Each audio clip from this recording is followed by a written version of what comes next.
Good morning, ladies and gentlemen. On behalf of the Ministry of Defense, the Indian Navy, and SIDM, I would like to welcome each one of you present here to the Swavlamban Program Day 2 sessions on indigenization. The welcome address for today's function would be delivered by Rear Admiral Iqbal Singh Grewal, ACOM Modernization, a decorated naval officer whose career spans over 3 decades. During his illustrious career, he has tenanted various important appointments like Engineer Officer of Guided Missile Frigate, Fleet Engineer Officer, headed the prestigious Fleet Maintenance Unit Mumbai, and was also the Commodore Superintendent of Naval Ship Repair Yard at Port Blair. The Admiral currently mentors the Navy's indigenization effort, which has seen an exponential rise in recent times. It is my pleasure now to invite Rear Admiral Iqbal Singh Grewal, Assistant Chief of Material Modernization, to kindly deliver his welcome address.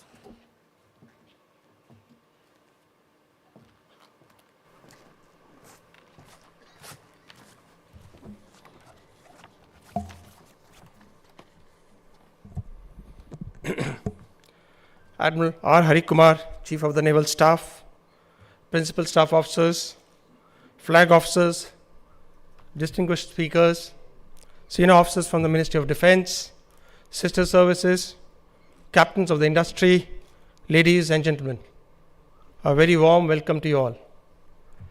It is paramount that we recognize the immense significance of the self-reliance in our defense forces. Our experience in designing and constructing numerous ships and submarines has underscored the self-reliance can only be achieved through wholehearted involvement of all stakeholders. That's including the government, armed forces, DPSUs, academia, and the Indian industry. While we have made substantial progress in indigenization and self-reliance in recent years, we must elevate our efforts to the next level through dedicated collaboration among all parties involved. Under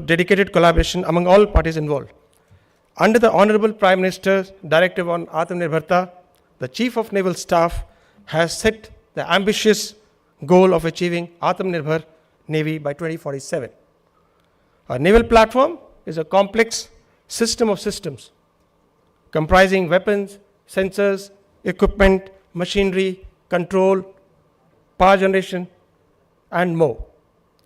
Each of these segments involves multiple complex equipment linked to a different sets of high-end technologies, often supplied by limited number of OEMs, serving a limited customer base.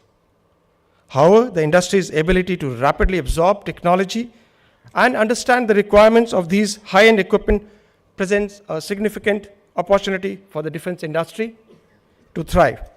The Indian Navy has progressively increased indigenized content in various classes of a frontline warship with the assistance of the Indian industry.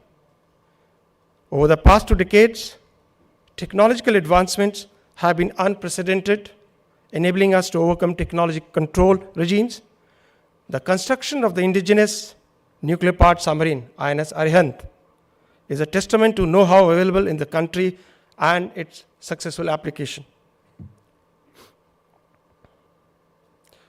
With the requisite resources made available, we can undoubtedly achieve self-reliance in this sector. With concentrated efforts from all stakeholders, we have made significant stride in indigenous development to meet the Indian Navy's requirement. Today, we can proudly claim that as far as float content in shipbuilding is concerned, all aspects of construction can be done indigenously. While the MOVE category has seen considerable indigenous content, the indigenous development of propulsion systems and the integration of various machineries remains ongoing effort. In the fight category, industries, PSUs, and DRDOs are working diligently, and regular synergy meetings are held to ensure the long-term sustainability of foreign guided weapon systems through indigenization of critical components. Additionally, we are actively pursuing one-on-one replacement of guided weapons through joint ventures, in-house development, and research program with industries and DRDO. Self-reliance and indigenization in defense are essential for both strategic and economic reasons, and they have been important guiding principle for the government. While India has made remarkable progress in defense technology and industrial capabilities, there is still considerable ground to cover in terms of defense industry. The purpose for this seminar and subsequent interaction with the industry is to provide a platform to the Indian Navy and the industry to collaborate and address this gap. As you are aware, that Honorable Raksha Mantri released the document Swavlamban 2.0 yesterday, which serves as a one-stop reference for indigenization in the Indian Navy. Following the conclusion of the first session on indigenization, the second session of the day is dedicated to the Indian Navy presenting projects with technical and other details for industry partners to assimilate the Navy's requirement. The third session will focus on indigenization in the field of armaments, opportunities and challenges, followed by visit by delegates to the exhibition area. In conclusion, I would like to emphasize that to achieve the desired objective of self-reliance, it is crucial to clearly identify the areas that need impetus. This would be followed by the identification of appropriate stakeholders who can take up the challenge and come up with a desired solution in a time-bound manner. I am confident the discussions in the coming hours will be fruitful and lead to identification of common areas for indigenous development. Together, we can build upon these foundations and further enhance our efforts in the near future. Jai Hind, Shravana Varuna.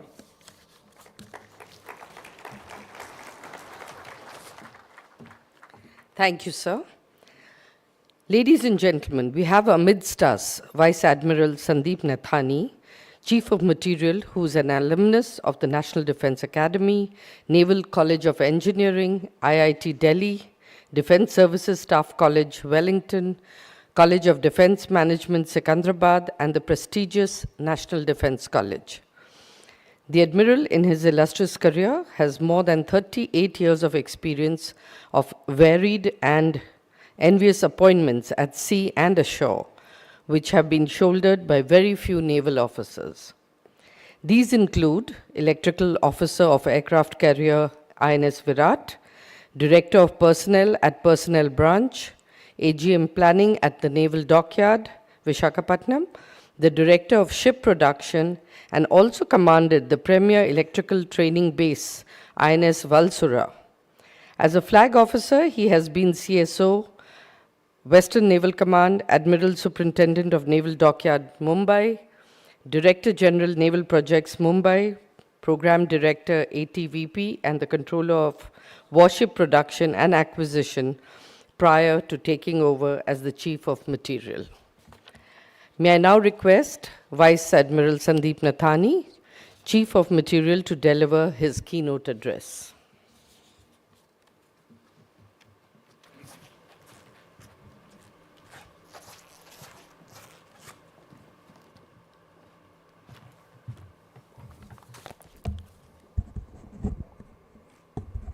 Admiral R. Hari Kumar, Chief of Naval Staff, distinguished guests, ladies and gentlemen. Very good morning to all of you, and wishing you a very happy World Teachers' Day. We all have donned the roles of a student and a teacher in various phases of our life.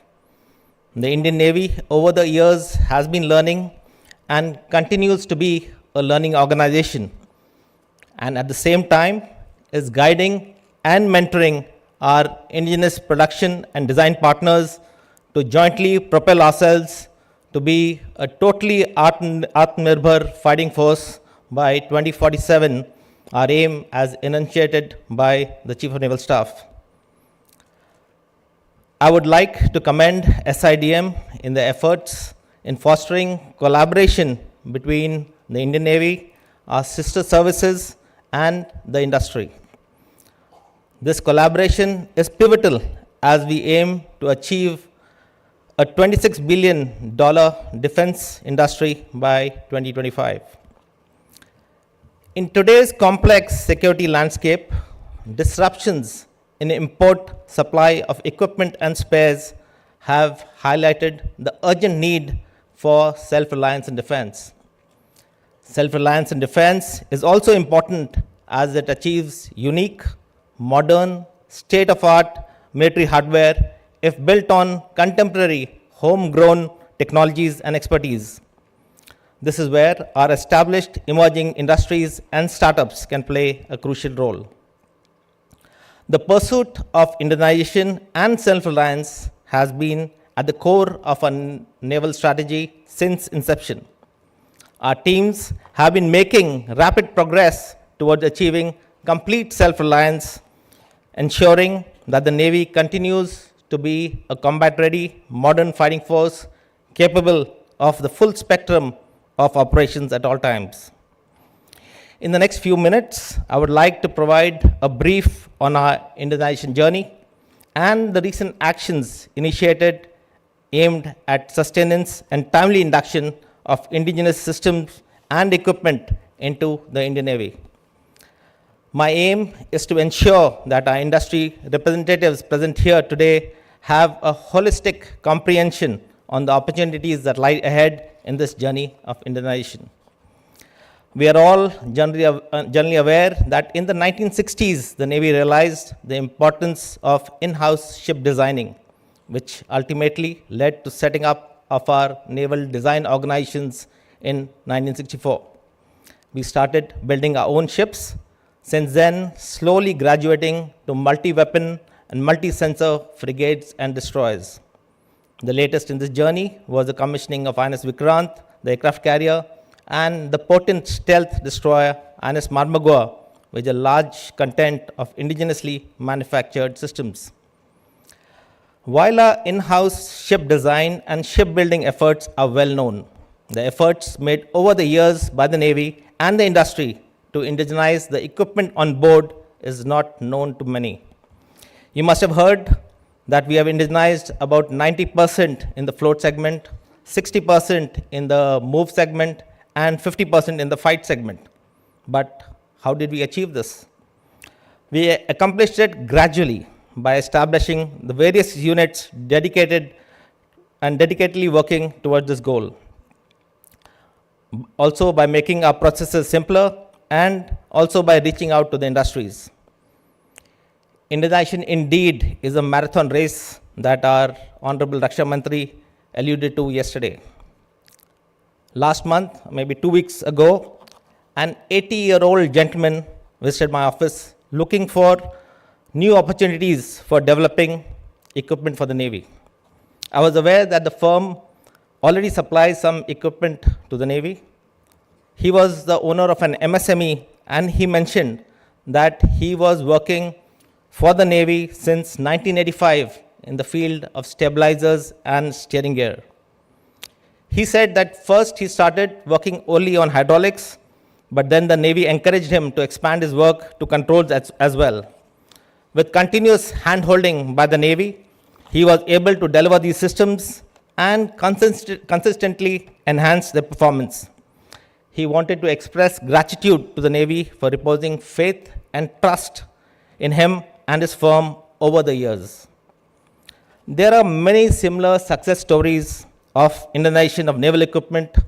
For example, for pneumatic systems, pumps, electrical power management systems, integrated platform management systems, rocket launchers, torpedo tubes, electrical switchboards, echo sounders, control systems, etc. And the representatives of few of such strategic partners of ours from MSMEs, large corporates, and PSUs are present here in today's gathering. In the 1970s, the Navy realized that there is no agency in the country which could interface our weapons and sensors which were from diverse origins. So we set up an organization called VESO, which was later renamed as VESI, Weapon Equipment and System Engineering Establishment, to resolve this issue. The first director of this niche establishment was Rear Admiral Jagdish Janardhan Bakshi, then a captain, a really beautiful mind. He was and is a renowned persona in the R&D circles, and we have had many such beautiful minds in the Navy, and some are present here, have been instrumental in the growth of this organization. VESI designed and developed interface boxes, ensuring successful integration of our weapons and sensors, and subsequently productionized these boxes through MSMEs. VESI also introduced the industry to the concept of interface configuration documents and similar specifications. VESI later helped the industry in producing combat management systems for the Indian Navy. And presently, along with the DRDO and industry, VESI is also developing SDRs and networking and cybersecurity solutions. Similarly, to help the industry in understanding EMI AMC standards and testing the products for electromagnetic compatibility, we had set up the Naval EMI AMC Center, or NEC, at Mumbai in 1986. The Naval Technical Group, or NTG, was set up in Bengaluru with its field units in various naval stations to help the industry in undertaking reliability and maintainability design studies during product development phase, and also to lay down software configuration and document standards. As we did not have a marine gas turbine overhaul and testing facility in the country, INS Exila was set up in Visakhapatnam in August 2000. This unit, with about 2 decades of expertise in overhauling and testing naval gas turbines, is now helping the industry in the quest to make an indigenous marine gas turbine. Similarly, the Software Engineering Group, or SEG, and the Underwater Ranges, or UWR, were set up to help the industry in other niche areas.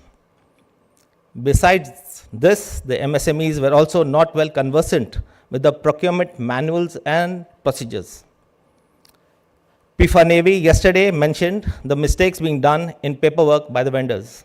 For this, our young naval officers developed expertise on the various clauses of DPM and DPP, and now are well conversant with the concept of RFI, RFP, pre-bid meetings, payment terms, arbitration clauses, liquidated damages clause, force majeure, the difference between repeat and option clause, etc. These officers then went ahead and made the new MSMEs conversant with these procurement and indemnization processes defined in the DPM and DPP. Despite this, there were still some cases where the work was completed by the MSMEs, but their payments were not made due to some incomplete documents. Here too, the Navy chipped in to liaise with IFAs and CDAs to ensure that the payments were done on time for successful work completion. With the faceless bill processing and payment system being developed, as was brought out yesterday, this may not be an issue in the future. So, as you can visualize, the Navy has worked hand in hand with the industry for the last 4 decades or so to help in developing and sustaining indigenous competency. Coming to the present, most of you are aware that we have set up exclusive units to enhance our Indonesian efforts, like the Directorate of Indonesian, Directorate of Armament, Procurement and Indonesian, the Directorate of Air Projects and Plans, all at Delhi, and the recently established unit called Center for Indonesian and Self-Reliance, or CISR, at Coimbatore.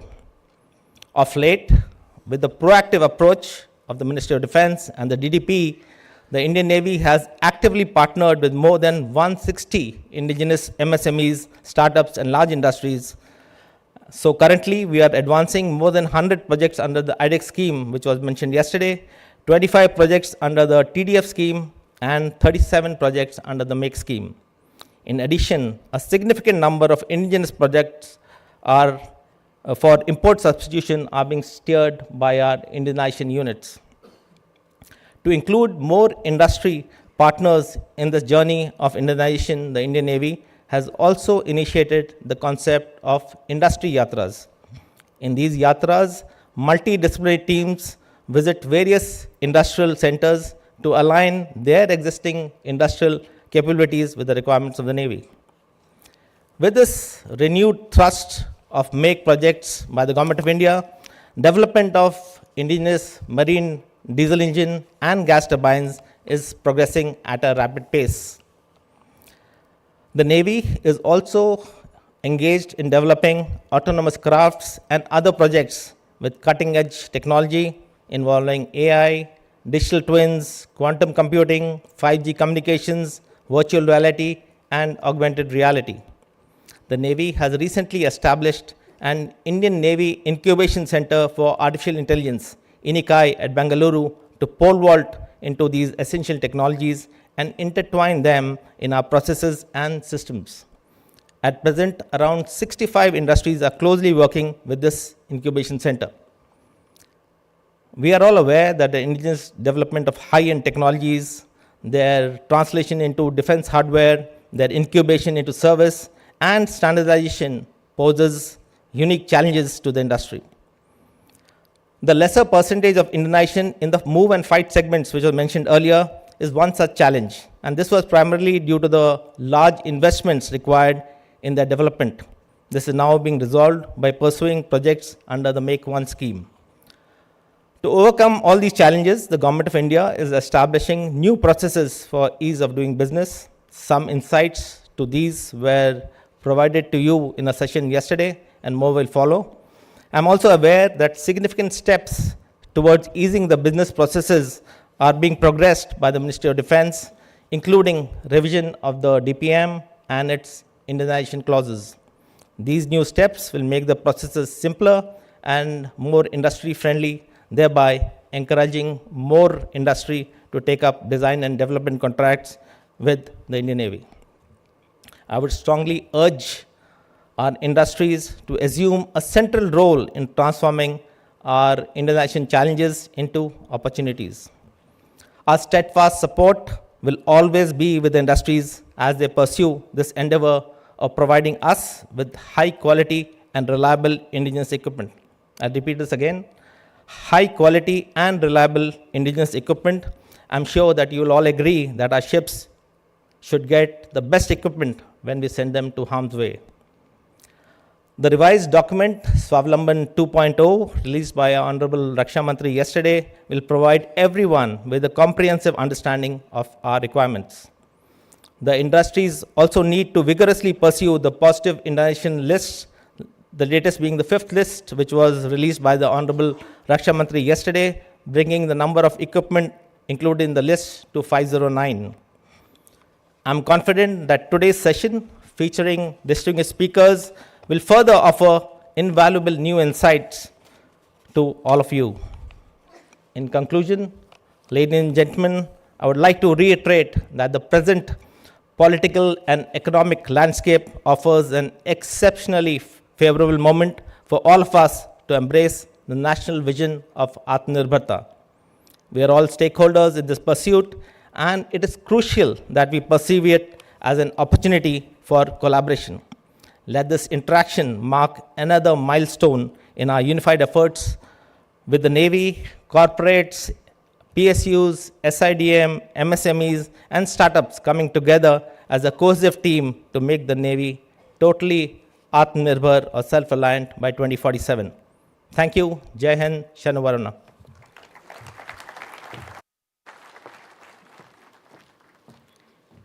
Thank you, sir. Our first session of the day, Enhancing Defense Indigenization, Associated Challenges and Way Forward, will begin now. And I would like for this to invite on stage our speakers for this session.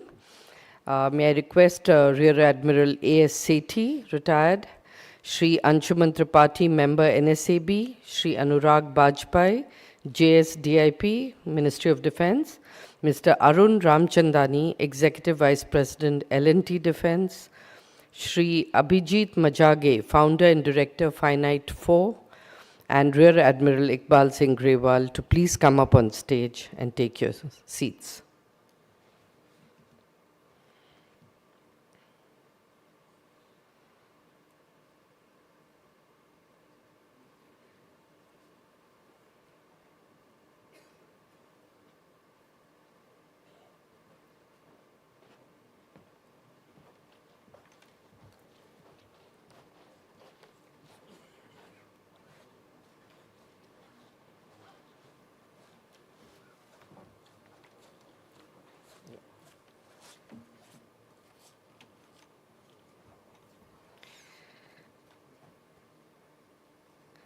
May I now request Admiral Grewal to take the session forward? Over to you, sir.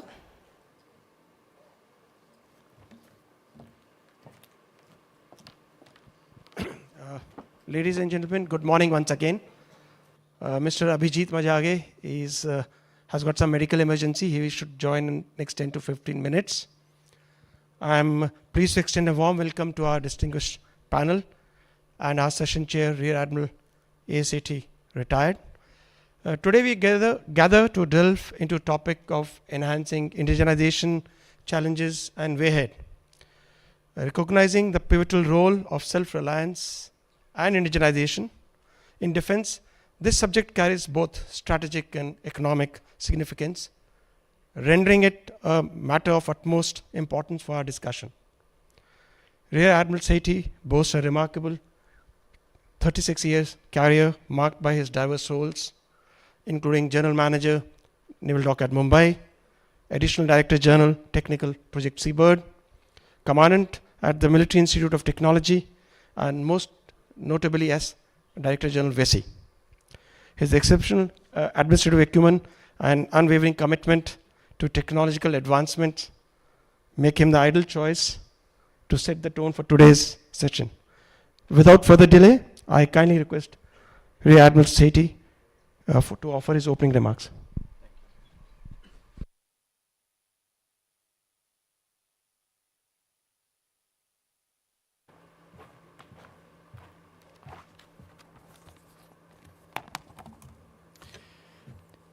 Admiral Hari Kumar, Chief of Naval Staff, Chief of Material, PSOs, senior officers, captains of the industry, a very good section of naval officers and men, and ladies and gentlemen. A very good morning to all of you. It's a privilege to be in this wonderful hall and part of this deliberation which we have been doing and standing before you to chair the session.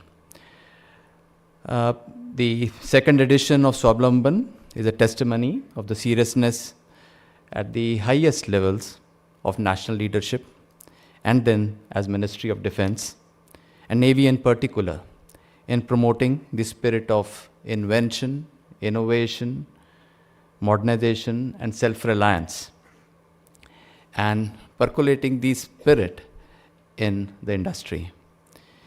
So I see the second edition is a continued foot on the accelerator, and happy to note that the forum brings together all the stakeholders, the policy drivers, the representatives from Ministry of Defense, designers and developers from the industry, and the users, the services. Though largely I see only the men in white, but I do note that there has been representation from the other two services as well, and the related agencies. Before I start, I must also welcome the distinguished set of co-panelists. They're there with me on the dais. Mr. Arun Ramchandani, an Executive Vice President, Head L&T Defense, an expert in R&D all through his career, Systems Engineering, and current Chair of FICCI Defense and Aerospace Committee. Mr. Anshuman Tripathi, Member NSAB, a world-class expert in creating entrepreneurial ecosystems, chip design, and cybersecurity, is an authority in himself.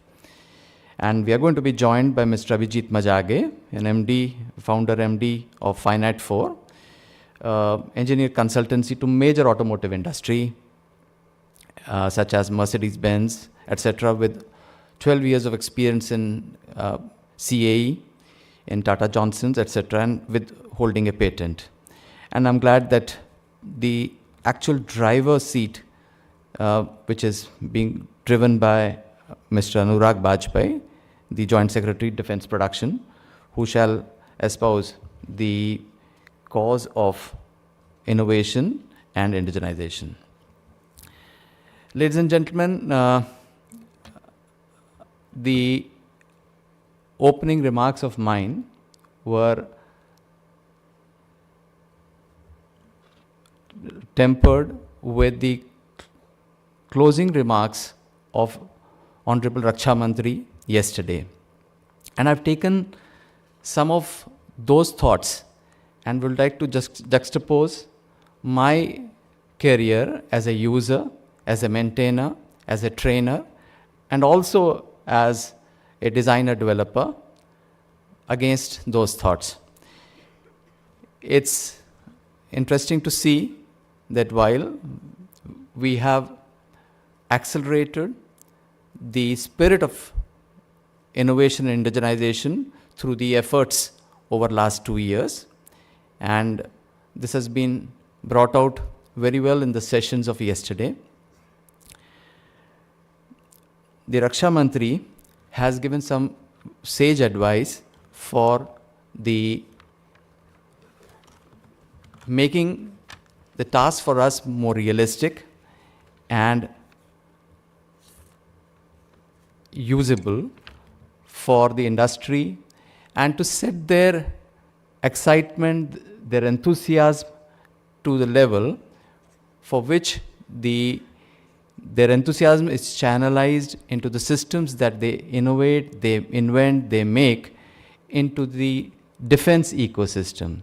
So it is with that thought, the first and foremost aspect which I touch upon is the aspect of assessing the technology which is being inducted. The RM mentioned whether the technology is of today, will it stand the test of time in the years to come? It is that important aspect that we must pay regard to. And the state of art today can be obsolete tomorrow if not considered wisely. The second aspect which he did very nicely point to was the aspect of avoiding the reinventing of the wheel. And here I must mention to you that for the designer and developer,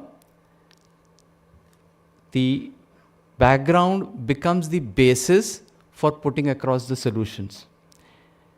Being a developer myself for nearly 30% of my career, and I thank the Navy for sending me to WESI again and again, I realize that we are all bound by our own understanding. It is important that we incorporate the fresh blood to put across the solutions. But while we do that, we must see the amount of work which has been done hitherto. In that aspect, the work of academia, the work of directorates like directorates of standardization, the directorate of quality assurance, their methodology which is very essential for way we induct the defense systems, be understood by the young inventors, innovators of today. And for that, there are wonderful standards. The standards that Indian Navy follows are the Joint Services specifications, they are military standards, they are the Bureau of Indian Standards, and some of these standards make such a wonderful reading that they're worth in gold. And the young makers who are enthused today and are part of this community must be tempered by the work which has been done before, and therefore choose a path wisely. Lastly, the aspect of standing of the technology chosen itself. RM mentioned that the technology chosen must stand on its own. Therefore, to keep it worthwhile, the choice being made, it is important that we go about in making a wider selection of our solutions. Today, we know that the solutions being given in the defense industry largely stem out from the academia and the civilian sector. But to incorporate it and customize it for the defense, it has to be done with a sense of guidance from this defense ecosystem, but also for the developer to sustain himself and to be in the process of prospering. For example, he too is going to be making returns to his establishment to give more to the ecosystem. The technology chosen must lead to those results. I must touch the aspect of the wonderful thought that the Raksha Mantri mentioned, that while we innovate with a sprint, we must think of a marathon as regards the putting in of an indigenization effort. So I would say sprint for innovation and marathon for indigenization.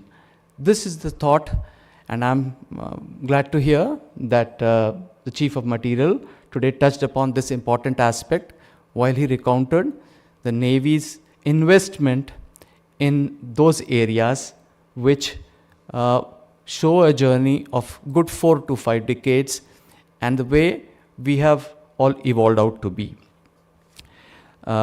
Without much ado, I now look forward to wonderful exposes by the captains of industry who are sitting with us and also the Joint Secretary, Defense Production.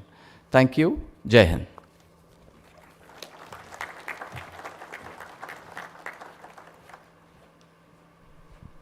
Thank you, sir, for your insightful remarks and what have you carried forward from the RM's speech yesterday, sir. Before I hand over stage to speakers, I would request them to at least spell out 2 or 3 recommendations or suggestions which can catapult our indigenization efforts. Next, I have privilege to introduce Mr. Anshuman Tripathi, a staunch technocrat, a Sloan Fellow from Stanford University, USA. Mr. Tripathi specializes in creating entrepreneurial ecosystem with expertise spanning semiconductors, cyber-physical systems, aerospace, and defense. He currently serves as a member of National Security Advisory Board and sits on the board of directors of State Bank of India, SBI Cap Ventures Limited. Notably, he holds a US patent in the field of semiconductors and is recognized for his research on hardware Trojan detection, acknowledged by the US Department of Defense. His work as a chip designer has resulted in sales exceeding $1 billion. Mr. Tripathi also spent over a decade as head of business constituting and served as panelist for the US government startup seed fund, the SBIR project. Furthermore, Mr. Tripathi has mentored Meher Babaswam drone competition of the Indian Air Force and is currently engaged in multiple projects in his current assignment. It is an honor to invite Mr. Anshuman Tripathi, member of National Security Board Advisor, to share his insight and expertise. Tripathi sir, floor is yours.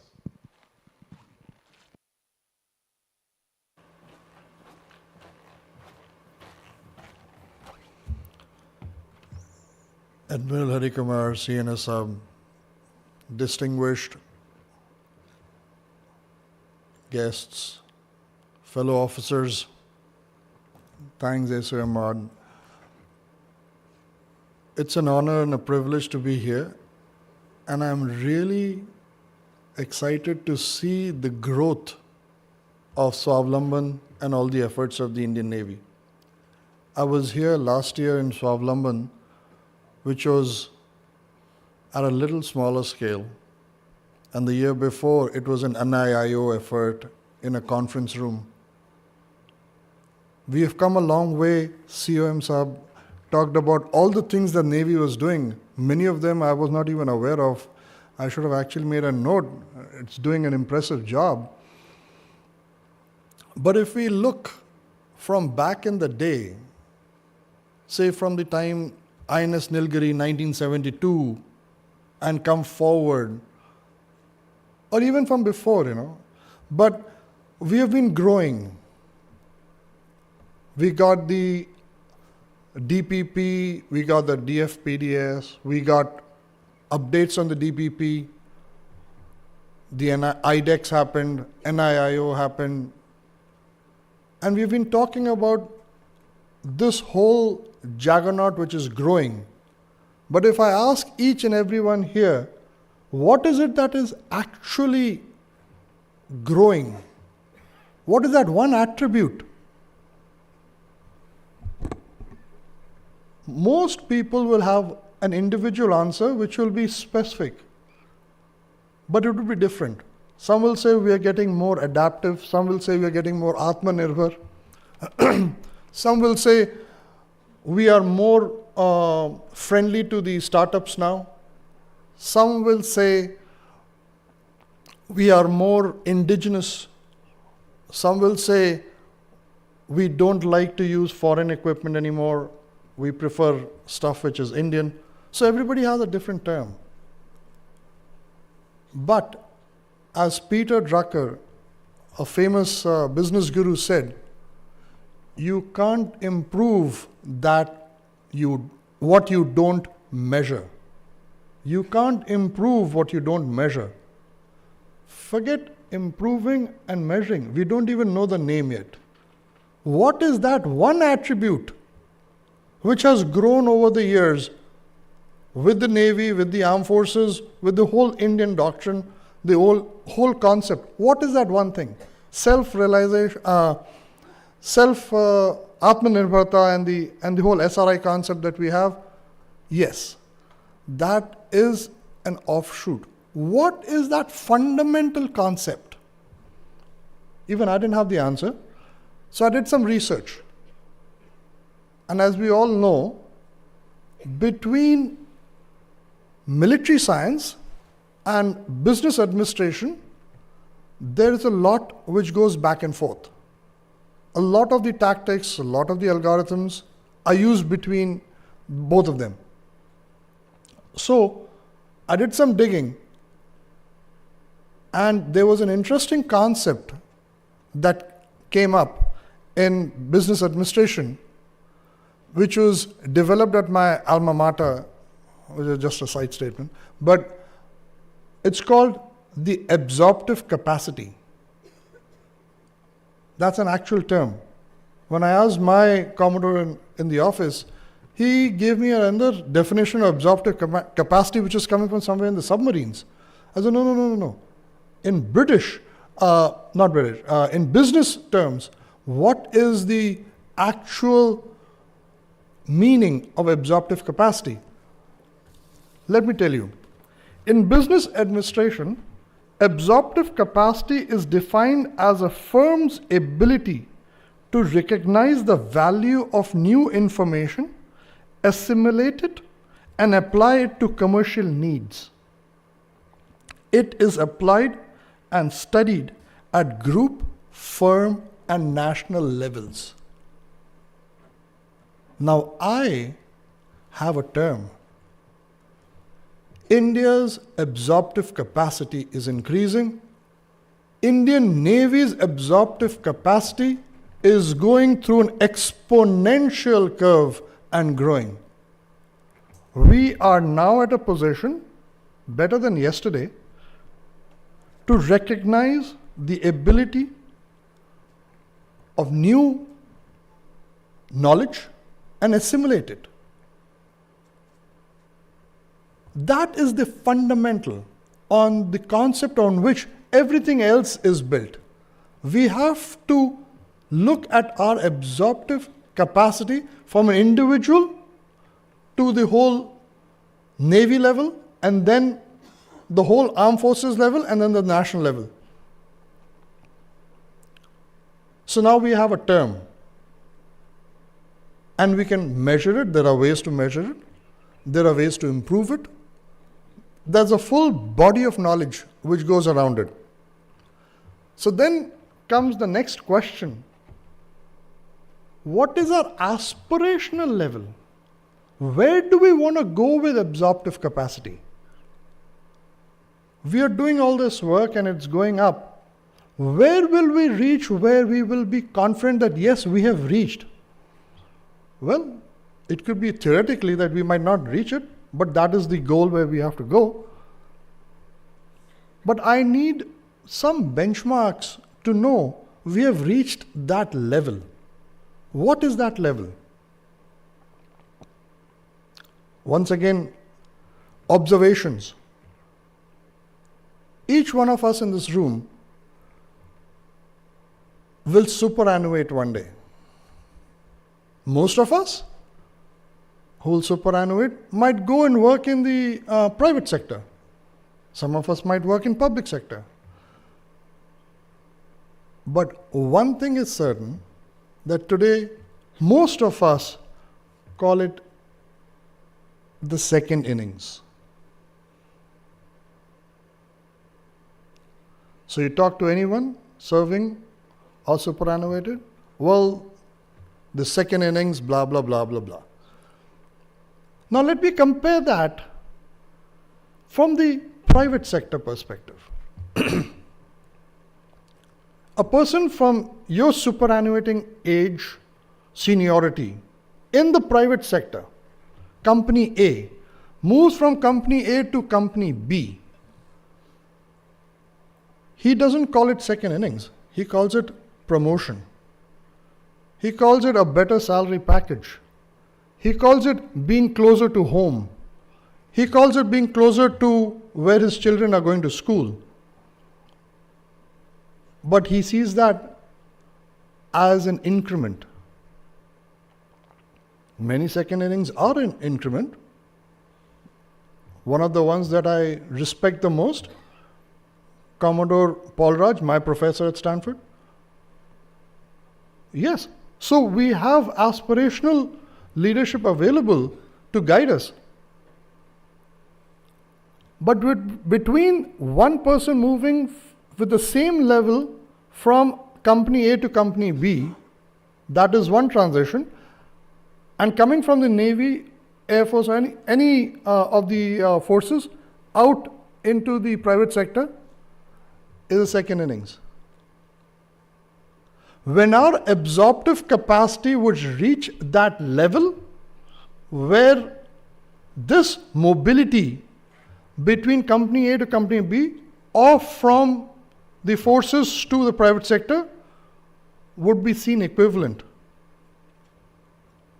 where the person would get the same due, is the level of absorptive capacity that I feel we need to reach. Now, once we reach that level, what are the other things which would have happened on the wayside? There are many things which would have happened on the wayside. Right now, when I talk to people and I say, why is this being done the way it is being done, or this product that we are using, or a website, for example, it is not giving me the results that I need. The first answer is, sir, it was procured through the L1 model. Or it was procured through an L1T1 model. All these problems are just symptoms. They will all get fixed once we improve and continue to improve our absorptive capacity as individuals and as a team as a whole. That is one specific key point I would love my fellow officers to take home today from my speech. You've been hearing speeches from yesterday and today, and there's lots to learn from all of them. From my side, I'm focusing on the absorptive capacity that has been increasing over the years since the Navy was formed. If you go back from the time of the Marathas and the Cholas and their navies, I'm sure when India got colonized, India's absorptive capacity took a beating. So there was a blip. But since then, we have been increasing, and now, in the present able leadership, we are going at an exponential curve. And this will continue to grow, and I'm sure and confident we'll reach the benchmarks that I talked about, and we will be seen as one of the most agile, most assimilative navies in the world. And all the problems that we are talking about, bits and pieces wise, will all drown once the absorptive capacity is built into our DNA and in specifically cultivated and grown. Thank you so much for this opportunity.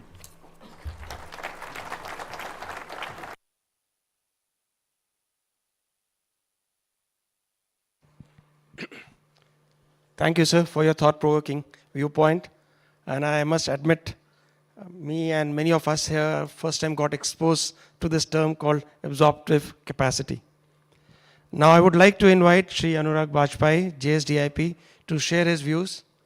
The pace of indigenization has seen a step rise recently thanks to enabling policy framework and the flexibility exhibited by the Ministry of Defense. And no one is better equipped to provide insight into the policy issues affecting us, facilitating indigenization and innovation in defense under make IDEX cases than Mr. Bajpai. The framework he is guiding as JSDIP has brought out many tangible improvements in ease of doing business for industry partners. Without further delay, I would request Mr. Bajpai to provide his view. Very good morning to all of you. Admiral Hari Kumar, my co-panelist and the officers present in this hall.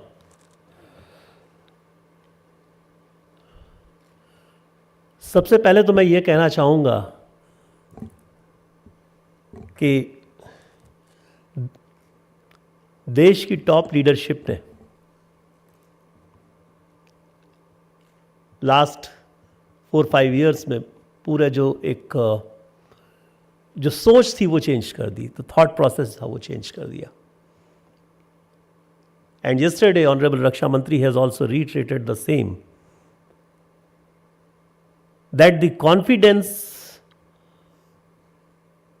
जो industry में लाना था, हमारी industry जो कर सकती थी, वो कॉन्फिडेंस लास्ट 4-5 इयर्स में जो है उसमें फेथ दिखाई गई, इसमें ट्रस्ट दिखाई गई, and now industry is paying back.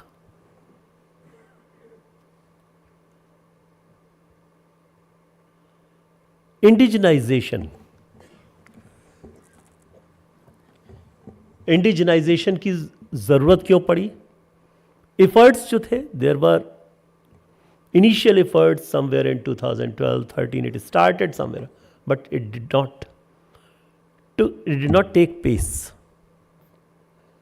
as per the desired, at the desired level. It started somewhere between 2017, 2018, and the government has brought policy in 2019 for indigenization.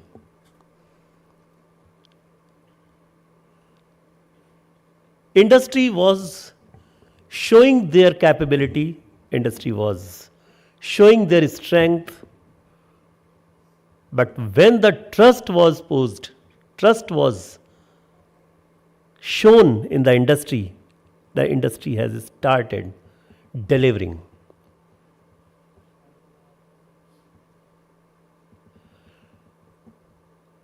I would come, why indigenization? Indigenization is not only for self-reliance.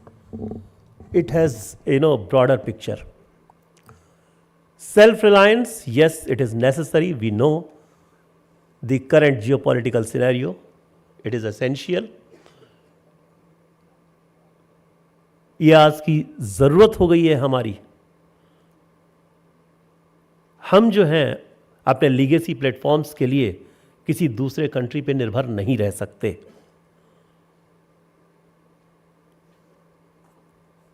But the other things which are required,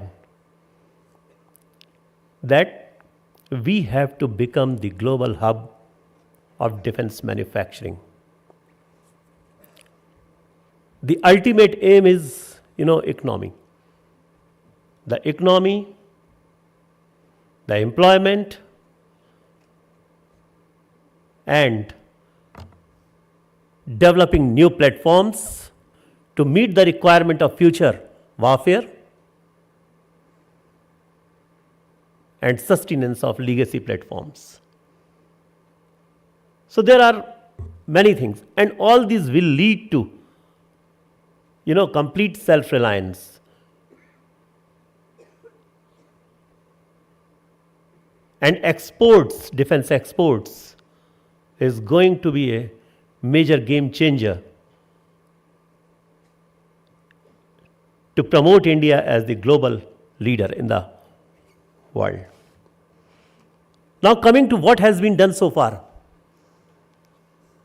We all know that in 2020, when the Atmanirbharta mission was launched,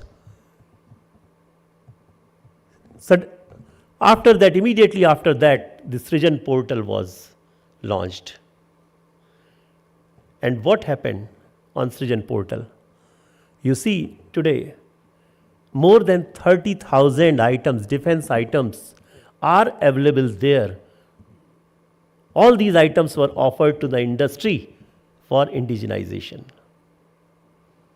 And I am pleased to inform this August gathering that out of these 33,000 items, as of now, more than 9,000 items have already been indigenized,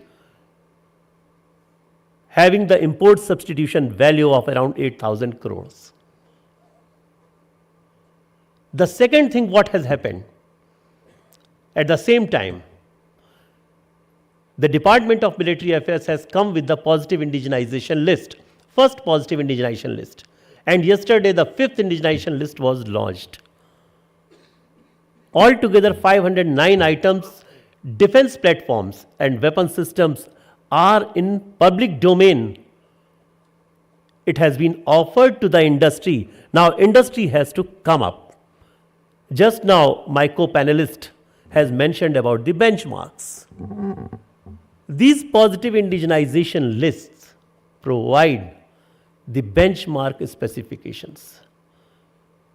You see the platform, you know what is there. Now it is for the industry to deliver either this benchmark or advanced item than this.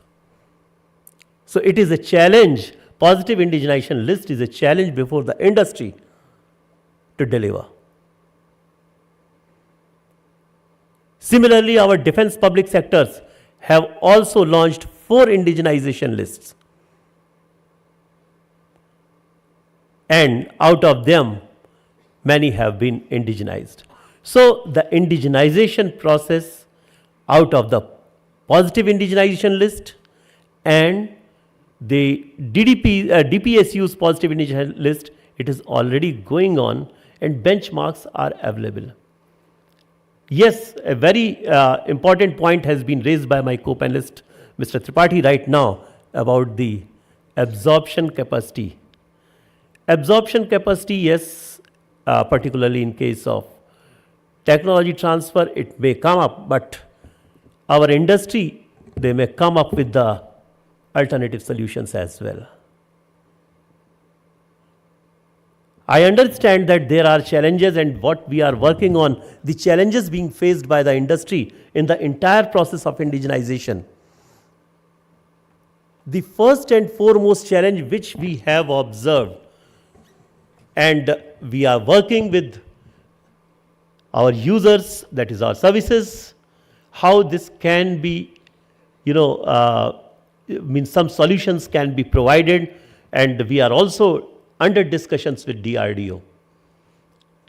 The foremost requirement is the material, indigenization of material.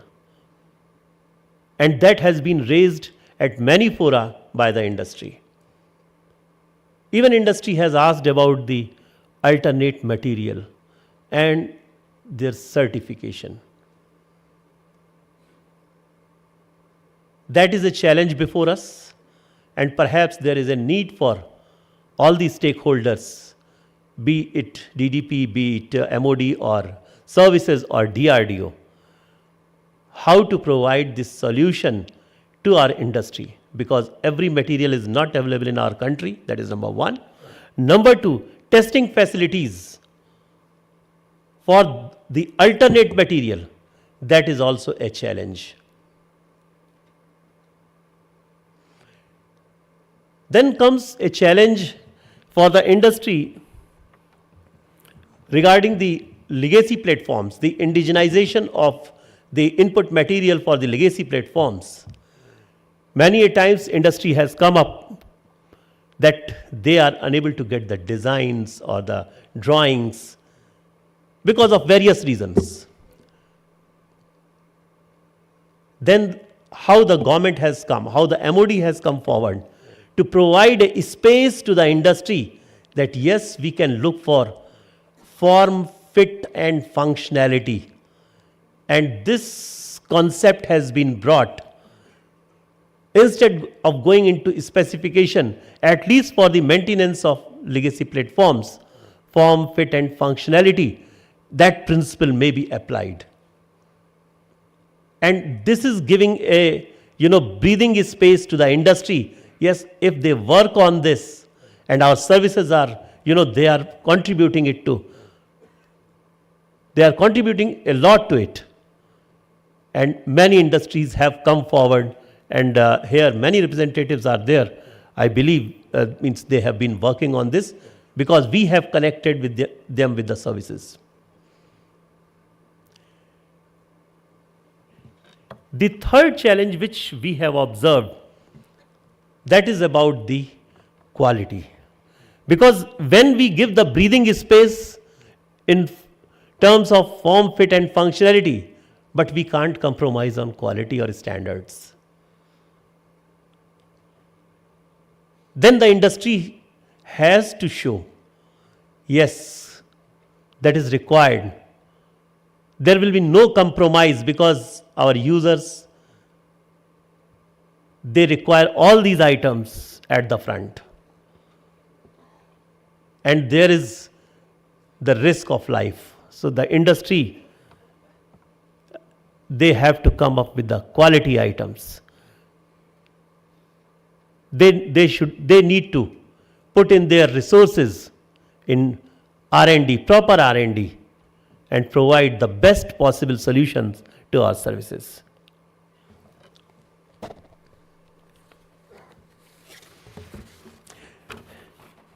Another thing which many a times was, means we used to hear from industry, that visibility for the economic viability of the project. But I would like to mention before the industry here, industry partners are there,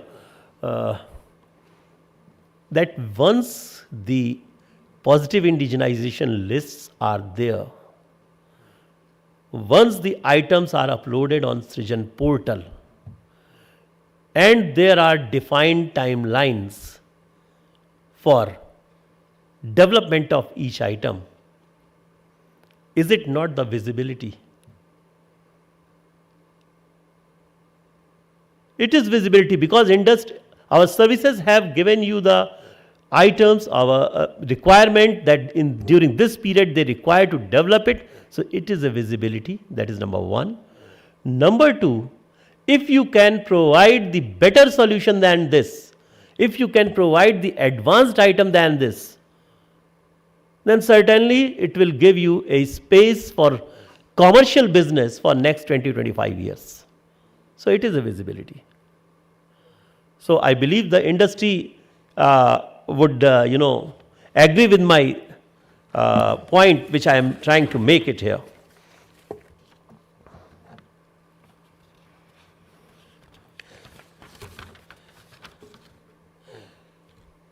The last and most important point now I would like to make, that while doing this so, particularly the industry, they need to look at these cyber threats. Because when we are going for indigenization, when we are trying to develop the local materials,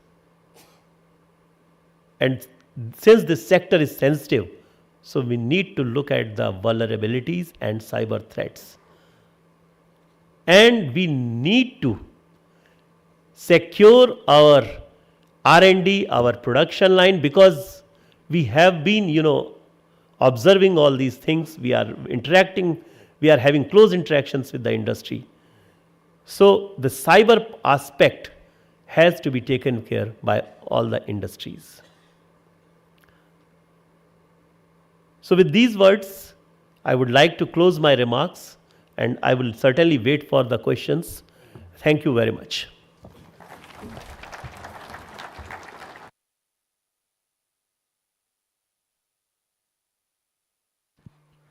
Thank you, sir, for your well articulated remarks on policy. Next, I would like to introduce Shri Arun Ramchandani, Executive Vice President and Head of L&T Defense.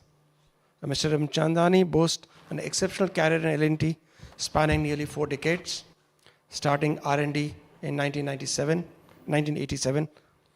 He then transitioned to guns and armored system business and currently heads L&T Defense business. His career is nothing short of exemplary, a thorough professional. He has received numerous awards, including Eminent Engineer Award from the Institute of Engineers, India. Presently, he also serves as chairman of FICCI, Defense and Aerospace Committee, and is a member of the Board of Governors for the National Academy of Defense Production, that is PGDM program, and the Technology Advisory Group of Empower Technology Group, chaired by the Principal Scientific Advisor to the Government of India. It's an honor to request Sri Arun Ramchandani to share his thoughts. Stage is yours, sir. Chief of Naval Staff Admiral Hari Kumar, flag officers, distinguished participants on the dais and off the dais. Yesterday we spent a long day talking about innovation, and today the theme has shifted to indigenization. There was palpable excitement in the air yesterday. We could see bubbling young energy. We could see a bright future. And today when we talk of indigenization, it seems a little more mundane, but equally important. You see a lot more gray hair around now, and maybe we have to ground all that electricity with a more realistic look at what indigenization is all about. The Chief of Materials very clearly brought out the Navy's approach to indigenization. As was said yesterday, indigenization is about building something locally which already exists. And the typical approach, I've been around in defense for a long time, and the typical approach to indigenization has been licensed production. And probably that's one model which has never really worked. It's got tremendous shortcomings. And we are very fortunate that the Navy has looked at indigenization very differently. The fact that we built the Godavari class frigates to our own designs, the fact that we have created all these establishments where there has been a look at designing indigenous solutions into the into the float, move and fight components, really brings about a change in approach. Coming down to the subject of today, what are the challenges and what should be the way ahead? To my mind, there are 3 challenges that we face today. And, with the Navy looking at expanding its fleet with next generation platforms, the first challenge really is that we don't build our platforms fast enough. if you just benchmark the rate at which we build our ships with what the Chinese do, what the Koreans do, what the Japanese do, even maybe the Europeans do, there is a large gap between the cycle from the drawing board to a commissioned ship. And I think we need to attack that and bring it to world benchmark levels. The second is what the COM talked about, and that is reliability of equipment. And while we are doing a lot of indigenization, clearly the fighting forces require reliability of equipment. And reliability can come through having a lot of experience in having built the equipment, of having ironed out faults out of equipment. You can design it perfectly, but getting it 100% right is a different game altogether. And that really requires a scale of industry.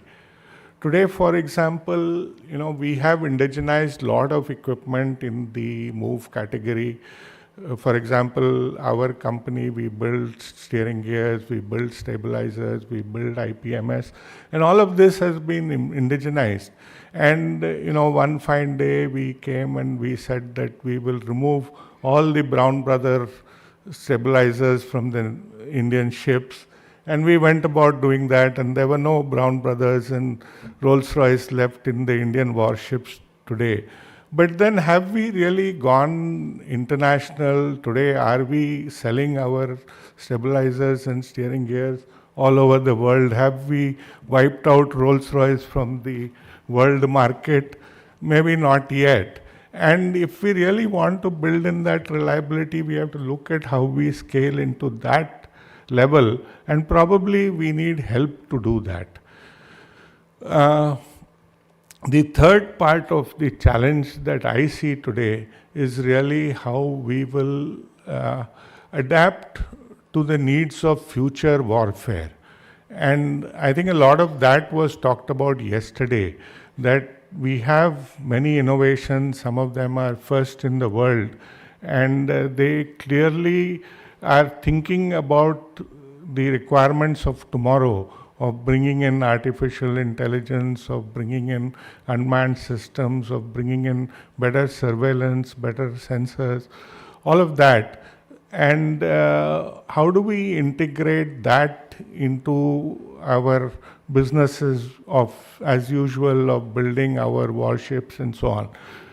So I think these are the three challenges, and my recommendations are a few.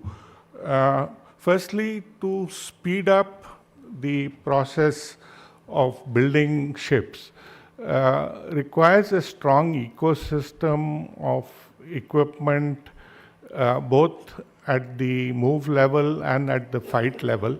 And while all of this is happening, there is a need to strengthen the ecosystem. There is a need to bring in more industry. There is a need to support industrial R&D. Now, the finance minister in the previous finance bill had talked about 26% of the government R&D funding going to industry, startups, and academia. That really hasn't been implemented. And I believe that there is a need for flow of money into industrial R&D. We have seen the power of federated R&D that has been triggered through the startups, through the naval innovation organizations and the defense innovation organizations, that when we funded in a small way all of these innovators, we were able to crowdsource and generate within a year 75 potential products. And if this kind of funding moves into industrial R&D, the ability to build products which are reliable, which are world-class, which are exportable, would definitely take place. And when that happens, you would find that our cycle times of shipbuilding, today when we construct blocks and we fabricate the hull, we probably do it as fast and as good as anybody in the world. We've automated the systems, we've got the best welding processes, we've adopted Industry 4.0. all of that is happening well. But then you find that, pre-launch activities and then post-launch, the ship lies around in the yard forever. And unless we strengthen the equipment ecosystem, encourage industries to invest in that, and support them through R&D funding. Now, unfortunately for the Navy, unlike the other forces, when we get a funded program like a Make One program for the Army, we know that they have 2,000 platforms and, whatever 30% investment that we put into the Make program, it will easily pay back. But if I were to look at something as complex as gas turbine for a ship propulsion or a 127 millimeter gun on a ship deck, maybe in the next 15 years I'll build 15 of them or 20 of them. And the scales just don't justify the kind of R&D to achieve a reliable product level development. And I think here's where the challenge lies. And the approach could be something like what we did for the strategic program. We need to have nodal organizations like the DMD. You've set up a gas turbine facility. So this kind of organization which will support equipment development, you have the officers who can define the requirements, who can handhold the industry. You need test infrastructure which the government has. So if we have a test set up for a large test ecosystem for building equipment, it costs a lot of money. When I build a pump, I need to test it through all its regimes, take it through cavitation, take it through its life. And we need elaborate facilities for that. It costs a lot of money. And if that kind of infrastructure is created, the industry will grow and deliver on those kind of products. So I think that's a very critical part. On the fight component, certainly a lot is happening with DRDO, and they are working on the most advanced sensors, on the most advanced missile systems and weapon systems. The need to involve industry early in those developments through the DCPP process is another thing that we really need to push so that these systems are developed earlier, faster, and the industry involvement is there to enable reliability and constant production support. The DCPP process as it exists today needs improvements in the way DCPP partners are selected, maybe a stronger QCBS process for selection of partners, tweaking of the process so that we get the right industries into this would definitely help and strengthen again the ecosystem. The last part is how to get integrated into the future warfare requirements. And, like we saw a lot of ideas today, 75 ideas. The question is that how do we quickly bring them into reliable products? And I think there is a need for collaboration between the innovators and the indigenizers, so to say. And how do we connect and create a collaborative environment between the startup ecosystem and the established industrial ecosystem. And that would be critical for making us ready for tomorrow. There are, of course, some of the process improvements that we also need. And, the procurement process, Mr. Bajpai talked about viability and visibility of potential. So while there are, 500 items in an indigenization list, my question is, in the last few years, how many of those have been really ordered? We need to speed up the procurement process. And many times, we believe that the future is bright and we are always looking at, when our next order is going to come. But believe me, those waits are excruciating, and it is very hard to sustain an industry which doesn't have continuity of flow. So it's not about, we have trust that the viability exists. The challenge is about ensuring the flow to ensure the industry wheels are constantly rolling. And to that extent, a few procurement process improvements that we have been pushing for. One, of course, is the introduction of price variation clause into the shipbuilding programs. I think that's very, very critical.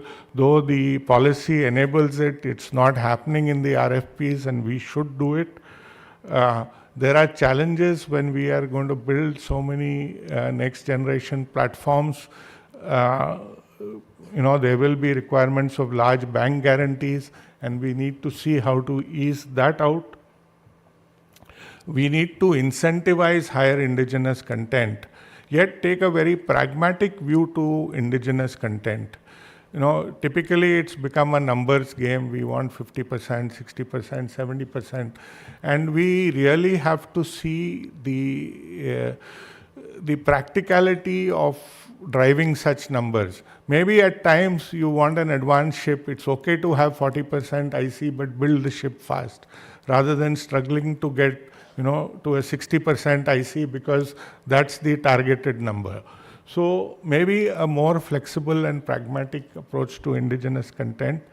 And finally, viability gap fundings. Many of the programs not having the scale that is really required for viability, we have to think of viability gap fundings for such programs. So I would say we are really excited. We are thankful to the Navy for having thought out their indigenous plan. They really think ahead. And we do believe that there is a great future for all of us.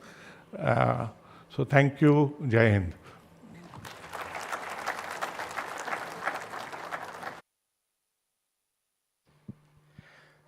Thank you, sir, for your thought-provoking insight and valuable suggestions like funding in R&D through crossover or testing facilities, nodal agencies. And now we have our last speaker who has just made it in time. He had a medical emergency. I must thank Abhijit to still make it. Shri Abhijit Majage, founder and director of Finite 4, a dynamic entrepreneur with over 23 years of industry experience and LLB by profession. Mr. Abhijit is also an innovator, holding a patent for an indigenous multi-fuel engine. He was the first to complete the naval project under Make 2 category, and subsequently secured a contract for a deep sea side scan sonar towing winch. His experience promises to be of great value for our audience today. Mr. Abhijit, please share your insights.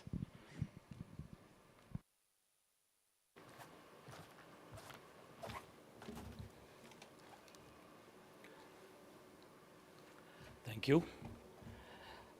My sincere apologies for being late because of some emergency with my colleague who came along with me yesterday.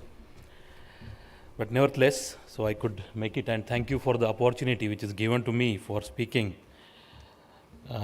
My experience so far, and also the way I see it in future. We as Finite 4, I will give you a brief about Finite 4. Like, we are working with DRDO since long time.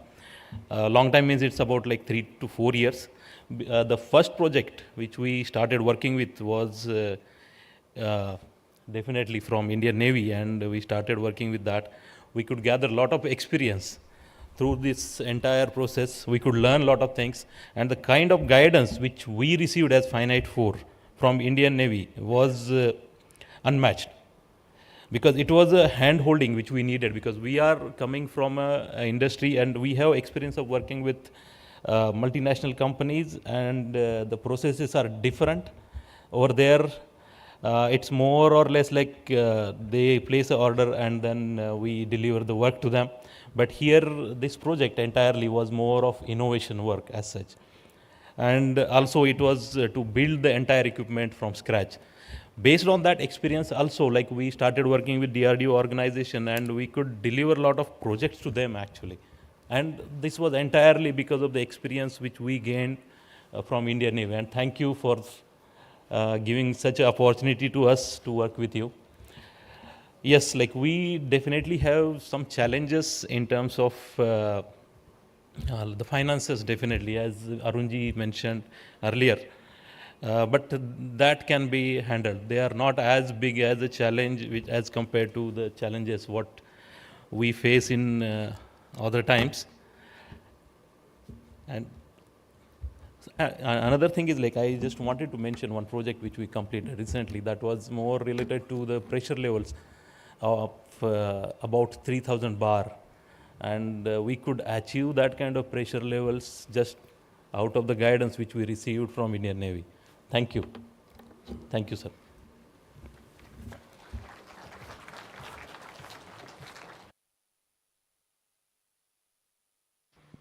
Ladies and gentlemen, we had the privilege of hearing from our esteemed speakers on range of topics. With the chair's permission, we are now open for Q&A session. Before posing your questions, please introduce yourself and specify the speaker you would like to address. And most importantly, keep your questions clear, concise, and directly to the point. Mukesh, sir, please.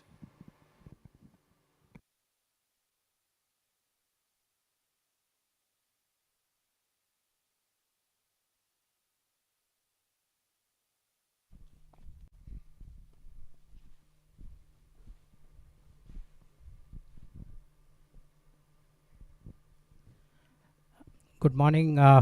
First of all, my compliments to the distinguished panel for all the speakers giving such valuable insights. I am Commodore Mukesh Bhargav, retired. My question is pertaining to two questions, in fact. One is pertaining to Mr. Bajpayee, what he said about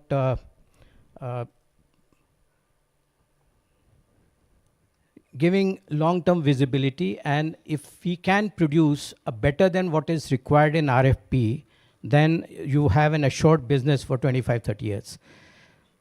Now, we've been struggling with this requirement that if we have a product which goes above the RFP, then you still have that L1 to be contended with. Naturally, if a product is better than what is asked for, it would not be at the same price. Or if there's a competition which is just meeting the RFP, you will not win that order. So there has to be a need for either price preference or procurement preference, which in spite of this issue being debated for decade plus, has only appeared in DAP 2020. So only subsequent orders, if at all that gets implemented, would have that preference. Because this is something which industry would very much like to have. But we need to look for MOD walking the talk for all subsequent tenders. And if that can be done, I think that would be a great thing, because then only you can move up the value curve. And as we have seen yesterday, that innovation is really driving the challenge. Probably at the indigenization level also, this challenge can be driven. And there are companies, if within the country, we have Mr. Ramchandani sitting over there, and my ex-company, we can actually go beyond what is stated in the RFP if there is an incentive. Second question is pertaining to what Arun very rightly brought out. And yesterday what Manya Raksha Mantri ji also asked for, R&D in the industry. R&D is a very, very expensive game, and very few can afford it. But those who can afford it, unless there is an incentive for investing in R&D, they would not get the board approval for that. There was a provision for income tax rebate. And in fact, one of the previous Raksha Mantri asked for, why 200? You asked for 400%, we'll give you 400% also. But unfortunately, even that 200% has been removed. So while we talk about industry moving up on the R&D roadmap, we need to support that with the incentives. As we see what is being done by DARPA, in fact, some of the European companies that we've been interacting with, they say government will support all the R&D.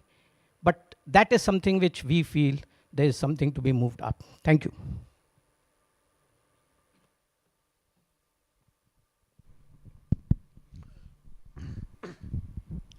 आपके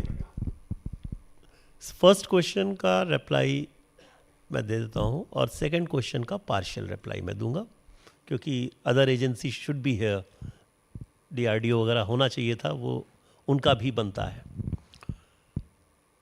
पहली चीज़ तो जो आपने अभी first part में जो बोली, वो मेरा आरएफपी को इंटेंडेड नहीं था।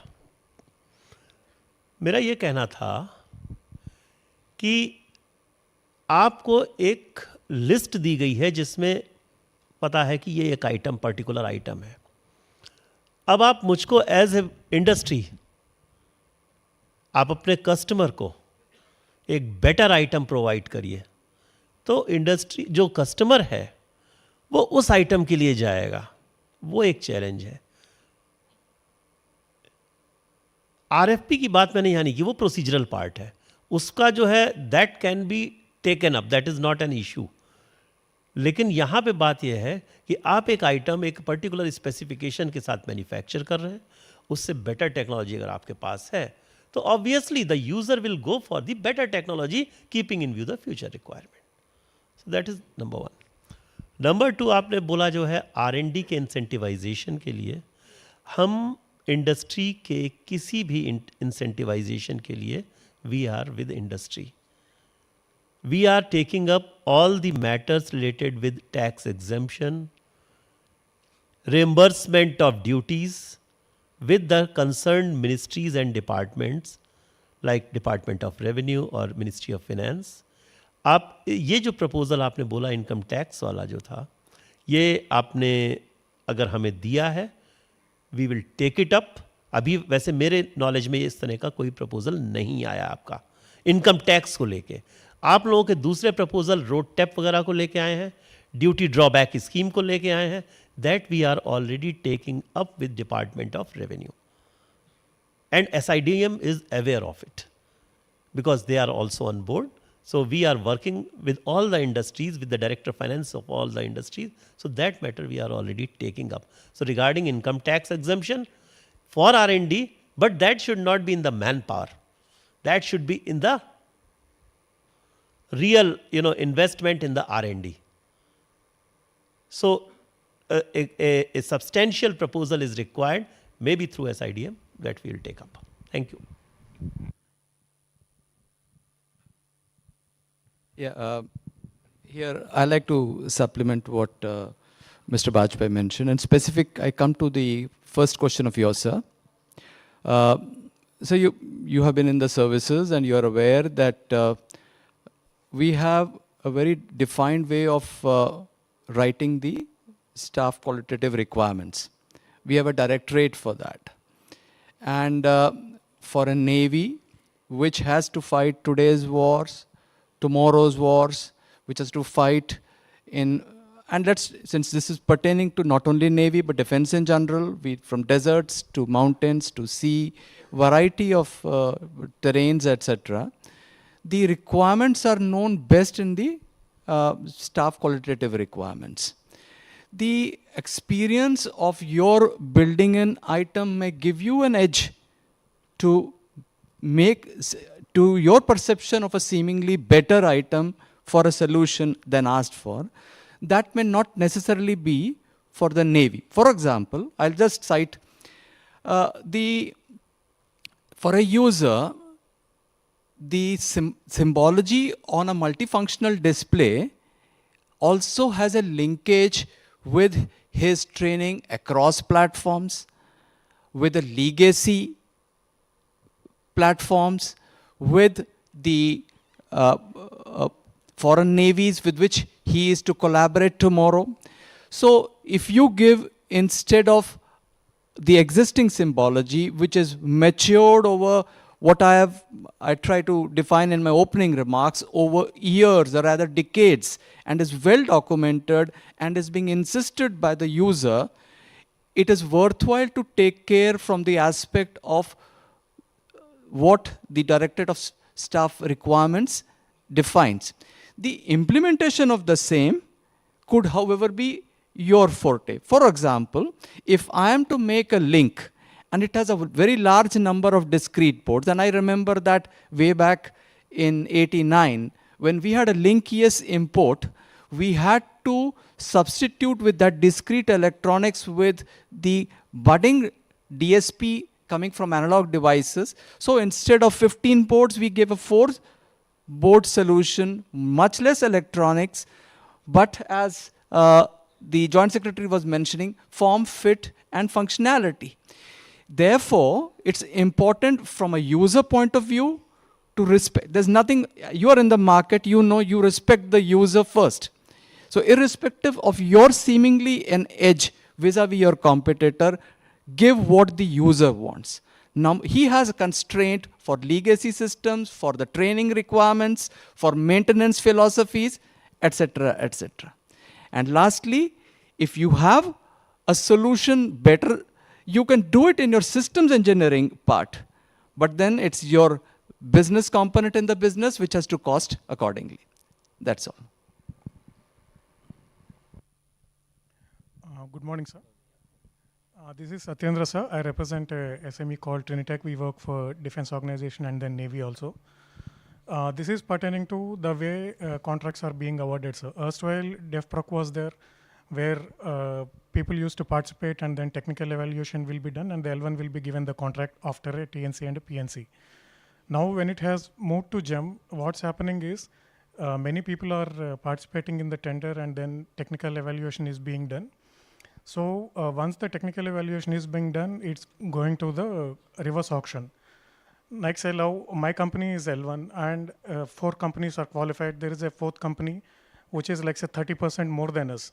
When the reverse auction is happening, the person who is standing highest at the starting of the auction is taking the prices down 20%, 30% than the L1, putting undue pressure on all the participants, and we literally don't understand what has changed in this 1 month that a person who has quoted X price has brought his prices down by 40%. So it is making a lose-lose game for SMEs because of this reverse auction putting undue pressure. We are, our intention is to get the job. Now it is becoming like the only way to get the job is lower the price and then get it wherever it stops. So we feel something can be done, especially in custom bids and then design development contracts, where we need to have a price margin or a cap. Otherwise, it is becoming very stressful to take the jobs and then execute.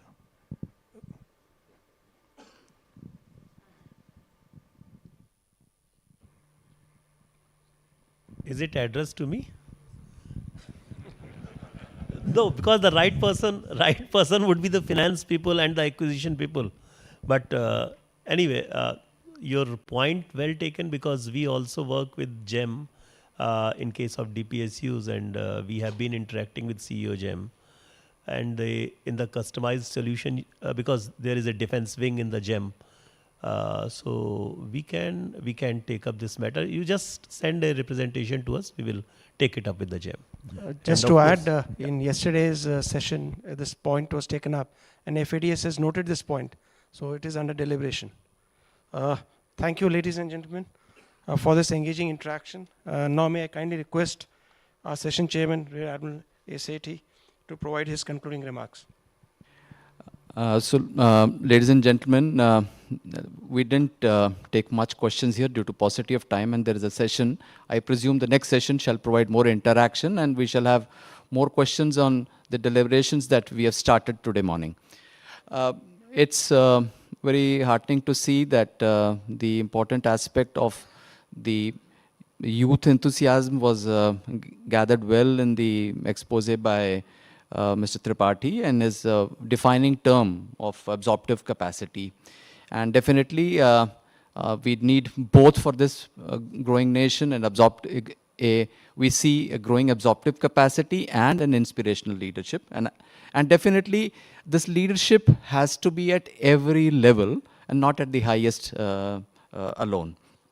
It was very well brought out by the Joint Secretary that today we must see the aspect of the Srijan portal, concentrate on the aspect of indigenization, those which have not yet been done.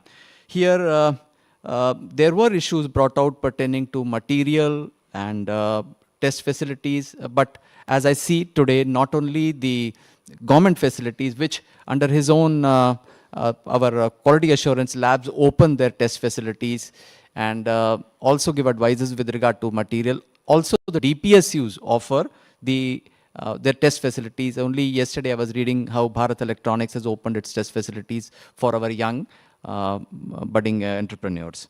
And we have already touched the fundamental aspect of form, fit and functionality through this Q&A. The visibility and the viability definitely remains challenge on a budding entrepreneur, but here the onus is, it's not easy to tell him that you made 75, and I think I must concur with Mr. Ramchandani or not, they are not products.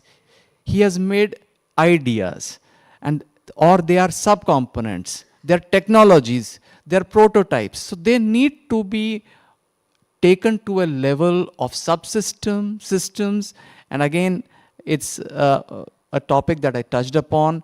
They have to be incorporated through the known players, and perhaps I will throw a ball here to the court of big defense majors like the ones represented by Mr. Ramchandani, L&T, Tata's, Bharat Electronics, HL, etc., who can actually incorporate such ideas, and instead of these ideas coming from the services, they're subcontracting of their jobs to outside and not just their internal units. It's a challenge, but it could be a business sense issue for the companies.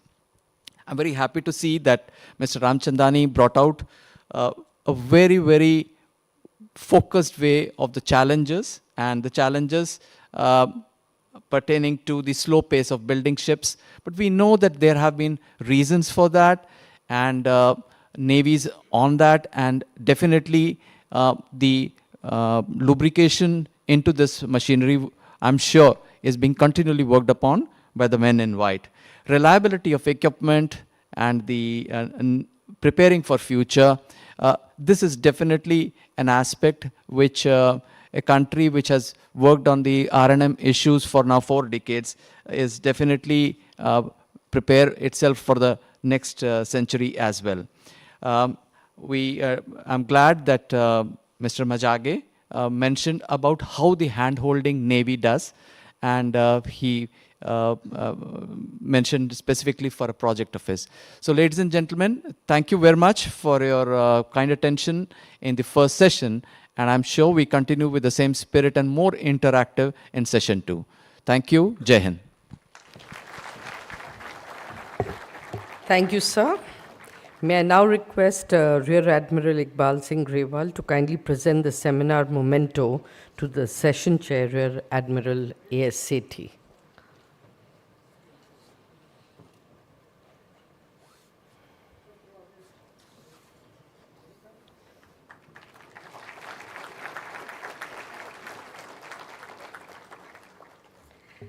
I now request Admiral Sethi to kindly present the seminar mementos to the eminent speakers. The first one to be presented to Shri Anshuman Tripathi, member NSAB.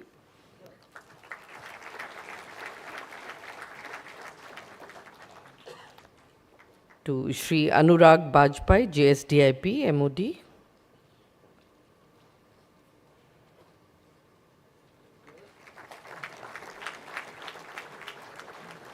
Mr. Arun Ramchandani, Executive Vice President, L&T Defense.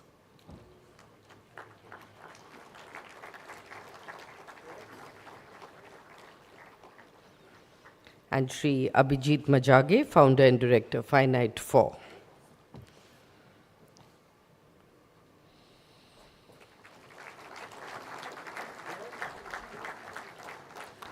May I request all the panelists for this session to please come forward and stand together for a photo opportunity, please.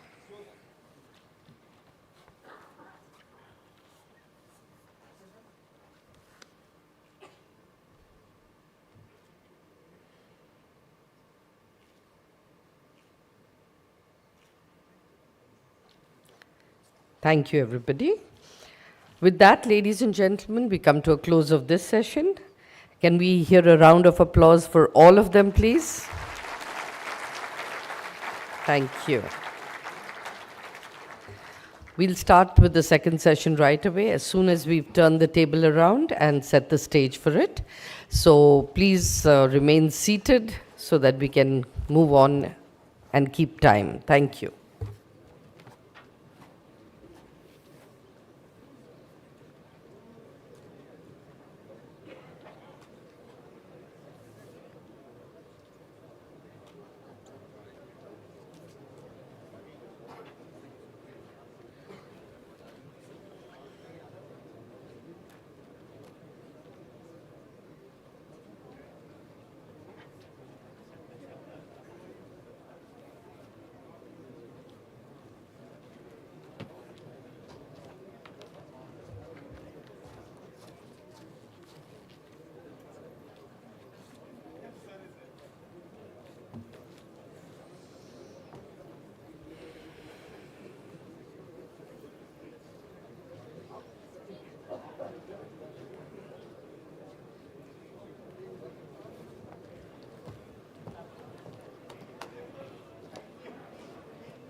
Ladies and gentlemen, we are ready to start with our next session.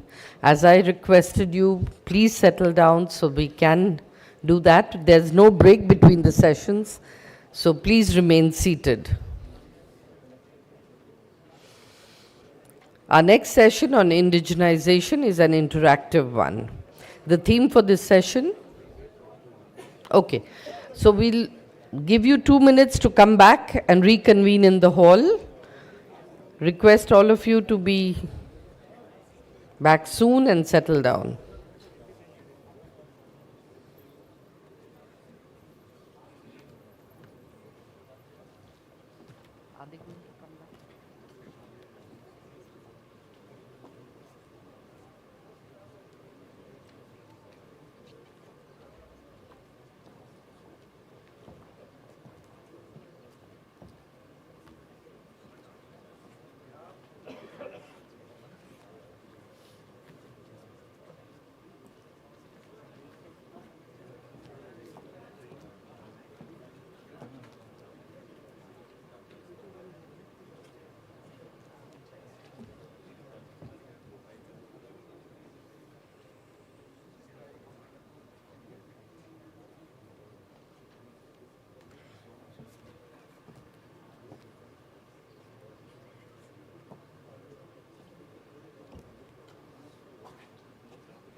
Ladies and gentlemen, I think we'll start with the next session now. We have been joined by many of our guests already, and for the next session on the theme, and this promises to be a very, very interesting session. It's an interactive one, and the discussion on Swavlamban 2.0, Indian Navy's indigenization roadmap.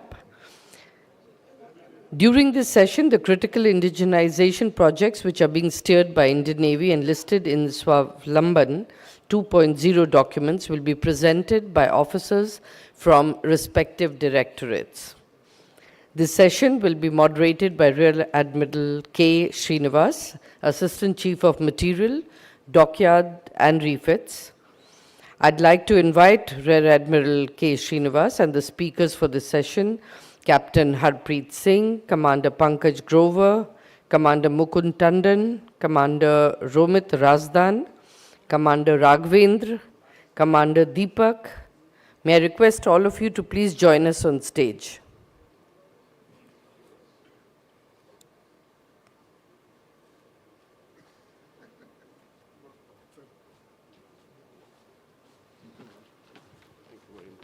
Most welcome.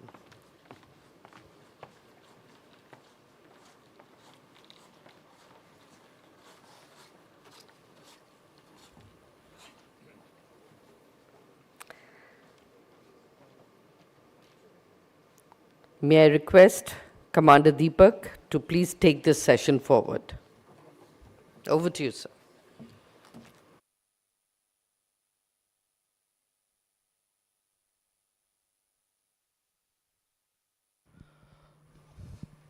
Good morning, everyone. In this session, we'll be mainly highlighting on the key indigenization projects which Navy is pursuing presently. We have officers from all the directorates who are taking up these projects. With much ado, I would request Rear Admiral K. Srinivas to deliver the keynote.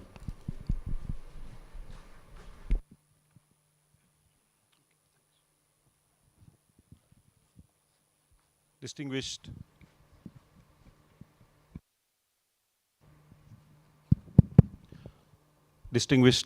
guests, ladies and gentlemen, this session is going to be a bit different.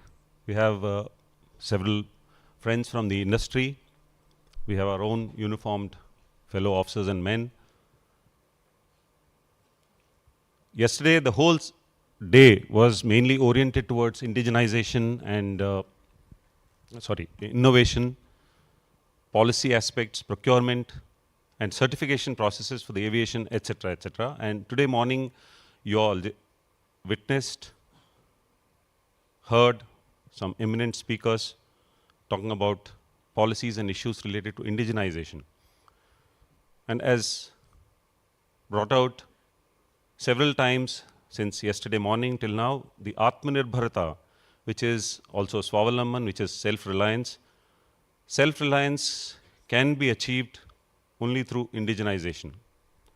So like a child who becomes self-reliant, walking by himself at the early stages of his life, all of us in the Navy, if we wish to be self-reliant, the machinery, the complex technologies that we use have to be designed and developed and produced in our own country, and that's when we are self-reliant. And therefore, Atmanirbharta through through indigenization is what this session is all about.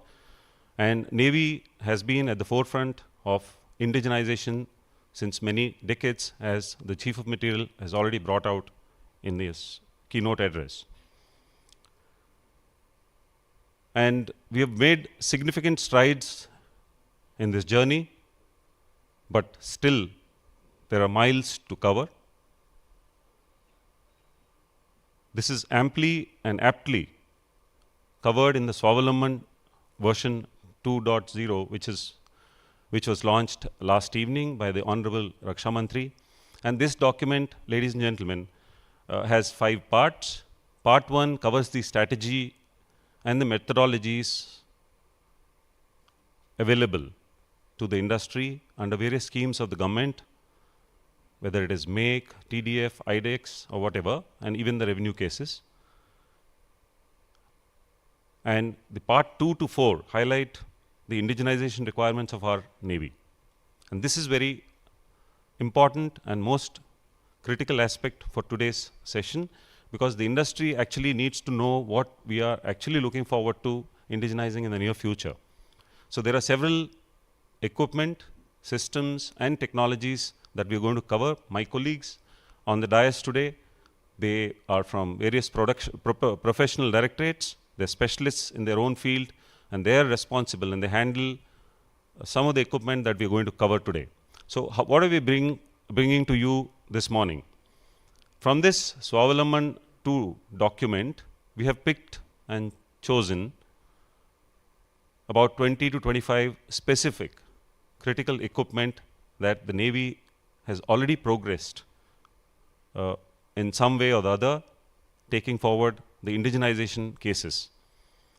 Some of them have just begun, so there is plenty of scope for the industry to participate in this endeavor and join hands with us to have these big ticket items indigenized into our Navy.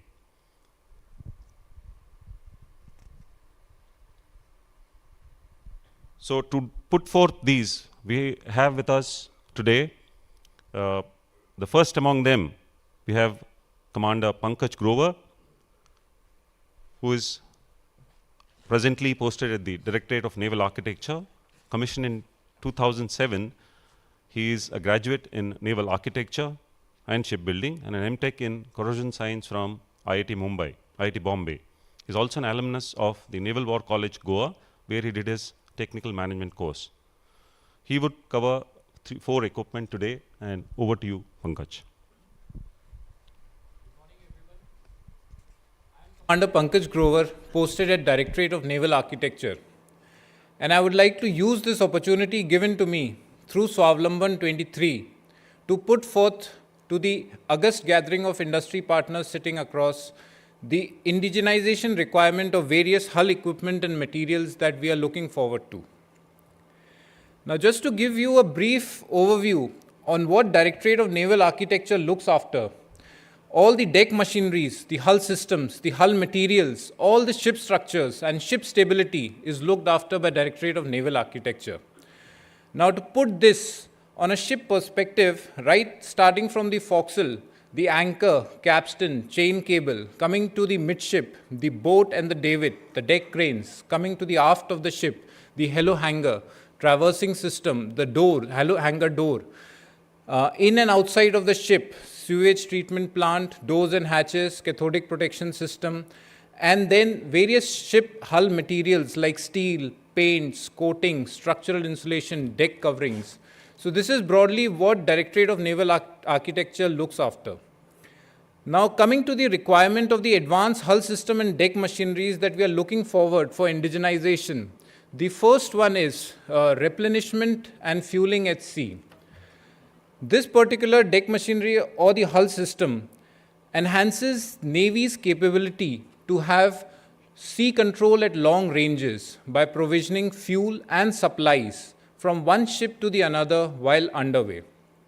Presently, Indian Navy has got foreign make system in its inventory, and I would like to urge our industry partners to come forward for indigenization of this system. Yesterday, an IDEX Prime scheme has been unveiled for indigenization of the same, for which the link I would be sharing in my subsequent slides, where the industry partners can come up to and apply for the same. Now, just bringing in the aspects of the RAS-FAS system, breaking it into sub-assemblies, it will include the fueling probes, the rigs, hose assemblies, the heavy and light jackstay points, the winches, deck fittings. The standards will be in accordance with NATO and DEFSTANS, and we are looking at a service life equivalent to the service life of the ship, that is at least 35 years. In the next 5 years, we are looking for a minimum order quantity of 5 ship sets, and with the developmental timelines of 25-26. Now, just to highlight although we have broken down into sub-assemblies to give a brief overview of to what the system would comprise of, the lowermost picture in the screen highlights the complexities in the designs that the industry partners will have to cater into. There are so many forces, dynamic forces, which the system has to undergo while undertaking the unrep operation. So this makes it a daunting and challenging task for our industry partners, for which Navy is always there as a hand-holding partner. But this is what makes the system unique. Just to give a better appreciation on how the system works, this is a pictorial representation of how fueling at sea happens and what are the various sub-assemblies and where in line they fall in. This is at the receiving end where both the single and dual probe assemblies are attached. Coming to the next equipment which I would like to put forth is the impressed current cathodic protection system with diver replaceable anodes and reference electrodes. Now, ICCP system, as we call it, is actually the system which is an active corrosion mitigating measures for underwater hull when the ship is afloat. The important component in this, which we are seeking from the industry partners, is to make the anodes and REs, that is the underwater fittings, diver replaceable, so that we don't have to dock the ships whenever we have to replace them or there is a defect. The ships can be operational and the system can be maintained. Presently, there are foreign-make OEM systems which are installed on board Indian naval ships, which we would like the industry partners to come forth for indigenization. We have presently taken up the indigenization under DRDO route through NMRL, that is the Naval Metallurgical Research Laboratory at Ambernath, who are preparing the proof of concept as of now. So the industry partners might as well take TOT from NMRL or come or approach Directorate of Naval Architecture with their own proprietary solutions, which will be taken forward. These systems will be for both new construction and in-service ships. Just giving you an overview of the sub-assemblies that the system would be comprising of, it will include control panels, reference electrodes, anodes, cofferdams, dielectric shields. The pictures are representations of how the anodes and reference electrodes look and how they can be replaced by a diver when the ship is afloat. The minimum order quantity in the next 5 years, we are looking at 20 ship sets, which of course will be extended to the other ongoing new construction ships and the in-service ships, which will be coming after that, with a development timeline of 25-26. The next equipment or the hull system which we are looking to put forth to our industry partners is a very niche system in its domain, which is the next generation halo harnessing and traversing system. The thing that makes it unique is it allows unmanned deck operations. While a halo is approaching the deck for its landing operation, it harnesses without any men on deck. Presently, foreign-make systems are being installed on a new construction ships. The system is yet to be commissioned, so we have taken up an indigenization make-to case where industry partners can approach us. There are already industry partners which have approached us in this regard, but we would like this to be open to more industry partners so that we can have more participation. This will be applicable for all new construction and in-service ships, and it will play a very important role in integrating the newly inducted MH-60R fleet to our naval ships. Now, just giving you an overview of the sub-assemblies that will be involved in this system. It will have an helicopter positioning sensing system. It will have visual cues, rapid securing devices, deck rails and fitting, and a traversing system. This system also we look forward to have a service life same as that of the service life of ship, that is at least 35 years. The minimum order quantity in the next 5 years as part of Make-2 scheme which we have projected is 5 ship sets, and the Make-2 timelines are 26-27. The important aspect in this particular system which we need to focus on is, which is shown on the bottommost picture, harnessing once done unmanned, it has to sustain sea states 5 and 6, which is very important. And the rapid securing device which is on the deck plays a very pivotal role in this particular thing, which will be a challenging task for everyone, all the industry partners to focus on to. Just to demonstrate it through a video for a better appreciation, the helicopter has got transmitters and there are receptors on the deck. The securing device using the helicopter positioning system senses the position of the helicopter on its own and latches onto the probe which is there on the helicopter, thus traversing it without any men on deck. So that is the USP of the system which we are looking at for indigenization. Coming to other advanced hull material and coating, which DNA is looking for indigenization, are advanced materials which offer high payload to weight ratio, such as composites. We are looking at composite structural panels, composite doors and hatches. We are looking at coatings which have advanced properties such as fire, acoustic, thermal, FAT as the acronym goes. The coatings which can be applied in afloat condition underwater, we don't have to dry dock the ships. Self-healing paints, radiation-resilient coatings, surface-tolerant paints. Just to give you an overview on what we envisage out of these coatings, surface-tolerant coatings will be tolerant to any kind of corrosion that happens on the surface, and they don't need any kind of surface preparation, can be applied directly. Self-healing paints use nanotechnologies so that they can heal themselves whenever any defect, paint defect happens. Underwater coatings will be, which can be applied when the ship is in a afloat condition, and thus we don't have to dry dock the ship. I would also use this opportunity to ask for increased industry partners in supply of various deck machineries such as davits, capstans, foldable hangar doors, and sewage treatment plants, which Directorate of Naval Architecture looks into. Also, there are various indigenization cases which we are already pursuing, and we have reached an advanced stage, which I have shown on the slide. The important part of this slide is there are links which I have shared where our industry partners can go and stay abreast with the latest indigenization cases that we keep uploading, and we keep asking help from the industry partners. Now, having put forth the indigenization requirements, it's a very important factor to maintain an industrial ecosystem to keep this relationship going, for which we are looking forward to having maintenance and through life support models through our OEMs who are going to supply niche technologies to the Indian Navy. But as a reciprocation, as Chief of Material also brought out in the morning session, that we would urge for the quality assurance and certification from the OEMs. That is in terms of ergonomics, the design that you give, safety, reliability, and user satisfaction to the utmost. There are novel models like performance-based logistic model, which we will be offering for the through life support of niche technologies to the OEMs, which will give a platform for continuous engagement between Navy and OEMs, and thus have a good industrial ecosystem that will be going on. Now, if I have to summarize, we are looking forward to have advanced systems as brought out in the previous slides, which are reliable, safe, which have a longer life, longer service life, and they offer a lighter payload to our new construction ships.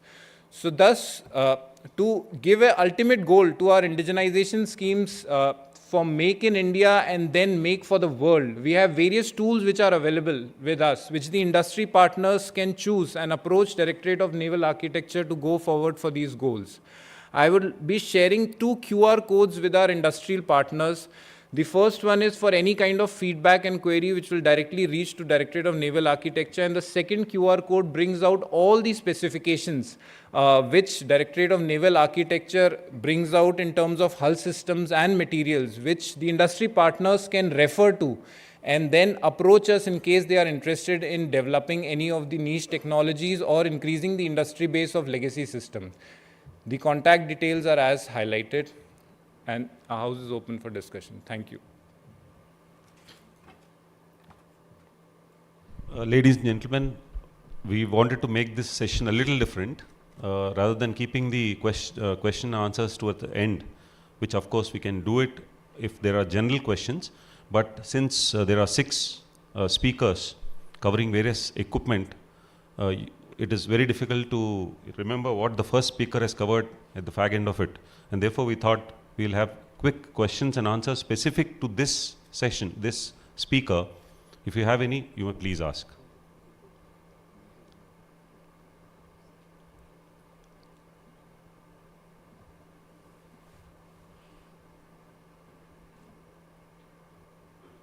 No questions?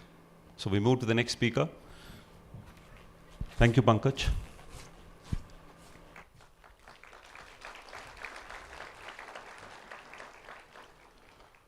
We now have Commander Deepak with us, who is from the Directorate of Marine Engineering. Commissioned in 2009 as an alumnus of the Naval College of Engineering and Defence Services Staff College, Wellington. Served on board frontline warships as a marine engineer on board Trishul, Sayadri and Kolkata. Is presently at DME and will now cover a few specific equipment that we in the Navy are looking forward to for indigenous development and design and development. Over to you. Thank you, sir. Good morning, everyone. I'll be covering first the role and responsibility of my directorate, that is DME, then the key equipments which are being pursued for indigenization as well as for increasing our vendor base.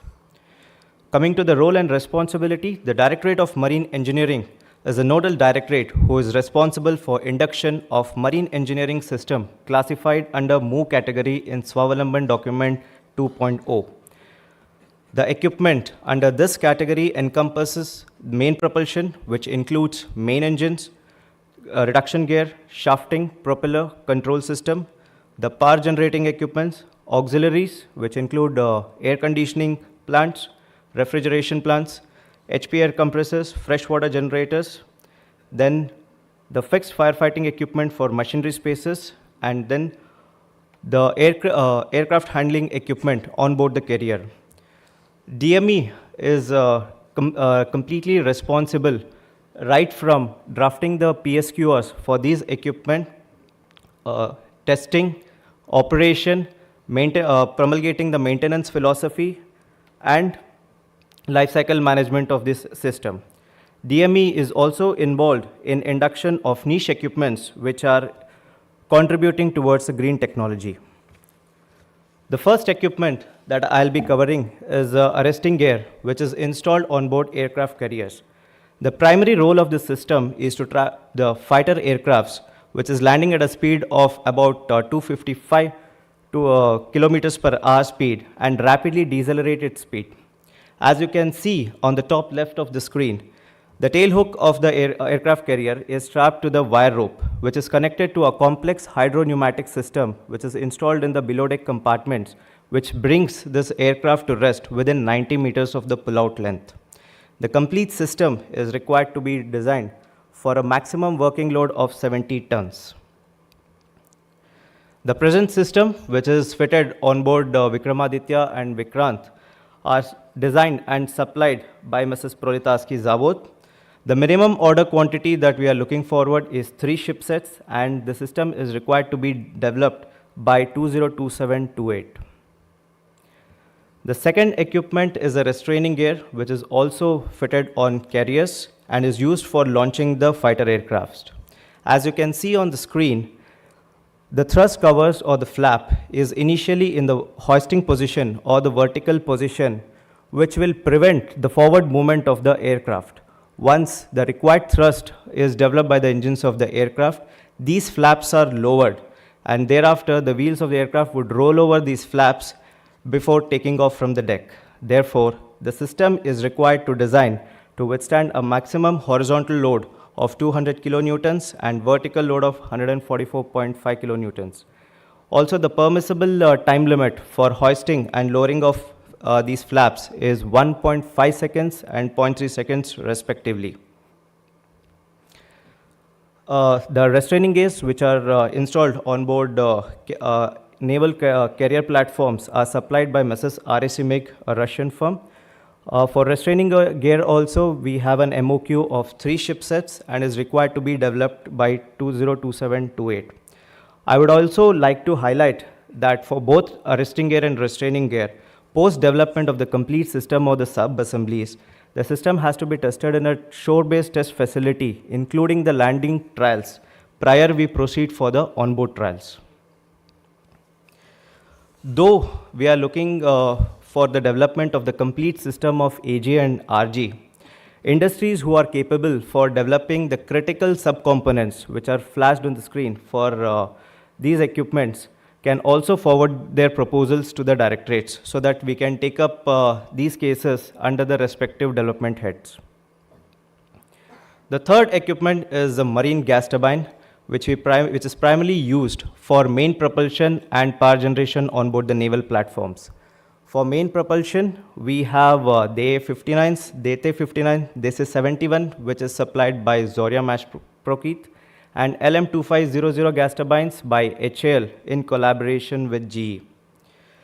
Towards achieving self-reliance in marine gas turbines, Indian Navy is pursuing development of 4 megawatt gas turbine project under Make One scheme. Presently, this project is at the feasibility study stage. Also, for development of critical subassemblies, we are pursuing development of critical subassemblies, that is the load controller, fuel governor, and electric starters for the Russian origin gas turbine generators.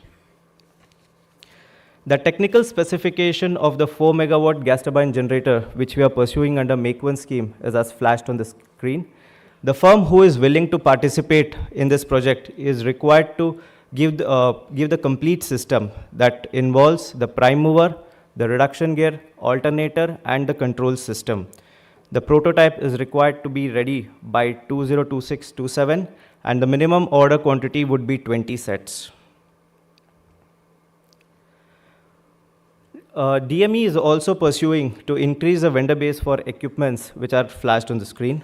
For gearbox, we are looking for the industries who can provide catalog gearbox, especially for water jet propulsion, and also complex gearbox, which have 2 power inputs and 1 output shaft.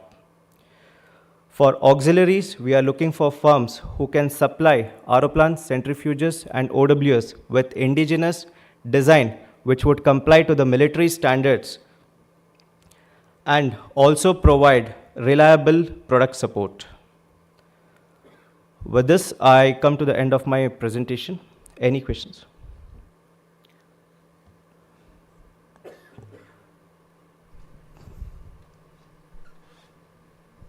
Yes, please. Anyone? Any questions with respect to these 3-4 equipment that he has covered?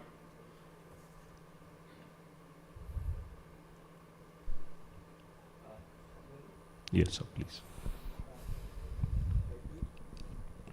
Mike, please.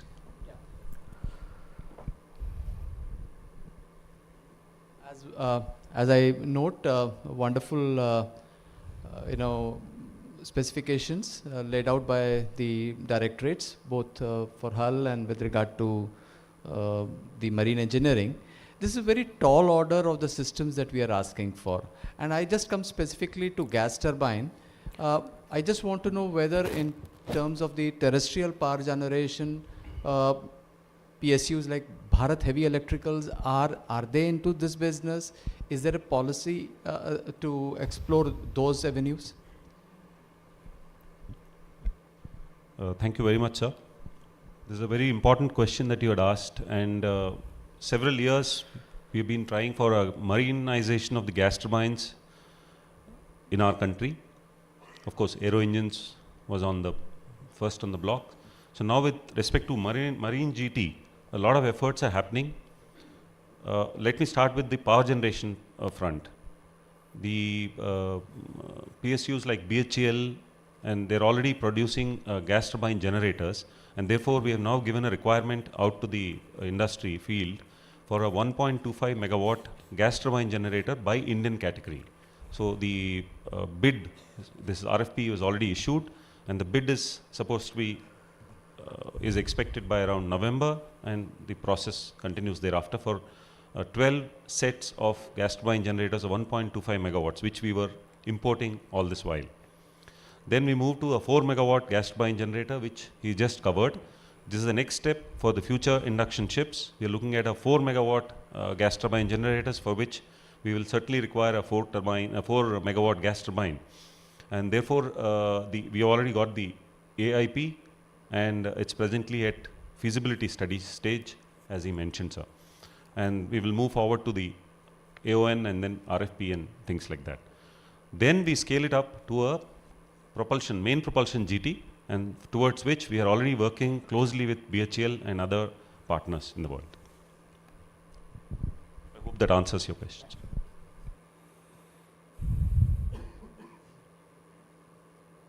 Please. There are two questions we will take. After this, we move to the next speaker. Good morning. I am Commandant Pradeep, retired from Coast Guard, now a sustainability expert. Green technology was shown here. So I want to know whether you're looking for propulsion to start with workboats and FSC's class on alternate fuels, because that is where the global world is moving. And if our idea is to export the technology after the startups have made, so it would be right direction. Your thoughts, please. Sir, yes, we are looking for the alternate propulsion. We are taking up a case for the development of ferrycraft, which is powered by hydrogen fuel also. The RFP, we are presently at the AIP stage. Once AIP is done, we'll be issuing the RFP very soon. Yes, please. I'm Commander Shivrao, retired. My question is regarding the mill standards, what he has proposed, that these indigenized equipment should be conforming to the mill standards. Especially when you take the auxiliary equipment, like the gearboxes or RO plants, which are commercially available. And if these can be made to comply to the mill standards by providing special shock absorbers or foundations, that would reduce the cost very much. Otherwise, if you are insisting that the whole plant, RO plant or the gearbox to comply to the mill standards, it's going to cost very heavily. I would suggest you look into this matter. Sir, yes, sir, we have noted this point. But however, sir, when we are drafting the PSQs for all the marine engineering equipment, sir, we also have to comply with the underwater noise requirements also. So that is why we have to comply to the mill standards so that it qualifies the vibration limits, the shock limits, everything. So we cannot go away, because since we are a warship and we will be operating in the mine areas and all. So that is why mill complying to the equipments, complying to the mill standards becomes that much important for us. I can give you an example. For SSK submarines, I was part of the overseeing team.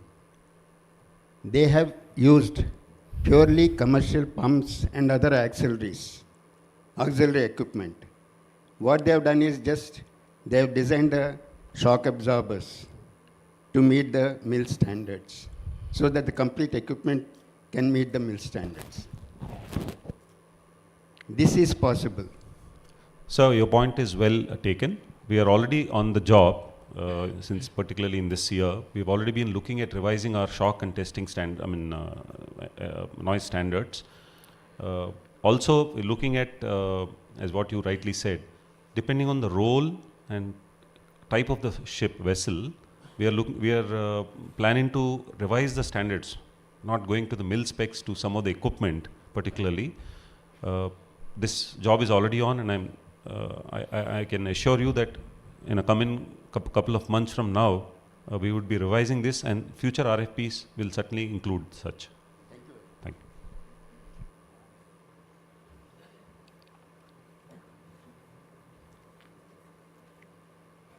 Thank you, Deepak, and we move over to the next speaker.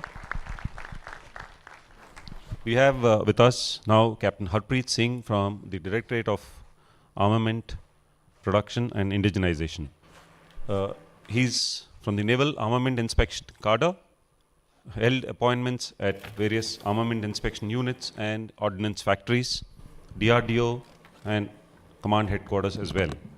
Presently posted at the Directorate of, that is DAPI, Directorate of Armament Production and Indigenization, is responsible for quality assurance and indigenization of naval armament equipment.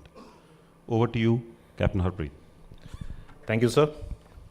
A bit difficult time to deliver the talk. All along, I was thinking that I have to wish good morning, but I think now I have landed up in good afternoon. So, good afternoon, ladies and gentlemen. I am Captain Harpreet Singh from Directorate of Armament Production and Indigenization. The Directorate is responsible for production quality assurance and indigenization of niche field of naval armament stores. We are involved from the conceptual stage to the production and finally delivery to the Navy. Now, in the next 5 minutes, I shall briefly cover few of the indigenization requirement of Indian Navy in the niche field of naval armaments, as mentioned in the Swavlamban document released by the Honorable Raksha Mantri yesterday. The first critical item that Indian Navy looking for is reels for wire-guided torpedoes. The guidance wire act as a medium of communication of data transfer between the torpedo and the firing platform for guidance of the torpedo towards the target. A guidance wire reel for the torpedo comprises a casing, a coil of copper cable, and is designed for maximum compactness. The criticality of the design lies in maintaining insulation resistance in its underwater application. I would like to urge to the companies working in the field of cable technologies, especially underwater cables, to come forward to explore the feasibility in this niche field. The OEM for the torpedo reels existing with Indian Navy is of Eastern as well as Western origin. When I say Eastern, it is a Russian bloc, and Western is European countries. As of now, we are looking for a developmental order with developmental timelines of 2 years. Once the industry partner or the partners are developed, we will place the bulk order. The next item is exploder devices for guided weapon systems, including missiles and torpedoes. This device is used for ensuring safety during storage and handling, arming during flight, and functioning of warhead on receipt of signal from onboard computer. Ladies and gentlemen, as mentioned by Honorable Raksha Mantri yesterday, we are not looking for a replica or reverse engineer design, but expecting a suitable solution from the industry based on form, fit, and function concept. The existing devices held with Navy are of Russian origin. As of now, again, we are looking for a developmental order with development timelines of 2 years. Once the industry partner is established or the partners are established, we will be in position to place the bulk order. The next in line is universal fuse for 30 mm and 76.2 conventional ammunition. We are looking for a fuse that is capable to function in proximity mode, direct impact, and self-destruction. Now, as far as the specification or the qualification is concerned, DAPI is committed to provide hand-holding to the industry with its expertise gained over the years with its association with various design agencies, including DRDO. The existing devices held with Indian Navy are of, again, Russian origin and European origin. We are looking for a developmental order with a development timelines of 2 years. Once the vendor or the partner is established, we will place bulk order. The next category involves very niche field of missile energetics, which includes rocket motor propulsion systems with composite and double-base propellants, various pyros, and thermal batteries. The specification for these assemblies have been generated by DAPI, and the same can be shared with the prospective vendors. I would like to mention that we consider our industry very much capable and mature for venturing into this niche field in view of the industry's experience with various indigenous missile programs being steered by DRDO and space programs by ISRO. The system available with Navy are of Eastern and Western origin, and we are looking for a developmental order with a development timelines of 2 years. The next in line is missile electronics, which includes homing heads, onboard computers, and radio altimeters responsible for missile guidance as well as in-flight control. The details in terms of technical documentation can be shared with the prospective partners. Here I would like to request the industry partners working with or associated with DRDO and ISRO to come forward and explore the feasibility of indigenization as well as repair of faulty missile electronics. The systems are of primarily Eastern and Western origin, and we are looking for developmental orders with the timelines of 2 years. Over here, as I said earlier, that we are also open for feasibility of repairs for the existing faulty inventories. Now, ladies and gentlemen, due to paucity of time, I have only covered few of the critical technologies. A detailed indigenization plan within the overall construct of Swavlamban document has been promulgated by Directorate of Armament Production and Indigenization, that is DAPI, in the form of Annual Indigenization Plan for Naval Armament Stores, or AIP-NAS. It is a 3-year roll-on plan, and currently third roll-on plan 2023-26 is in force. Many of the critical sub-assemblies and assemblies of the guided as well as the conventional armament stores have been successfully indigenized by DAPI and with the industry association, including various thermal batteries, pyros, PCBs, torpedo propellers, battery management system, high-pressure bottles used in torpedoes, etc. AIP-NAS has been barcoded and hosted on SIDM website with 815 plus stores included for indigenization. DAPI execute indigenization projects through indigenization cells present at Mumbai, Vishakhapatnam, Kochi, Pune, and Hyderabad. I would like to conclude my talk by saying while the numbers or MOQ may appear to be limited, but these are very high-value niche technologies with very limited players globally, and therefore extensive export potential exists for these technologies. Ladies and gentlemen, you all are welcome to visit DAPI stall number 86, 87, and 88 in the exhibition hall area number 14 for any further queries and clarifications. With this, I have finished and open to question, if any.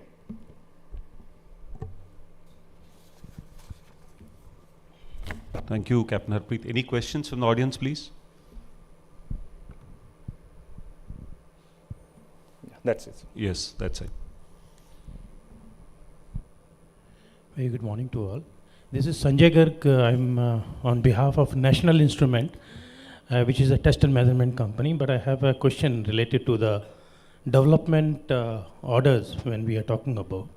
So in case of a development, my question is that if an industry overtakes to develop it, how the procurement is going to happen? Will it be on an open source, open platform, or it will be on a single industry basis? Sir, may I, sir? As far as, if I have understood your question rightly, so you want that how that developmental order process will be followed. Now we have got various routes for development of any individual store or as a whole store in its entirety. Now we have got make procedures, we have got revenue route, we have got facility on NC basis also, where the company can approach us. We give the problem statement, as I have mentioned that we have got AIP NAS. Now if you go through that document, you will find many things, and we have been associated with National Instruments for calibration of our cards and PCBs, and you have expertise available for making those PCBs. So as I have mentioned that we have included everything in our AIP NAS. So you come up with a proposal. We can decide that what procedure we need to follow or how we can do it. We can do it on revenue route. We will publish EOI.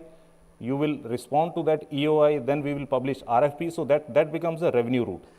Or as per DPM also, chapter 15, you can come to us and you can make that thing on NC basis also. Now once your product is qualified, we will issue you a certificate that yes, this company is certified for making this particular anything. In your case, it is PCB. Thank you very much. Yes, I think that's it. Yes, please.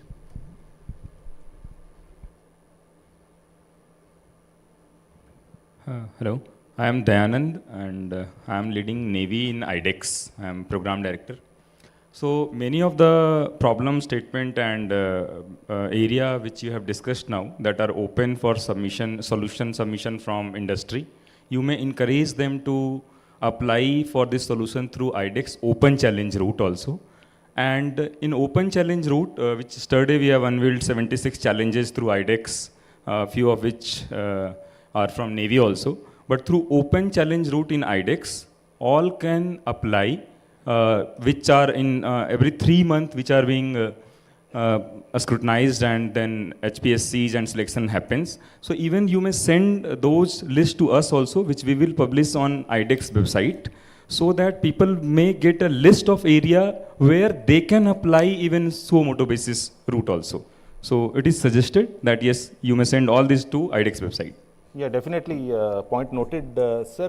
We will forward all these niche technology requirements to IDEX, and they will be open to open challenge. Anyway, like we have 6 to 7 projects specifically for naval armaments under IDEX. We have 30 mm proximity fuse, which is going on as part of IDEX, and it's a great progress we have observed there. And definitely, I think by another 5 or 6 months, we are going to have that fuse prototype with us for testing. So definitely point noted, sir. We'll include that. Yeah, thank you, Captain Harpreet. We move to the next speaker. Ladies and gentlemen, we now have Commander Romit Razdan from the Directorate of Electrical Engineering, commissioned in 2008. Is an alumnus of the Naval College of Engineering and the Defence Services Staff College, Wellington.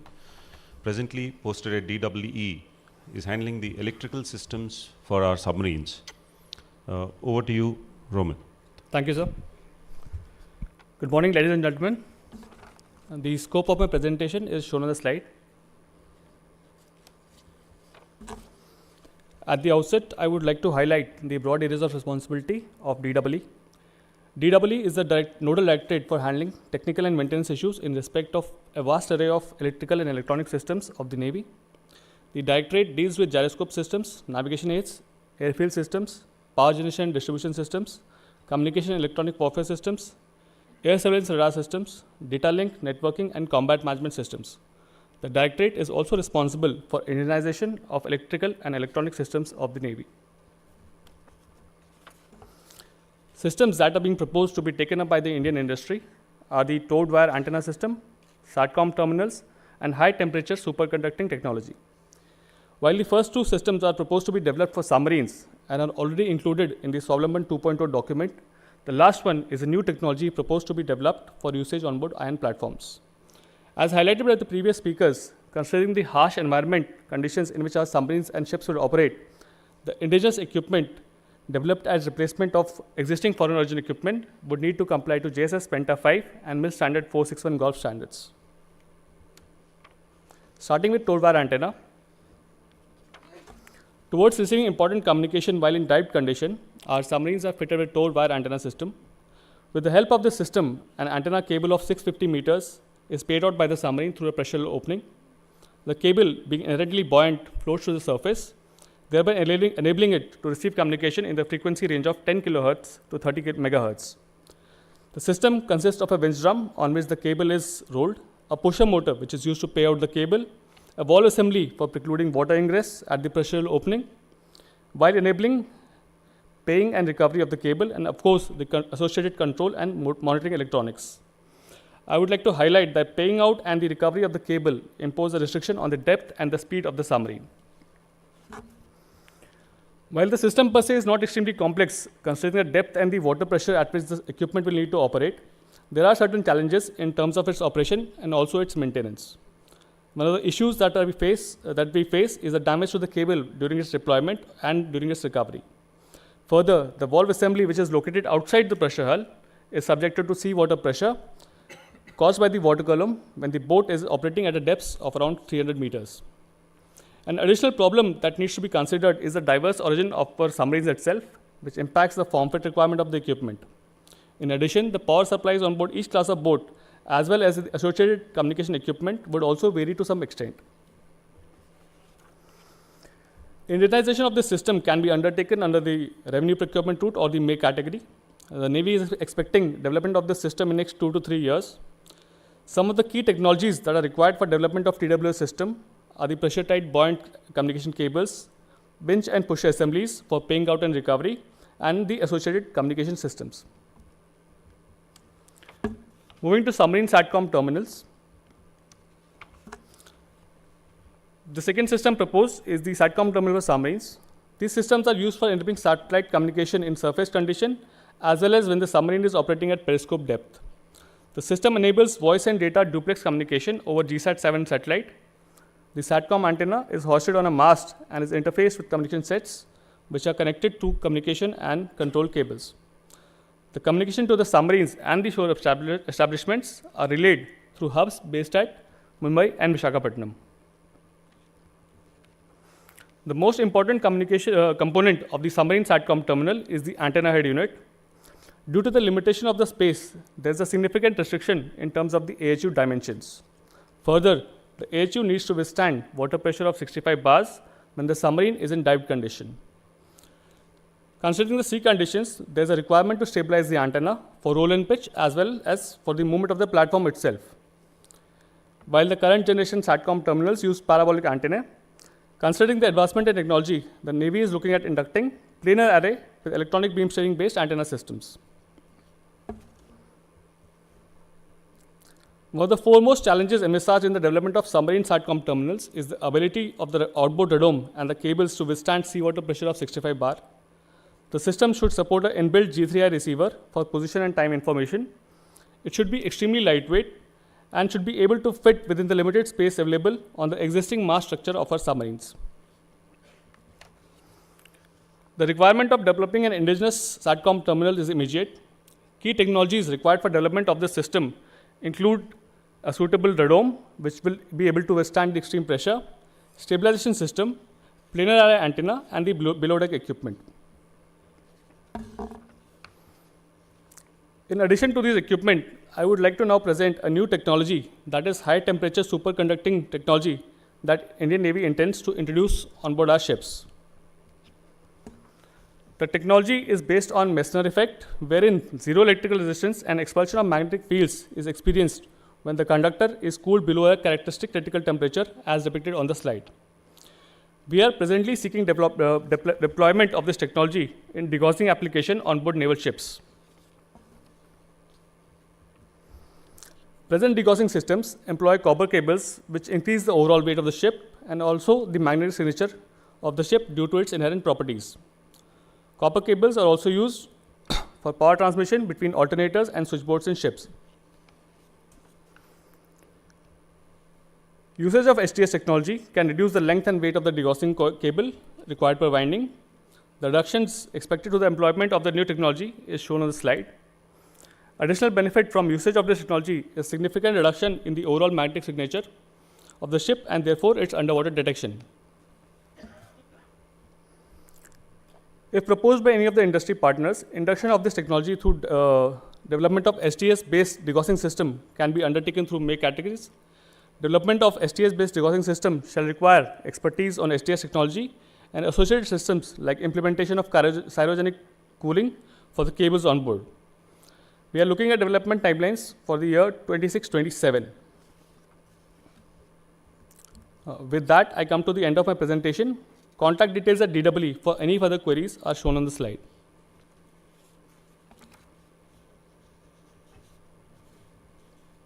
Any questions from the audience, please?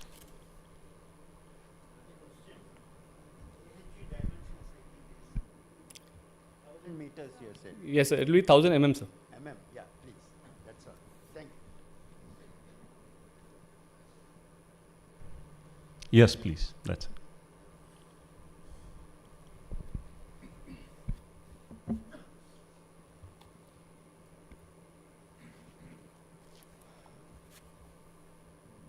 Yeah, hi, my name is Vivek, and I'm visiting from New York, backgrounds in physics. And the mention of superconductivity caught my attention. I'm just intrigued. Do we have examples of operationally deployed high-temperature superconductivity anywhere in the commercial world wherein we can be confident of attaining the timelines that you have mentioned? Or are they very aspirational and very researchy? And I mean, it's definitely futuristic, but the compressed timeline just caught my attention. Thanks so much. So what we know of is that various STS-based degaussing systems have been installed on ships in Europe. A company called ECA or Excel, they have developed this system and it is already deployed. So we can also think about developing this system in the next 2 to 3 years. Okay, thanks.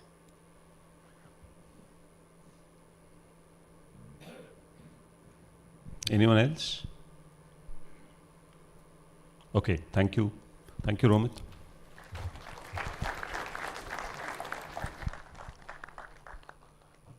We now move on to the next speaker, Commander Mukund Tandon from the Directorate of Weapon Engineering, commissioned in 2008, an alumnus of the Naval College of Engineering and Defence Services Staff College again, served on board Ganga, Ajay and Kochi ships. Presently at DWE, he is handling induction of new systems and technology. Yeah, please. Thank you, sir. Good afternoon, ladies and gentlemen. In the next 5 minutes or so, I will be presenting the indigenous requirement for weapon equipment. The Directorate of Weapon Equipment is a very unique directorate which is looking after the various facets of a weapon system.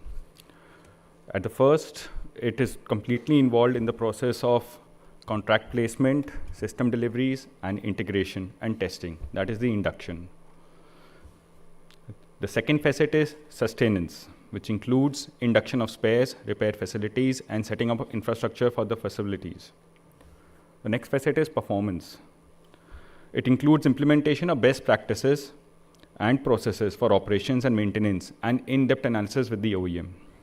The next facet is upgrades.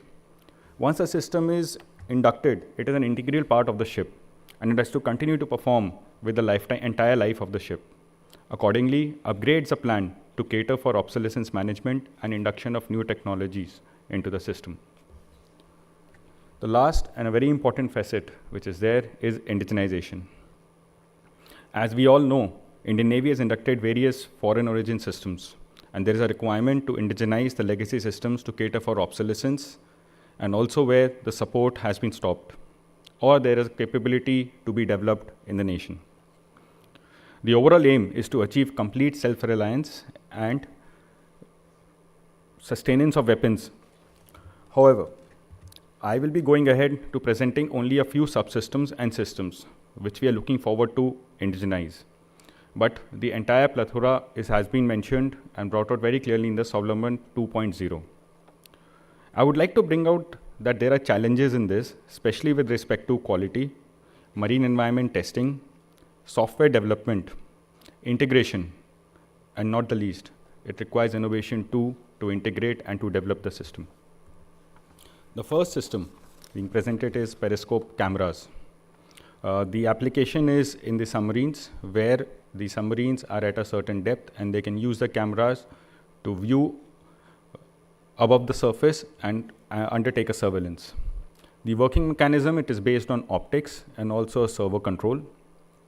As part of technical specification, it consists of a day and night vision, and also it requires a certain amount of optical zoom to cater for the surveillance. Presently, it is the US firm. The US firms are the ones which are providing support and also the cameras. As we see, as I've indicated, the minimum order quantity is presently, what we see immediately is 10. However, as and when we develop, the requirement will go up, and the developmental timelines is 1 to 2 years. The next system which I want to bring out is the infrared-based RCS measurement. As shown on the right, in the photograph, a ship has multiple signatures. That is from the EM signature, the sound signature, the magnetic signature. We also have an IR signature. So we are looking forward to having a mechanism which can be deployed in the open seas and undertake signature measurement of the ships. The sensors will be required to sense in the MWIR and LWIR range. Presently, we do not have any system deployed in this for this requirement. We at present are looking forward to setting up a testing bay. The quantity looks small, but the entire bay is a complete system. The development time which we envisage that it will take to understand the requirement and to deploy will be 2 to 3 years. The end result will be to improve the signature management, IR signature management of the ship. Another subsystem that you want to bring out is the traveling wave tubes. These are used in various applications across radars. It is used for amplification of RF signals, and it uses the microwave helical tubes.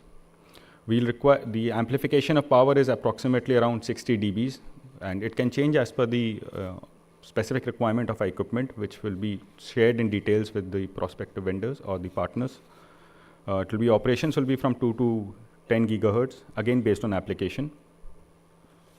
Presently, we are getting these items from the European and US firms.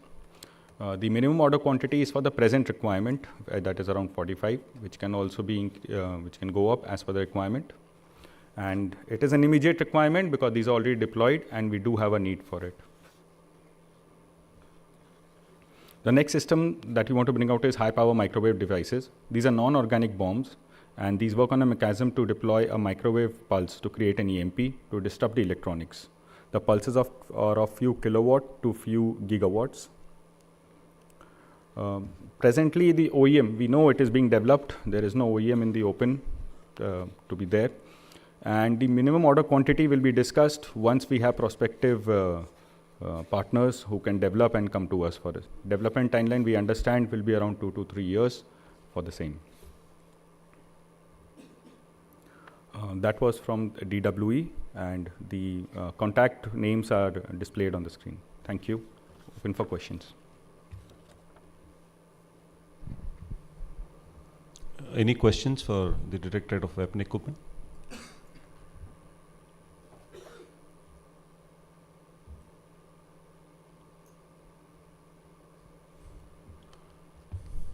Thank you very much, Mukund. Thank you, sir.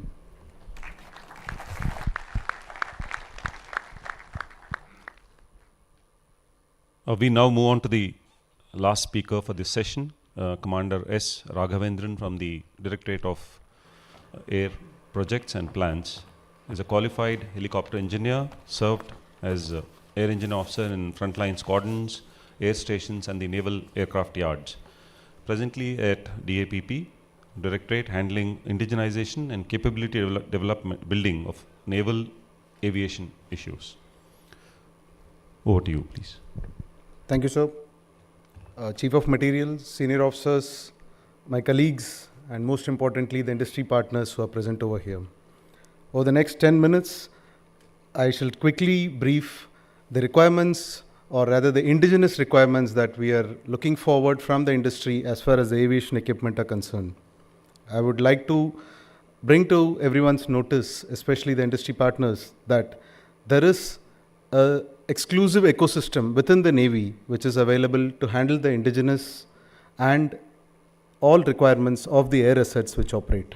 So before I go to the main agenda, I would like to give you a quick glimpse of the roles and responsibilities shouldered by the various agencies. The Directorate of Air Projects and Plans, whom I represent right now, is there to formulate policy guidelines and roadmap for indigenization with well-defined objectives and targets. This is one of our primary tasks. We also pursue various projects, modernization cases of both technical infrastructure and of the aircraft upgrades and various Government of India schemes. The Headquarters Naval Aviation, which is a class authority positioned at Goa, handles the day-to-day aspects and promulgates various tasks based on the field requirements. There are two IICs, which are the in-house indigenization committees located at the naval aircraft yards at Kochi and Goa, who are the primary nodal agencies for handling indigenous requirements of aircraft as mentioned on the slides. The Naval Aircraft Servicing Development Organization at Goa handles the common use and the commercially off-the-shelf items. The Aircraft and Aero Engine Holding Unit, which is positioned at Coimbatore, has been given the mandate to handle all the indigenous repairs for aircraft and its component across the naval domain. We do have a large number of naval license cells spread across the country who take forward the initiatives by all the four nodal agencies and help in ensuring that the industry partners who are engaging with us can directly interact with the aviation people, qualified personnel, and get the details and hand-holding at their location. The Naval Aeronautical Quality Assurance Agencies and the regional centers handle all the quality requirements of the non-flight critical items, consumables, and the ground support equipment which are being indigenized, whereas we go to the Semilac and their own regional centers for the flight critical and aircraft modification. This is just an overview of where we are, what are we doing, and who all are available for the industry partners to engage with. Indigenization itself is a challenge. In aviation, we do have a little bit more. The obsolescence management is one of the biggest challenges that we have, as the substitutes that we can bring in also need to get seamlessly integrated within the space that's available and need to pass a very, very stringent quality requirement. So this has been one of the pain points. The second one has compounded the already existing challenge of obsolescence, wherein we have a severe restriction in dealing with the foreign OEMs. So we are aggressively looking at engaging with the industry partners. The stringent quality requirements, needless to say, as a famous saying goes, in aviation you can't afford to make a mistake, because you might not find the guy who is affected to go and apologize to. That's the kind of requirement that is there. We are completely aware of it. But we are here to help the industry in going ahead with and meeting all these stringent quality requirements. We have a lean and a mean fleet of aircraft. We need standardized item which can be used across the fleet so that there is economy of effort at every level. These aircraft cannot be replaced once it is inducted very easily. They come with a heavy price tag, and the systems are quite complicated and the development timelines are huge. So we need to have a continuous life cycle support in managing obsolescence, and a lot of initiatives have been pursued. I'll quickly cover upon the three-pronged approach that we have been doing. A lot of policy changes have come in. Indigenization roadmap is a 5-yearly roadmap that has been issued, available in the public domain. The guidebook tells exactly how indigenization happens in the naval aviation. We have reviewed our own process. We have simplified our process. We have given authorities to various agencies. The MINAS is the Manual for Indigenization of Naval Air Store, which was recently reviewed, also has enabled our agencies to fast track the aviation indigenization. We upload various requirements in the Strigen portal, and apart from that, we have also crystallized more than 100 problem statements where we have not told the industry what is required to be done. We have only told that this is my problem. These are the areas that possibly the industry can pitch in and help us. This would range from making import substitutions, undertaking in-country repairs, and do indigenous efforts in replicating the products. The Academia Connect with various IITs and IISc has really helped us in upping our ante in finding technologically viable solutions across various complex problems which we or the industry could not invest in the initial part of the R&D.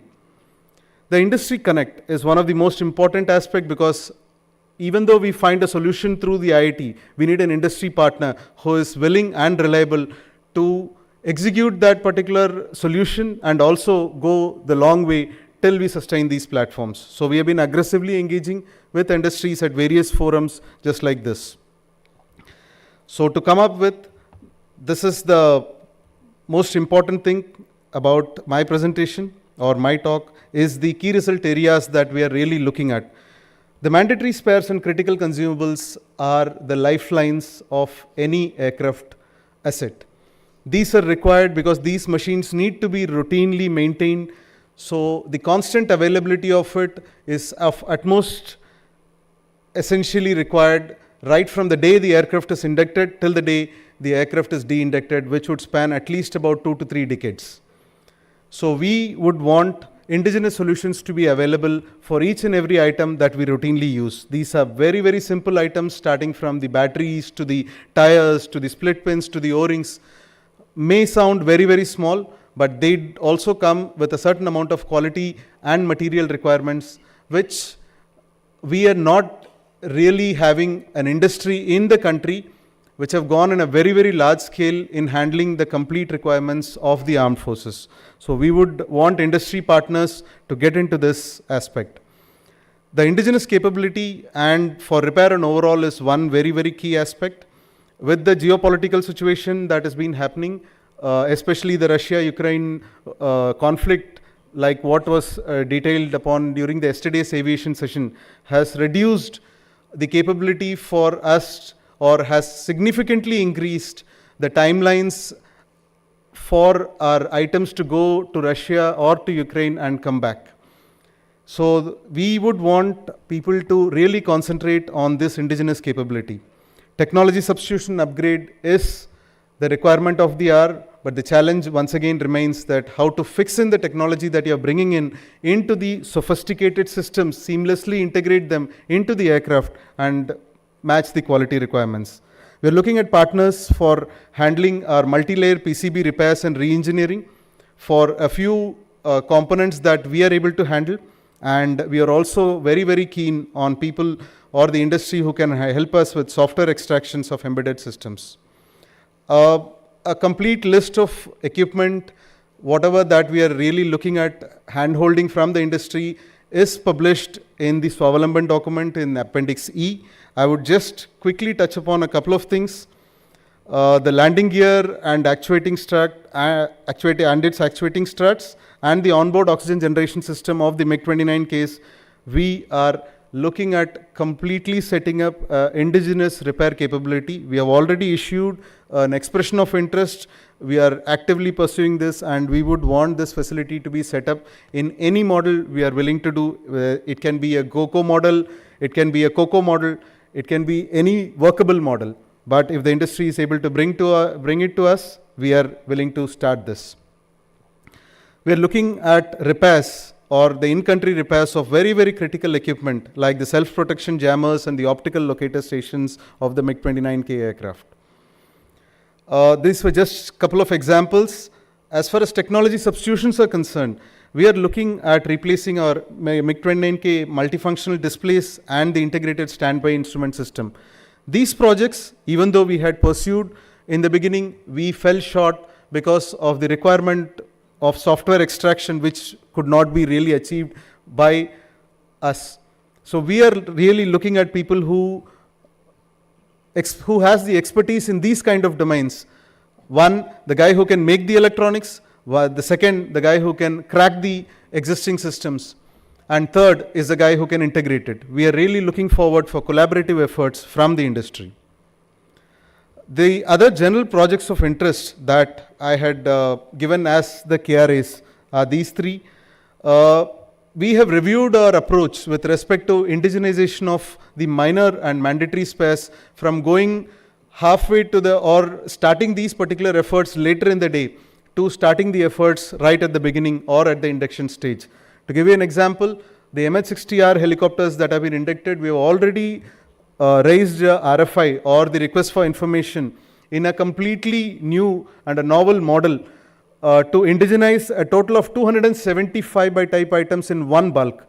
The project would be steered by the Naval Headquarters and the coordinating agencies. Everybody has been assigned their responsibilities. We have got encouraging response. I would request any interested industry partner over here also to contribute for that.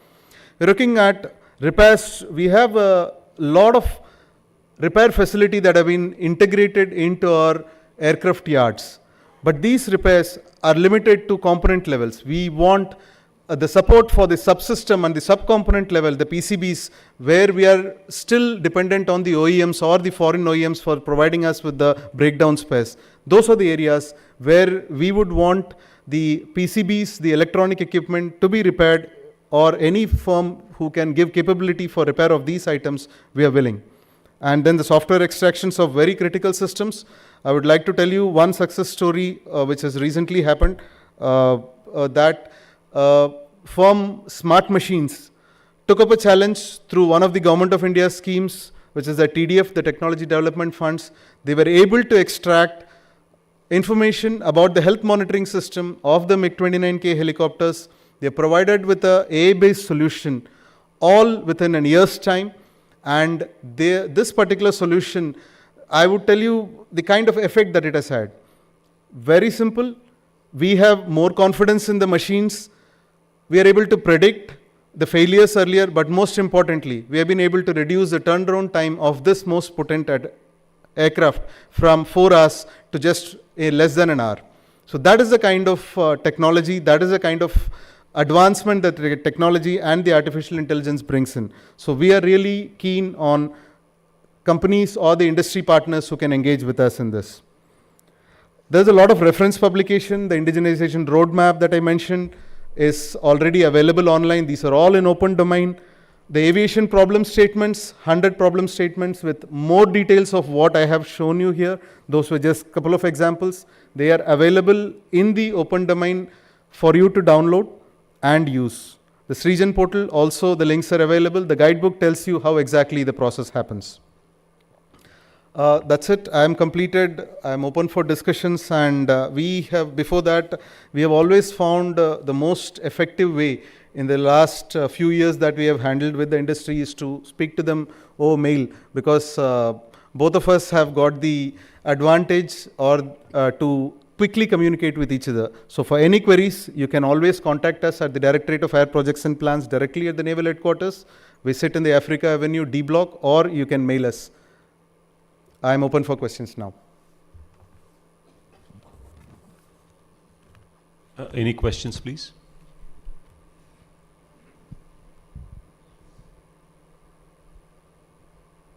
Yes, please. Yeah, hi. Regarding structural health monitoring, how easy or complex would it be to procure the data to train the models for predictive analysis and to conduct field trials, experiments, even for aircrafts in flight, being able to perform in situ monitoring, and so on and so forth? Thanks. Sir, I understand if I got your question correctly, you are looking at how you're going to get the data for training the AI models, correct, sir? We are going to be providing the data. We have got the systems that are available. If the AI model is being developed, along with the project involves development of the AI model along with extracting the data that's available. We have got a system which already stores the data, but we would want that system to work more intelligently. That's what has happened in the case of the success story which I just mentioned some time back. So we will be able to provide you with the data, relevant data for training the AI models that are being developed. No, thanks so much. This is very encouraging. And being a US-based firm, we are also working with the US Air Force and the AFWERX program for the same. So I certainly would like to continue this discussion. Thanks so much. Absolutely, sir. Thank you.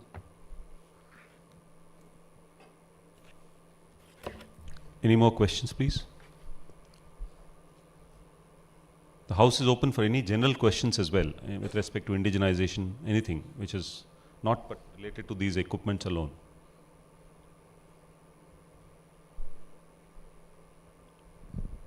Yes, please.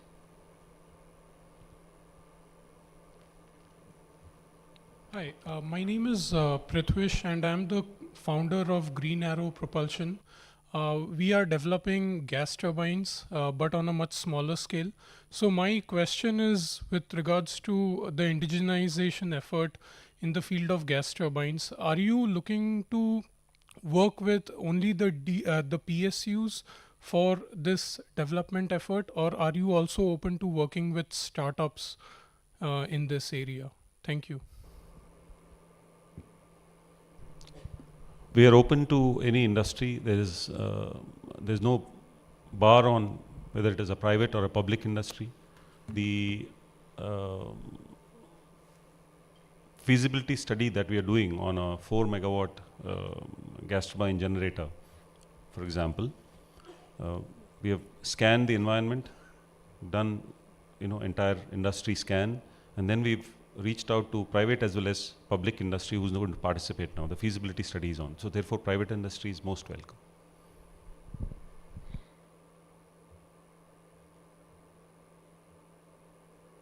Questions? Yes, please.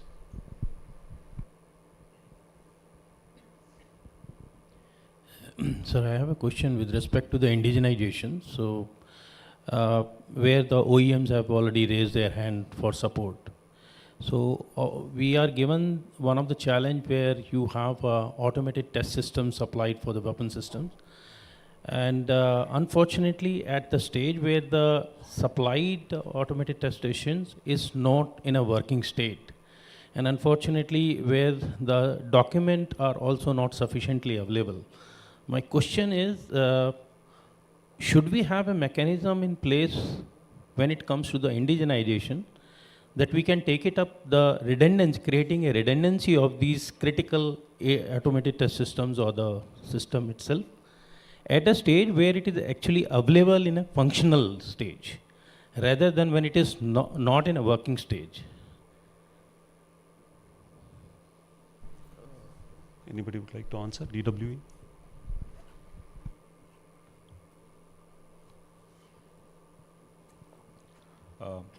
I understand that you would have been approached for a system which is been non-operational. That is where the issue is. And the documents would have been limited to based on the operations and not going into the details of it. However, I understand that with the usage for so many years, there is some expertise which is gained where an interaction has to happen between the services and your effort. That's why we say it's collaborative. That is one part which I recommend should be explored. because that has made a lot of differences. We have also undertaken, when I was in VESI as an organization, where we have worked together when we understand what has been gained as knowledge. That is one part. Your suggestion for having backup at the time of when the system is operational is correct, and it's taken, and we do practice it. In this one, being a legacy system where someone could have not have made a backup, or could have been where the interaction of yours now with the experienced people might bring it out, we need to take it forward. Thank you. Okay, thank you. Sorry. Last question, please. This is regarding the certification for indigenized items of legacy systems, especially like missiles. Some part, if it is indigenized, who is going to certify the whole performance of the complete platform? This is going to pose a big problem. PDWE, would you like to take this question? Commodore WE.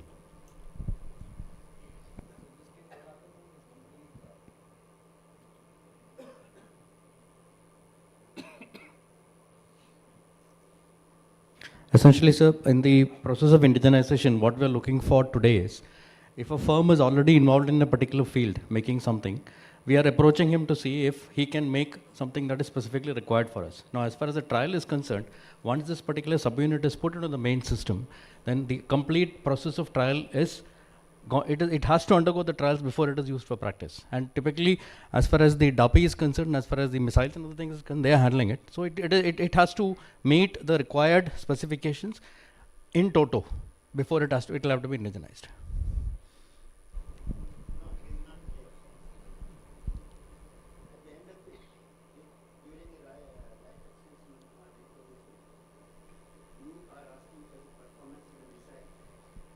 But the indigenized part, may it be the gas generator or some part of it, that is meeting individually the specifications what you are asking for. But at the end of it, if something goes wrong when you're firing the missile, who is going to be responsible? Sir, in that case, what happens is every subunit has a certain specs that it has to meet, sir. Now, if that is met, it is taken for granted, then it would meet the overall function of the main equipment itself. So, we will not be responsible for the 100%, because if you are able to meet the specs as far as the subunit is required, it is 100% this thing, because after that, when it will be fired, you don't know, correct, sir? So that the defining the specs at that point, and typically one of the questions that was just recently raised, in case if it is something is already non-ops, then what do you do? Right. No, this question has come to us because we are looking into the refurbishment and life extension of R-73 missiles. So missiles are DAPI will be able to. Yeah, with Air Force. Sir, may I Yeah, with Air Force. That's why I specifically said about missiles. Okay, right, so yes. Sir, I'll restrict my answer to Indian Navy, sir. I'll not go into domain of Indian Air Force, sir. As far as Navy is concerned, sir, when you're talking about like R-73, RWV, that already Navy is also taking up case for refurbishment of energetics, as I brought out in my presentation, sir. So as far as qualification of these sub-assemblies is concerned, this will be done by Navy, this will be done by DAPI, DNAI, sir, based on the qualification plan which mutually agreed between, let's say, you and us, and that will be based on various standards which are existing, JSG also, and MIL standards also, and DEF standards also, which will be mentioned as part of EOI, RFP.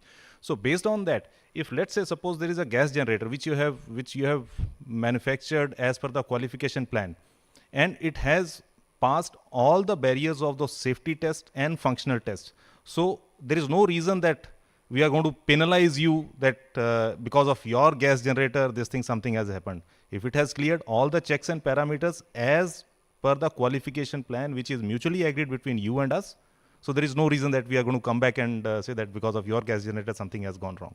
So this is as per that, sir. As far as Navy is concerned, energetics are concerned or the electronics are concerned, if it has passed all the bench tests, all static firings, so that's okay for us for certification as far as we are concerned, sir. Okay, thank you, ladies and gentlemen. That's been a very quite interesting and interactive session this was. Just to conclude, before we move forward, I'm sure you all have got an insight into what Navy is looking for immediate requirements of indigenization under various heads, which are marine engineering, electrical, weapons, armament, including aviation. So therefore, we covered the entire range of float, move, and fight. Not only these three, we also covered the flight category. So I hope these are some of the specific examples or equipment that we have taken out from Swavlamban 2 second version, but as brought out by various speakers, the details and of the rest of the equipment and systems are contained in this document. Please go through, and there are various other documents as brought out by the speakers. Please go through. The industry will have a complete view of what Navy needs. Just 2-3 quick points of what various speakers have covered. We are looking at, of course, going forward, not just indigenization of an equipment, we leave it at that. We are also looking at, in some of the areas, we're looking at performance-based logistics. That means the entire performance of that equipment, availability and the reliability of that equipment is ensured by the OEM or the manufacturer, including the spare support, product support going forward. Also, as covered by one of our speakers, we're looking at some repair and overall facilities as well, particularly in the aviation side. And one question that was asked by one gentleman with respect to developmental orders, related question. The answer to your question is that if you compete for a developmental order and you are the single development agency, then you will get some initial order, 100% you will get for whatever is the number specified by us, not just the development prototype, and in addition to it, the order will be given to you. Going forward, if the Navy finds another industry partner or broadens the industry base, like the Directorate of Marine Engineering and Electrical Engineering, they're looking at widening the base of the industry partners for the equipment already existing in our Navy, which is indigenized, like the RO plants. We have 2, so we are looking for 2 more or maybe 3 more. So till we find another partner, we continue to place orders on you for our requirements. With that, ladies and gentlemen, we conclude this session, and all it remains for me is to thank all the 6 officers sitting with me. Thank you for your efforts and time. Thank you, sir. May I now request Admiral Srinivas to kindly present the seminar mementos to the session speakers. To Captain Harpreet Singh,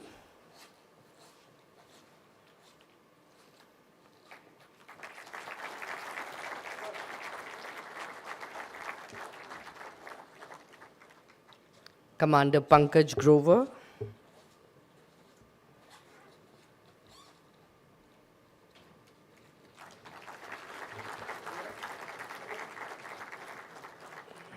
Commander Mukund Tandon,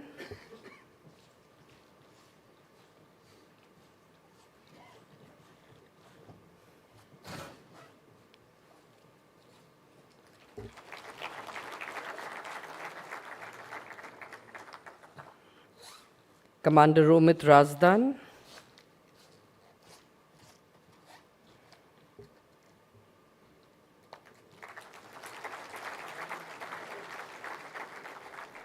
Commander Raghavendra,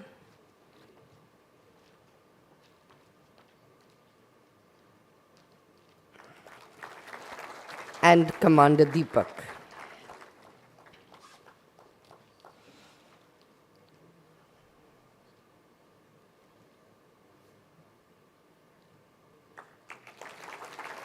May I request you all to get together for a group photograph, please.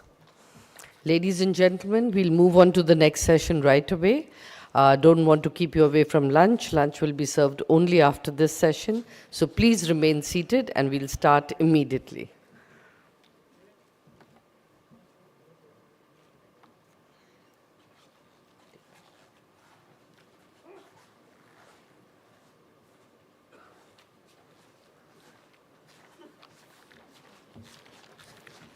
Excellent presentations.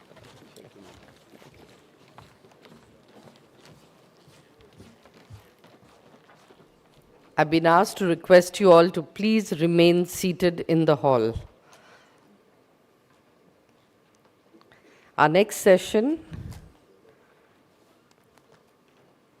We'll begin with right away. After having heard the opportunities towards enhancing indigenization of naval platforms, equipment, and stores, that is in float and move category, let us now move to the fight category, which is the session that addresses issues associated with it.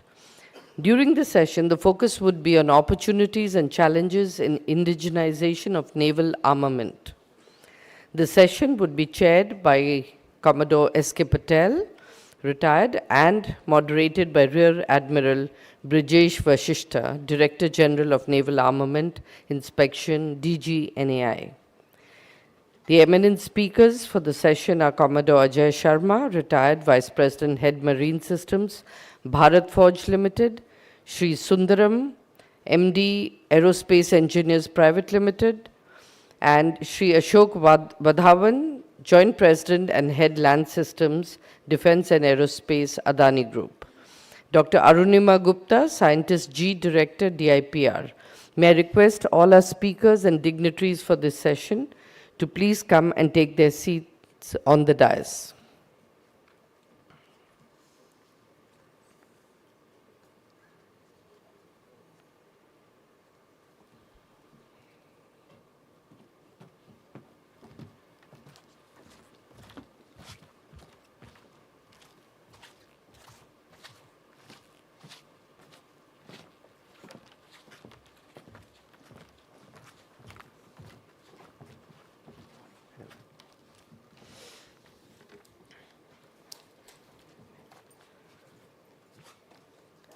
The moderator for the session, Rear Admiral Brijesh Vasishtha, Director General of Naval Armament Inspection, has an extremely rich experience of over 3 decades in armament indigenization and quality assurance. The flag officer has tenated key appointments, including Controller of Naval Armament Inspection, Eastern Naval Command, Controller of Naval Armament Ordnance Factories, Deputy Commandant and Chief Instructor at the prestigious Military Institute of Technology, Pune, and Officer in Charge, Article Overseeing Team for Development of Strategic Weapons. The flag officer is presently spearheading 2 directorates of the Indian Navy, Directorate of Naval Armament Inspection and Directorate of Armament Production and Indigenization, that is DAPI. DAPI is responsible for indigenization of naval armament stores through various routes, including make category, revenue, development through DRDO, etc. Towards this, DGNAI proactively engages with the industry on regular basis to provide hand-holding in this niche field of armament development. I would now like to request Rear Admiral Brijesh Vasishtha to take the session forward.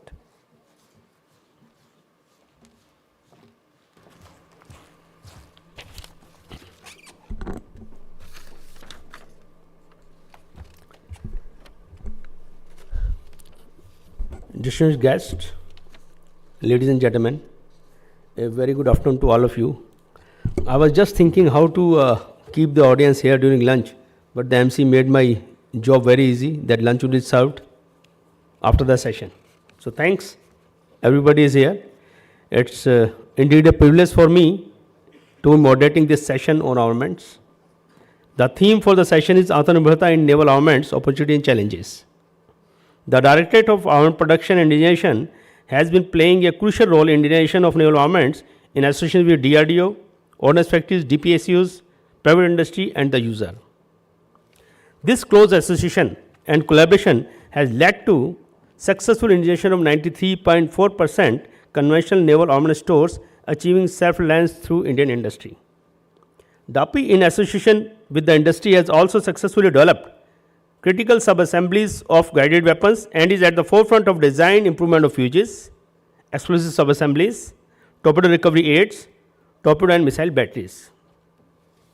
This session highlights opportunities and challenges that exist in design, development and manufacturing of naval armaments. Now, coming to the proceedings of the session, I am honored to introduce our Chairman, Commodore S.K. Patel, retired. Commodore Patel was commissioned into the Indian Navy in 1981 in the Naval Army Inspection Cadre. He holds a postgraduate degree in guided missiles. Commodore Patel has served in various capacities in the Navy as Controller of Naval Armed Inspection at Mumbai, Visakhapatnam, as well as he has been Director of Missile System Quality Assurance Agency, Hyderabad. He is also the Founding Director of Directorate of Quality, Reliability and Safety, DRDO. Commodore Patel is Consultant Advisor of Quality at Economic Explosive Limited, Nagpur at present. Sir, may I now request you to kindly give the keynote address.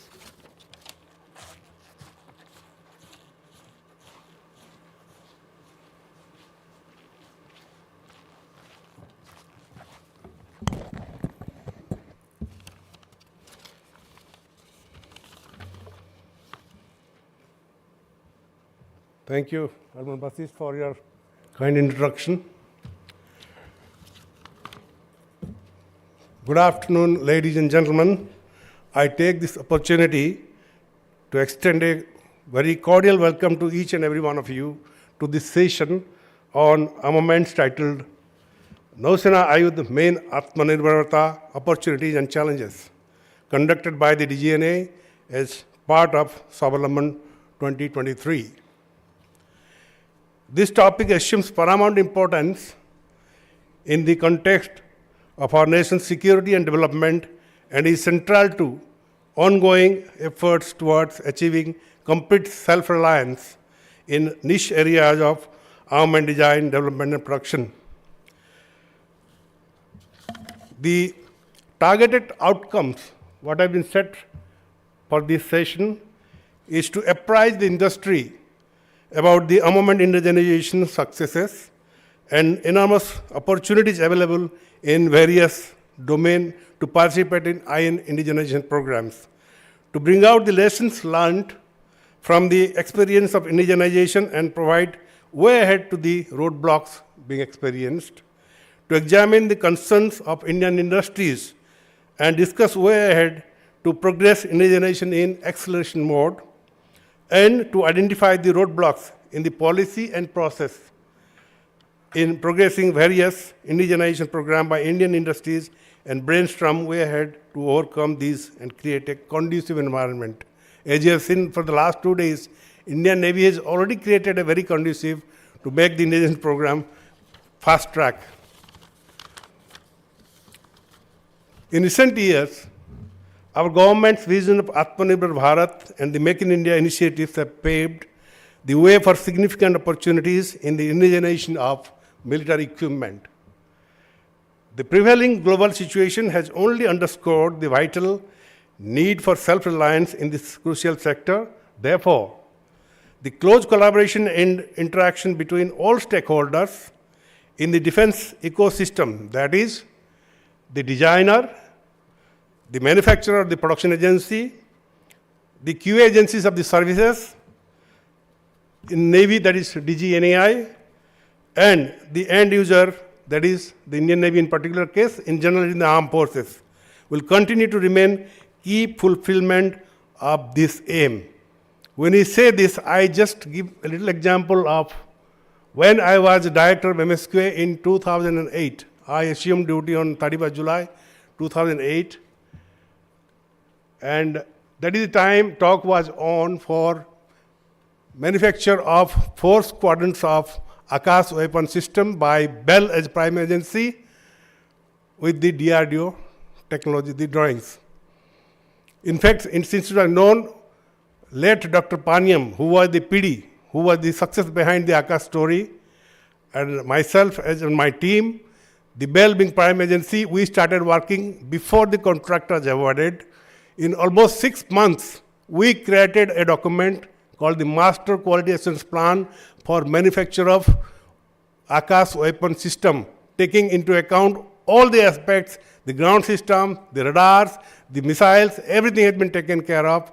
And when the 24th of December 2008, the order was given to Bell as a prime agency for 4 squadrons, it came very handy. And on 15th of January at Bell, this document was handed over to all the Bell prime agency and BDL being the manufacturing of the missile. And on 15th of June, similarly, we made a specific MQAP document for Akash missiles exclusively by BDL, and it was applied. So with this, what happened? You know, today we are having the original Akash, the new generation missile also has come with the homing. Earlier it was command guidance. More than 3,500 missiles have been delivered with the same quality assurance plans. So well planned is half the job done. That is how in 2008 we have thought of. Now today we are much ahead of all these things. So I don't think there will be any issue for making indigenous programs. I am also happy to mention that since the inaugural Swavlamban seminar last year, that is 2022, we have seen a considerable surge in efforts towards indigenization over the last 1 year alone. Many naval armament stores, including ammunition, batteries, single flare baskets, fuses, detonators, and pyrotechnic stores have either already been indigenized or are in the process of being so, thanks to our robust defense industrial base and the push given by specifically DAPI, the part of the DGNAI. However, challenges and roadblocks still exist, and it becomes our collective responsibility today to address them head-on through discussions and brainstorming. Today's seminar aims to precisely do just that. I'll just give an example how DGNA and DAPI hold handholds. Though I am an officer, but presently I am with the Economic Explosives Limited. Last year, through an emergency order, they saw our capability, they put a development order. I think it is unique. The inspection agency having been empowered by the Indian Navy to place orders worth certain values. So this quantity 5,000 number, 30 mm AK-63 ammunition, HEI, was placed on us within 1 year to be delivered. We built up the infrastructure, standalone systems. We made a test-proof facility for firing 30 mm ammunition. Can you imagine? Within 6 months, it was done with the help of DGNA, giving the barrel with the Vice Chief's approval. Today, we have our own systems with a state-of-art facility, able to fire the muzzle safety at 20 meter, at 100 meter ranges, the functioning, reliability, and able to get the complete functioning part without going to LPR, which is a DGQA range every time to fire. So with that facility, we've been able to supply and see what is the effect. We have a RFP raised by the Indian Army for supply of HEI and HET, and we're the lone indigenous company. Of course, MIF was not participating, competing with Arsenal with hundreds of experience and Arcus, 75 years experience, both a Bulgarian company. And I will very happy to share with you, then HEI, we are 100% within 1 year. So how this little push by the Navy has helped a private industry to go forward and do such a complex system, ammunition. So hats off to DGNA for the support, and I'm sure anywhere else also whatever happening, as he brought out 93.4, that means 94% of conventional ammunition has been indigenized, which itself is a record. I don't think any other armament stores of the other services would have been achieved that kind of a goal. And I'm sure with the now missiles and focus on other things, we will be able to also support, all industries support, and see that in next 5 years of time, complete 100% indigenization with a new, our own system to be developed, we can do that. Today we have with us our esteemed panel of speakers from various industries who will provide their perspectives on specific matters, sharing their insights, strengths, concerns, and suggested solutions. In particular, Commodore Ajay Sharma, a friend of mine, we worked together earlier for the Bibo Vishal mines where they were developing, Bharat Forge was developing the hardware and we are doing the explosive part. Then Mr. Sundaram, MD of the Aerospace Engineers, developing the rubber components, rubber compounds, which is one of the very, very actually important system in a torpedo or a missile or anywhere. Because dynamic functioning rubber systems, like they are doing the valves, embedded valves, which is very, very difficult to make. So I'm sure they will also give their perspective. Then Mr. Ashok Vadhavan, who is the joint president and the head of the Adani systems, will be giving his prospects on these drones. I understand that the loitering munition and other things. And we're also fortunate to have with us a speaker Dr. Arunima Gupta, a colleague of mine when I was Director of Quality, Reliability and Safety in PRD headquarters. She is from the DIPR, the Defense Institute of Psychological Research. And bring about a change in mindset of how Indian products are perceived not only from a domestic but also from an international perspective. Like yesterday, I was telling, the confidence building, the sansay, जो हमारा दिमाग में है कि local और बकवास, she is going to help us in our psychology to build a confidence that, and I am confident that these talks by our eminent speakers would further catalyze our combined efforts in the defense ecosystems. Now I'll request all of you to actively participate, please. In today's discussion, let's work together to forge a path towards Atmanirbharta in naval armaments, ensuring a self-reliant and secure future for our great nation. Without any further ado, let's start. Over to Moderator Bridges, Admiral Basist. Thank you.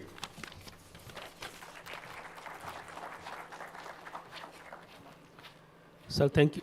Thank you very much for the keynote address. And our speakers have already been introduced by the chairman. I would request the speakers to adhere to allotted time for the talk, as we are already running into lunch time. Our first speaker, Commodore Ajay Sharma, retired, is the Vice President, Head Marine System, Bharat Forge. May I request Commodore Ajay Sharma to please deliver the talk.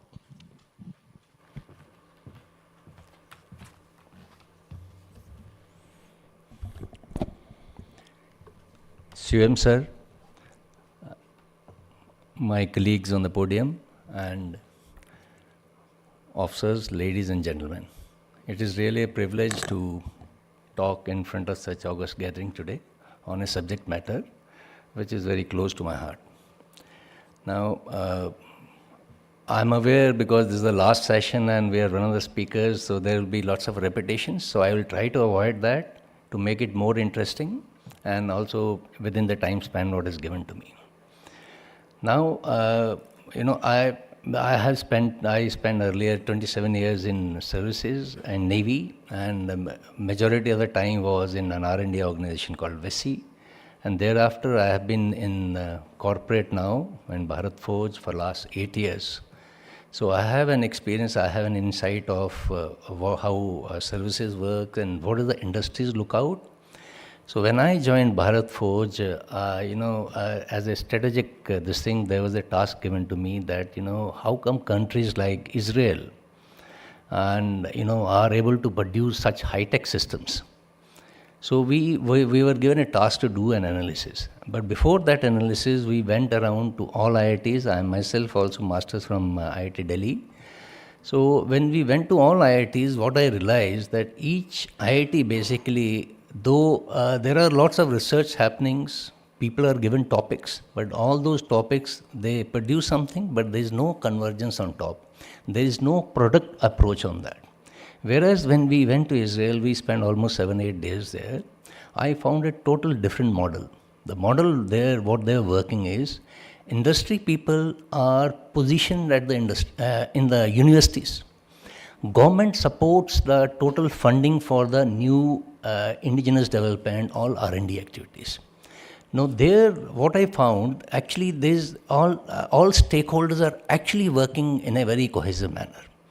Yesterday, I was myself very happy to see when we found that in NAIO, our startup, our MSMEs have been able to undertake 75 challenges, and that too in technological challenges, and they have been able to complete in some form or in a complete form in this much of time. I was trying to do analysis that how come this thing is happening. I found a dovetail of what we have analyzed that, and that is getting fallen here. The only difference what I could analyze in this sprint which is there, end user is part of the problem. And he is playing around along with the development, and like some of the sprint companies, they referred that they projected certain QRs change, and those QRs were changed up the things, which is not normally not the case. I feel if this type of model is followed, I think that's a very healthy model, though it may be good for prototypes or for some sort of R&D.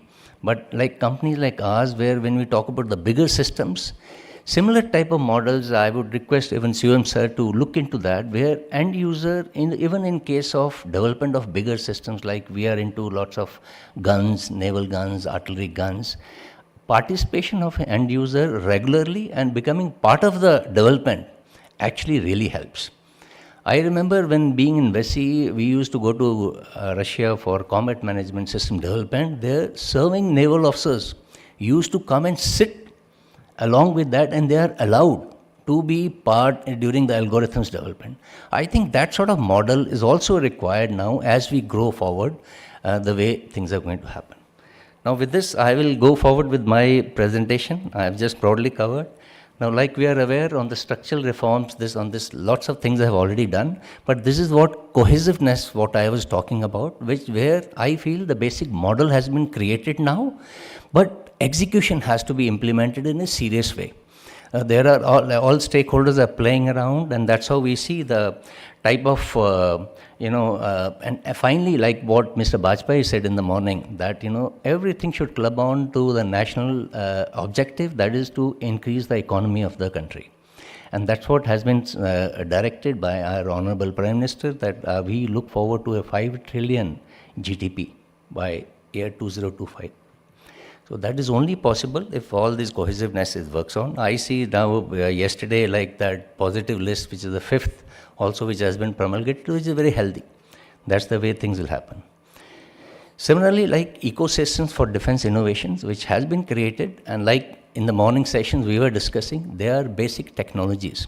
From technologies to making up a system is a different ball game, and that's what finally we should endeavor for.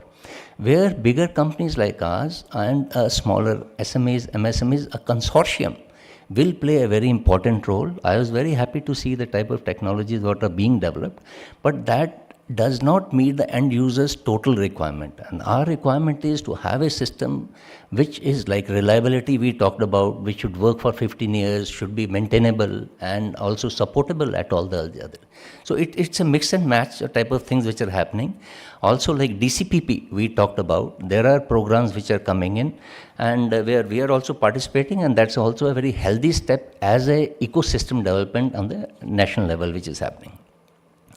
Also, there were lots of talks on the geopolitical environment. I have just tried to club it that, how does this geopolitical environment actually is happening both and affecting on a global outlook and also on the Indian outlook.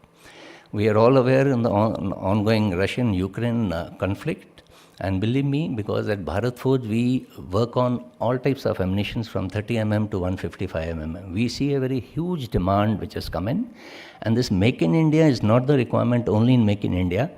All countries are now looking for their self-sufficiency and self-reliance. They want us to come and support them in creating infrastructure in their respective countries. So that is the way things have, which has opened up a huge business market, and also for us to grow on a very faster way. And on an Indian perspective, we are already aware, and this was only possible because in our company, basically, this Make in India Atmanirbhar, though got formulated later on, but that is what has been a USP of Bharat Forge. That's how, though we are 60 years old company, even in automotive, because we are growing with the technology and we innovate ourselves. Similar USP is now being followed in case of defense also in our company. This strategic shift for since last 6 to 7 years has been aptly already covered in a different form, so I will not dwell more on this. Now, this is what I want to highlight is, actually, if you see, even in India, we have done lots of due diligence on this. There is a total dots available on the core capabilities, what I have given.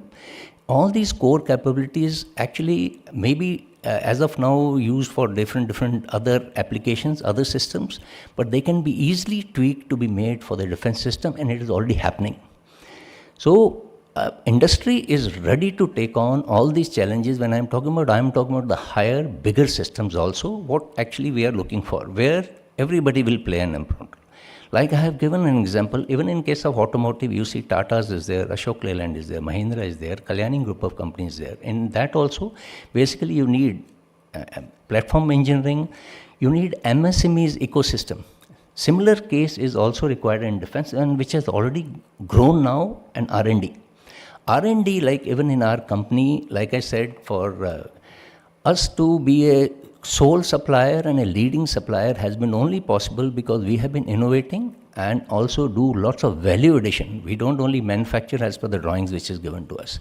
And that's what kept us in top in our automotive, and the similar USP now we are following in case of R&D also. That's R&D is very important for us to, for any company to get more modular and develop the systems later on. Similarly, we have seen the companies which are already into heavy engineering and manufacturing, which is another essential component for the defense systems, raw materials. Now, I'll give you an example. Bharat Forge makes its own raw material. Now, how does it help? We from DGNAI was kind enough because we realized 76.2 mm SRGM gun, which is actually is a standard gun on naval platforms. Barrel of that, though BHL supplies, but barrel of that is still imported. We took on that challenge, and Navy was again kind enough to give us an old barrel. We did a total study. We found out what is the material used in that, and because of our raw material total, we have lots of laboratories. We could come out with an alternate raw material which is more strengthening and can do in much better conditions. So that type of ecosystem already exists with various companies, and it's only a hand-holding which is happening now. That's why we are very, very comfortable, and we are now able to produce the bigger systems also in place. Similar case of electrical electronics, all basic infrastructure is available in almost all the companies, and if you all club together, which is already happening now, that's what you see in the central, the box, which is the actual product we are talking about. Just to give you a snapshot of, type of systems with the same model what we have worked upon. Now, in our case, our USP is, like I said, Make in India. All these things came later on, but we were following these philosophies beforehand. Now, these all systems we made based on our own initiative, because that's the way we work on. That you make a system, go to the market, a market will generate out of that. Like all these artillery programs. But we also understand, because in India, infrastructure, defense forces still, like there were lots of points raised by SMEs, MSMEs, everybody is evolving. We are all in an evolutionary process as of now. In case of our artillery guns, one we made, you'll be surprised to know that we had an export order prior to our Indian orders.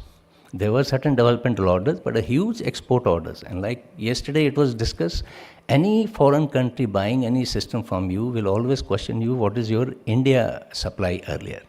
But I think that is a type of maturity exists with them. They came, they saw our capabilities, on that basis the orders were placed. Indian orders followed. But this is where we have to improve upon as a collaborative approach. Similarly, other systems we are already making. In the marine side, there are other things which I'm going to cover up. Now, to be specific on the naval gun programs, what we are taking, like I mentioned about the SRGM indigenization, barrel indigenization.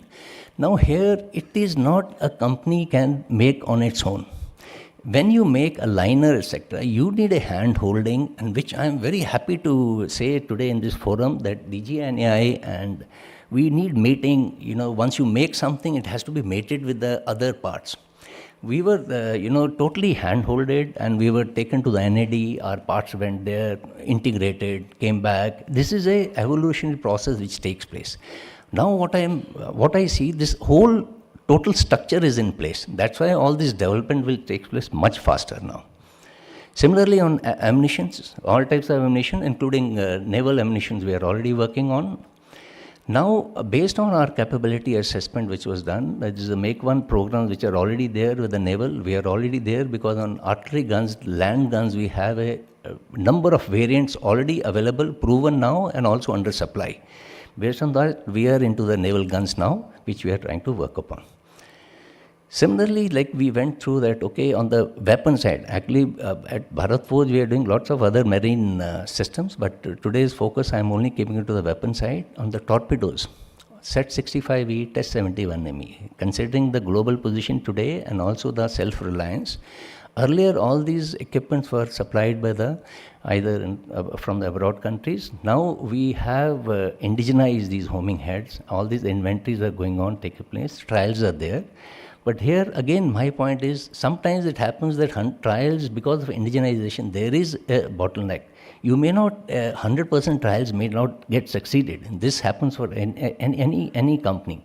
So progressively, acceptance and the moving head should be our mantra to encourage the companies to move ahead on that.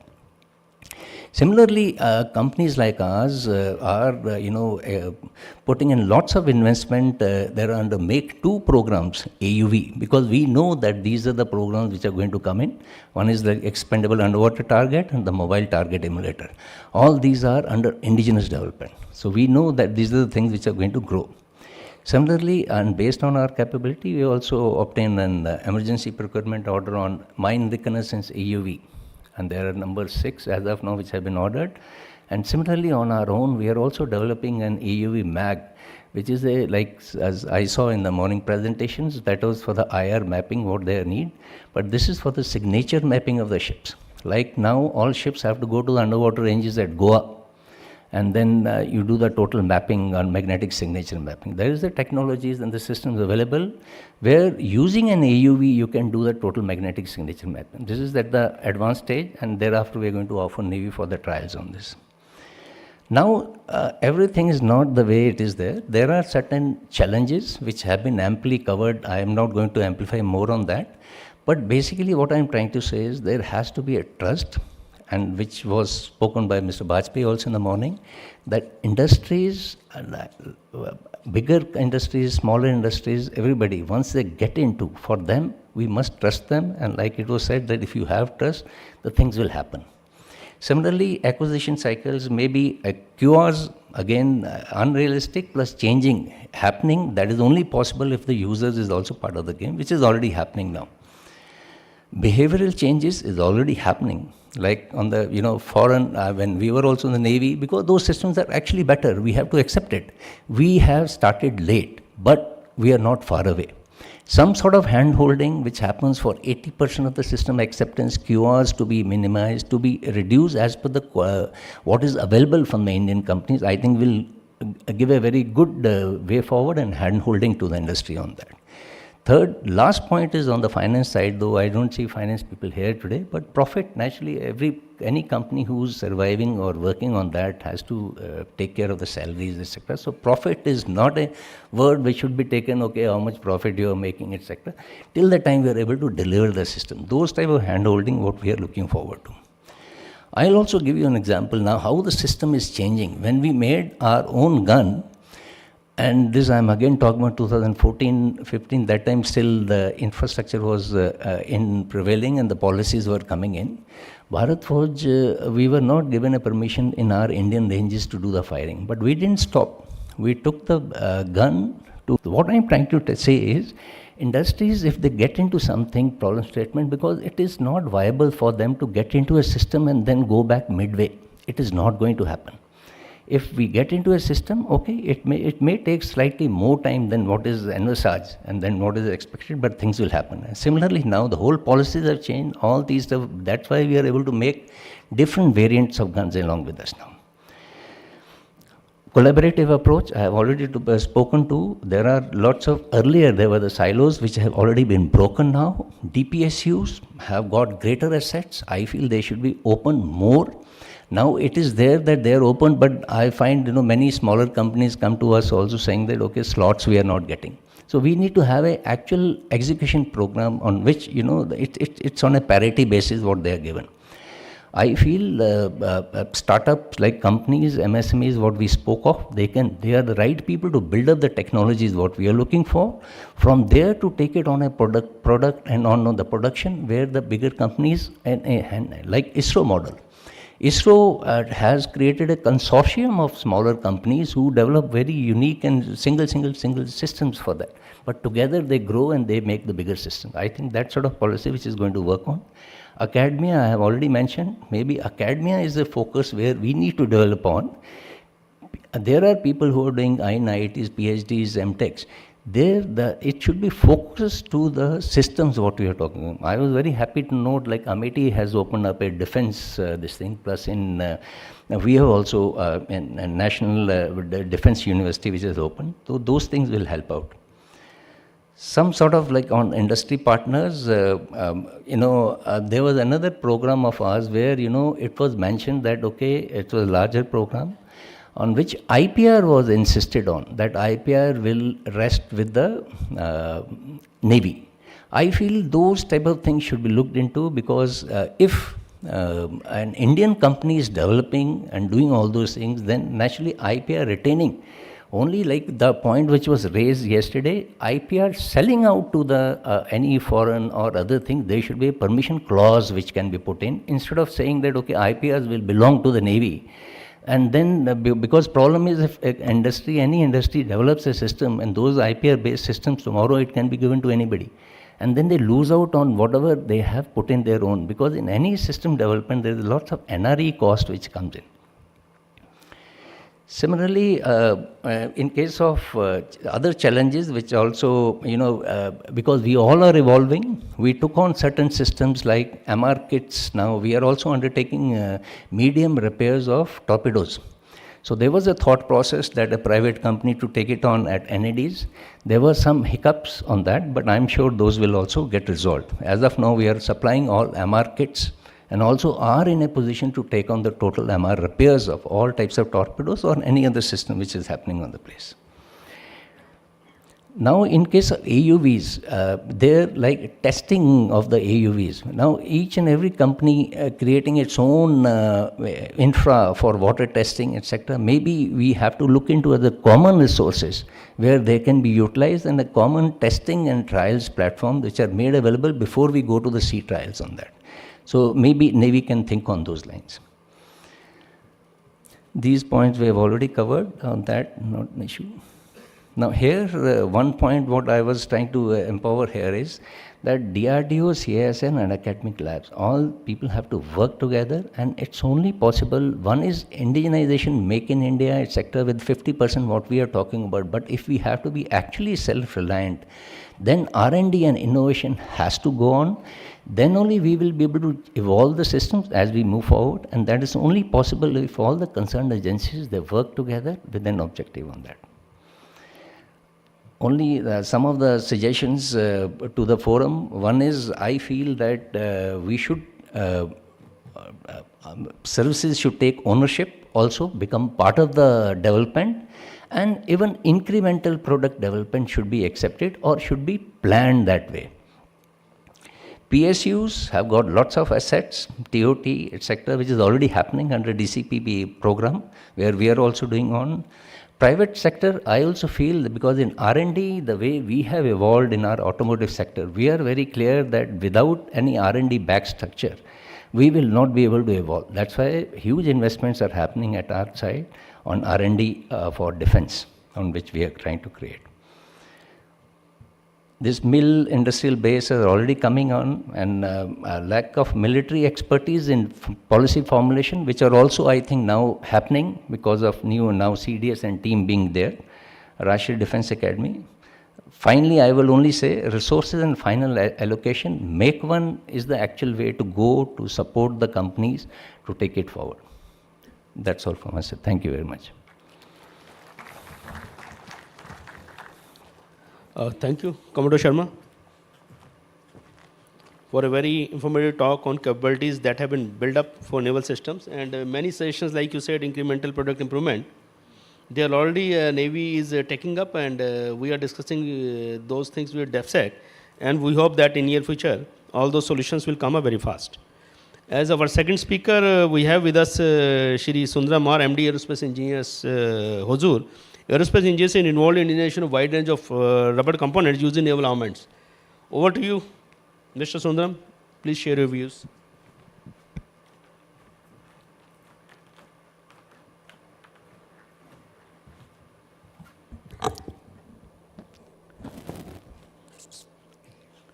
Good afternoon, my dear friends. Thanks for this opportunity. Thanks Indian Navy and DGNA and SIDM. I'm really very happy staying here, and my company, Aerospace Engineers, is a startup industry. Exactly yesterday, Commodore Alwalia, he told about the startup, startup industries are growing and they are growing big like that. And initially a startup with 5 people, 5 employees are working with us. Presently we have 600 plus people are working in our group. Exactly 35 years back I created my venture. Next, okay.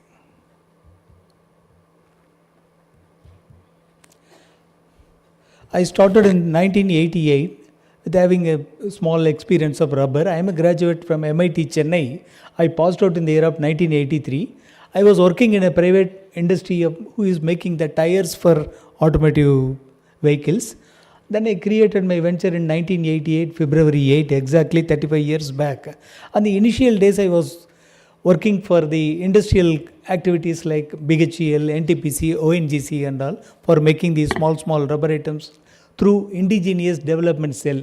So those days and all there is no make in India. I started my industry on making the components for the import substitute only, sir. Then 1991, fortunate for me, I met Dr. Kalam in one of the seminar in Bengaluru. Then the transformation happened, sir. He pulled me and they given a first development order for making the cockpit seal for Kiran aircraft. That was the first aircraft venture. And up to 91, I never saw the aircraft on my this thing. I never traveled also. And that was my first product developed and duly certified by Semilac after spending 4 years. And really it's a big journey. Presently we have 122 Semilac certified rubbers we have. We are the only company in India having the variety of rubbers certified for international standards, certified for aerospace and defense.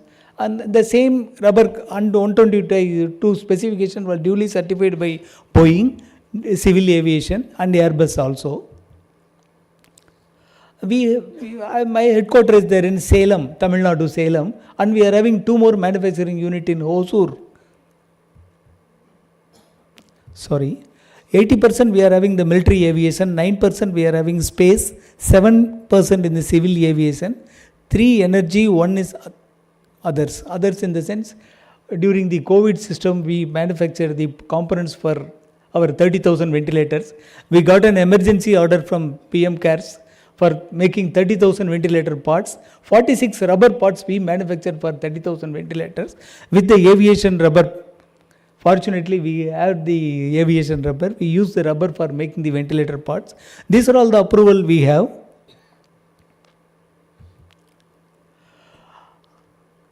These are all the certification we have. We are ISO 17025, NADCAP, QML, QPL approval, and BACM, Boeing, Airbus approval, Raytheon approval, Thales. These are all related to civil and military aviation.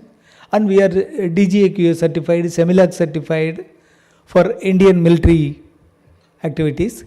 These are all the AS 9100D, ISO 14000, ISO 45000, CE marking, NADCAP facility. These are all the customer ITSO approval, DGAQA approval, Semilac approval. These approvals are mandatory for entering into aviation platform. And these are all our product line. And we are very happy sharing with this picture. This third one, that black is a cockpit seal. The cockpit seal is the seal taking care of the cabin pressure at the elevated height of 40-50,000 feet. We are the only company making cockpit seal for all our Indian aircraft. You name it, any aircraft.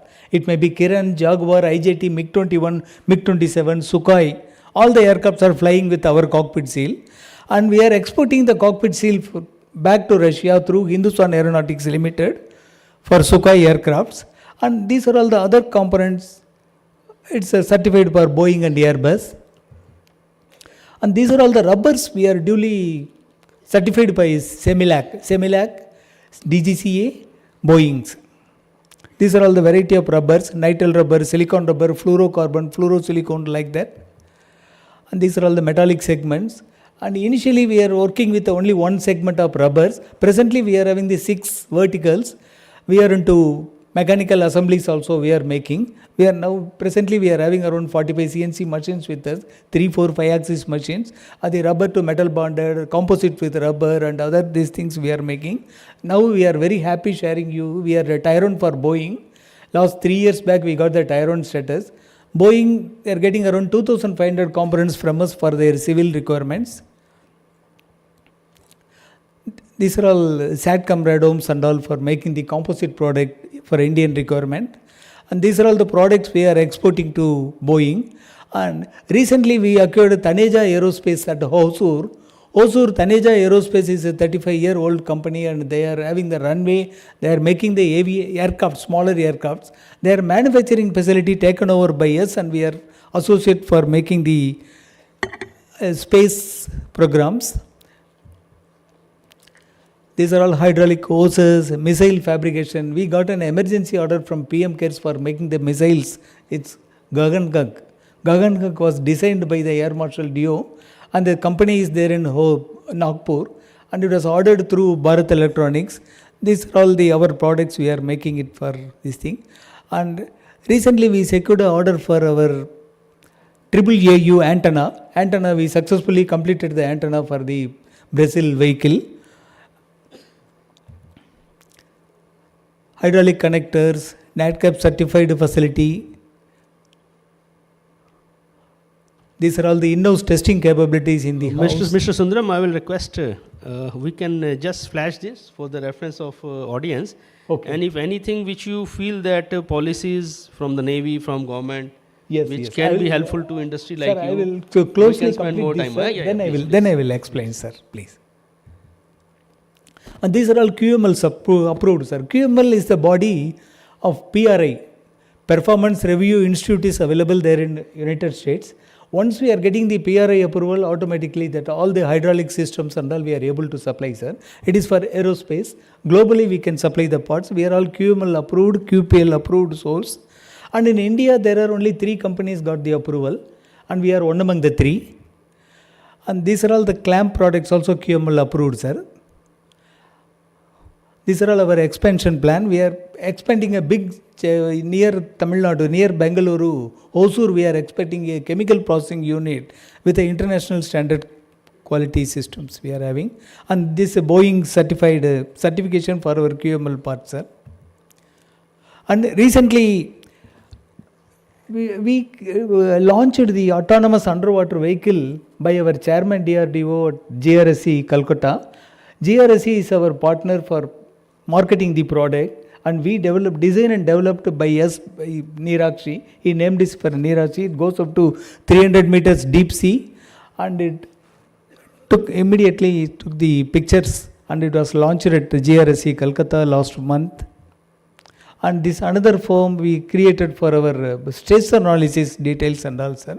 And we started with Hindustan Aeronautics Limited. Presently we have the customers list of big and we are our 30% revenue is coming from for our export activities from Boeing and other companies, even C295 also recently we got the approval and we are having business with the other small engine manufacturer of Europe and US we are exporting and we are making the components for Pratt & Whitney also.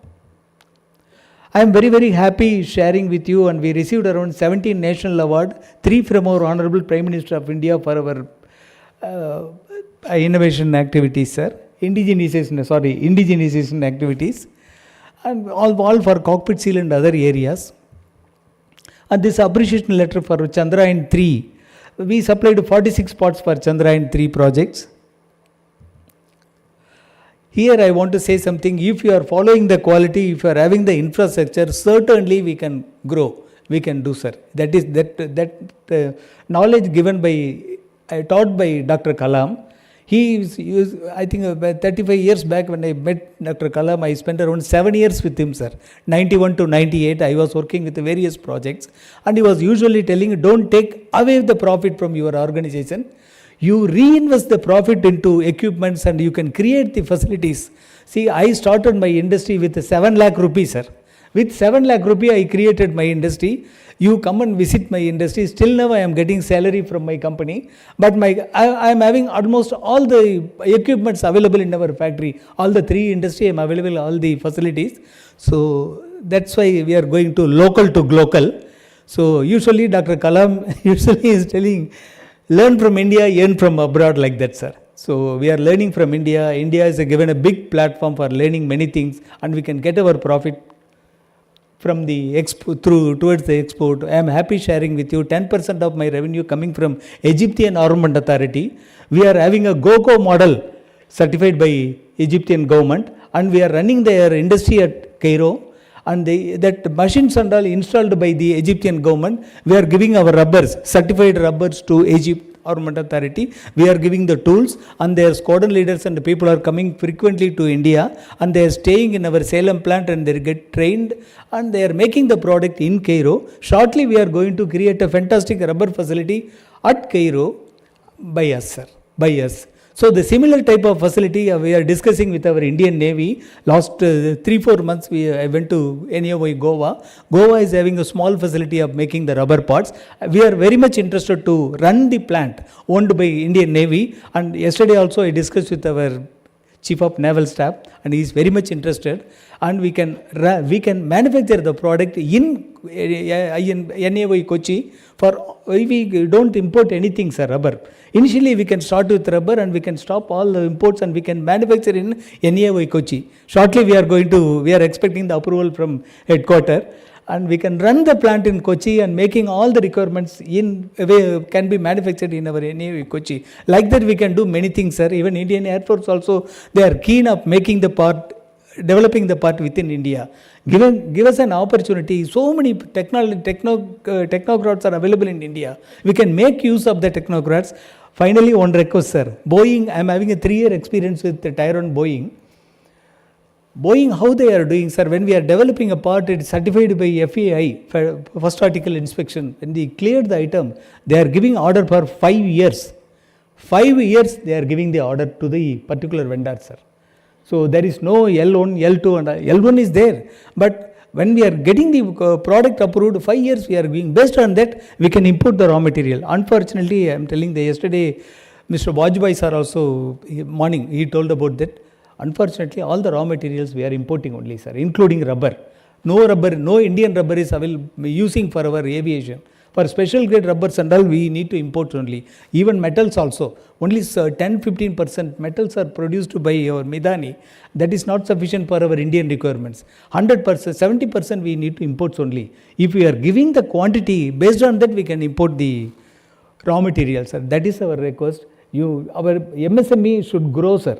If MSME wants to grow, you need to support them for giving, assuring some quantity. Based on that, we can import. Hindustan Aeronautics Limited is a fantastic organization.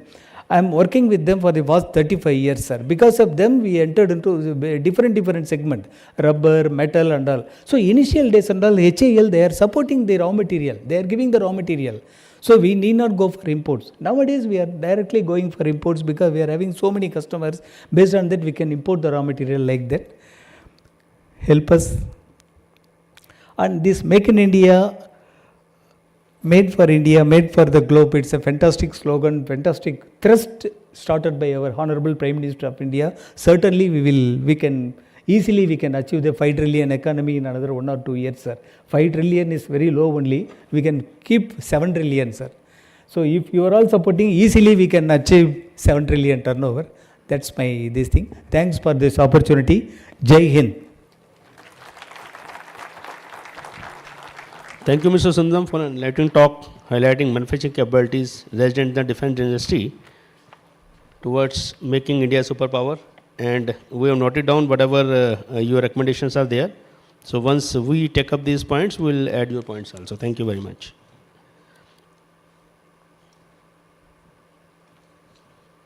As our third speaker, we have with us Shri Ashok Vadhavan, Joint President and Head of Messrs. Adani Land Systems, Defense and Aerospace. Over to Mr. Vadhavan, and I will request again if we can adhere to time limits, because keeping the audience during lunch time long, I think it will not be correct from our side also. So let's adhere to timelines. Thank you. Good afternoon, everyone. I know it's a very tough time keeping everyone awake when the food is served and we're just waiting for speakers to close. I won't take so much of time. First, Commodore S.K. Patel, our Rear Admiral Brijesh Vashisht, my friends from the uniform, my friends from the industry, thank you for giving this opportunity to speak here. I won't take too much of time. Just start with giving you what we are doing here. Just background, I won't talk about what Adani does because hopefully everyone understands. Just to say, wherever we invest, whichever industry we go in, we are basically infrastructure or capability builders. So wherever we are deep into it. We invest in energy, we invest in cement, we invest. When we say we invest for long term. And that's one of the reasons we are in defense, because we feel there's a capability which is required to be built here in India, and for global. So be it any of the industries where we have been, this is the dream to be. It's not a business which we have been here for a business perspective. We have enough and more businesses which are giving us enough growth. This is a business where we are building capability. Just to bring, what are we doing here? We have divided ourselves into sectors which we feel there's a requirement and there's a capability which needed to build, be it arms, be it small arms, be it artillery. We are building capability, we have capability, we have produced it. Ammunition is something which we are bringing in more, and I'll talk a little bit more. We are building 500 acres of land we have taken in Kanpur, and we are building state-of-art capability in ammunition. Because this is what we heard from the user, that there's not, you can supply capital equipment, but there's not many people who are actually building capability in ammunition. So we said that's something which we are required to, so we are building there. Unmanned, be it aerial vehicles or UUVs, both of them are important to us because that's what we see the future warfare requires. So we are building capability there. Counter-drone systems, again, this is because of our airports. We came in, we were the first in 2020 to launch it because airports needed it. That's how we bought in this technology, and today we can supply. In fact, I can easily tell you to the forum here, we deployed our system for a couple of months in the border areas. Last couple of news articles which you must have heard, where we had a couple of drones which came down in the border security. That was our system which was deployed there to showcase our capability. And then MRO and aircraft services. Whatever we are doing, we are trying to bring the best-in-class capability, which is high-tech and servicing India first and then global. But yes, keeping both in mind, because we understand the cycles in India are long gestation and it's variable. We need to make sure that we serve the global markets. So there are three places. We have enough and more people today. We ourselves call ourselves a startup, though we have 2,000 people employed across our industry, across our portfolio. We are doing it in three ways, actually. One is we are bringing the best-in-class capability from our partners, where we have either joint ventures. We don't take technology and bring it here, but we bring joint venture partners who can give us the quality and are with us, and they have the skin in the game, so that when we deliver product, it is as good as a product which is delivered here or abroad. What we also do is we tie up with DRDO, and I'll show you that, in the last DCPP programs, we have, let me just show you first the DCPP programs. We have taken in, we are building long-range guided bombs or Vizorad or naval anti-ship missile. So we are building with DRDO, which is the R&D or DCPP program. And the third is where we are bringing, where we have the capability, we are bringing the design capability here, upgrading the technology, as well as bringing in new technology. So all three ways of building capability. We started with small arms, so that's why I'm bringing it here. We have the full range of small arms capability. This is there in Gwalior. Starting from pistols to light machine guns, we manufacture all of them. In our manufacturing capability, we have supplied to Marcos. We were one of the first to deliver, and we delivered on time the best-in-class product, which was pistols. We've got repeat orders. Now we are supplying them to from our capability there. This is the Marcos team who came to our shooting range, fired, and we delivered this product. And today we are supplying not just to the Marcos, but the rest of the Navy also. Our delivery, this is our plant. I'll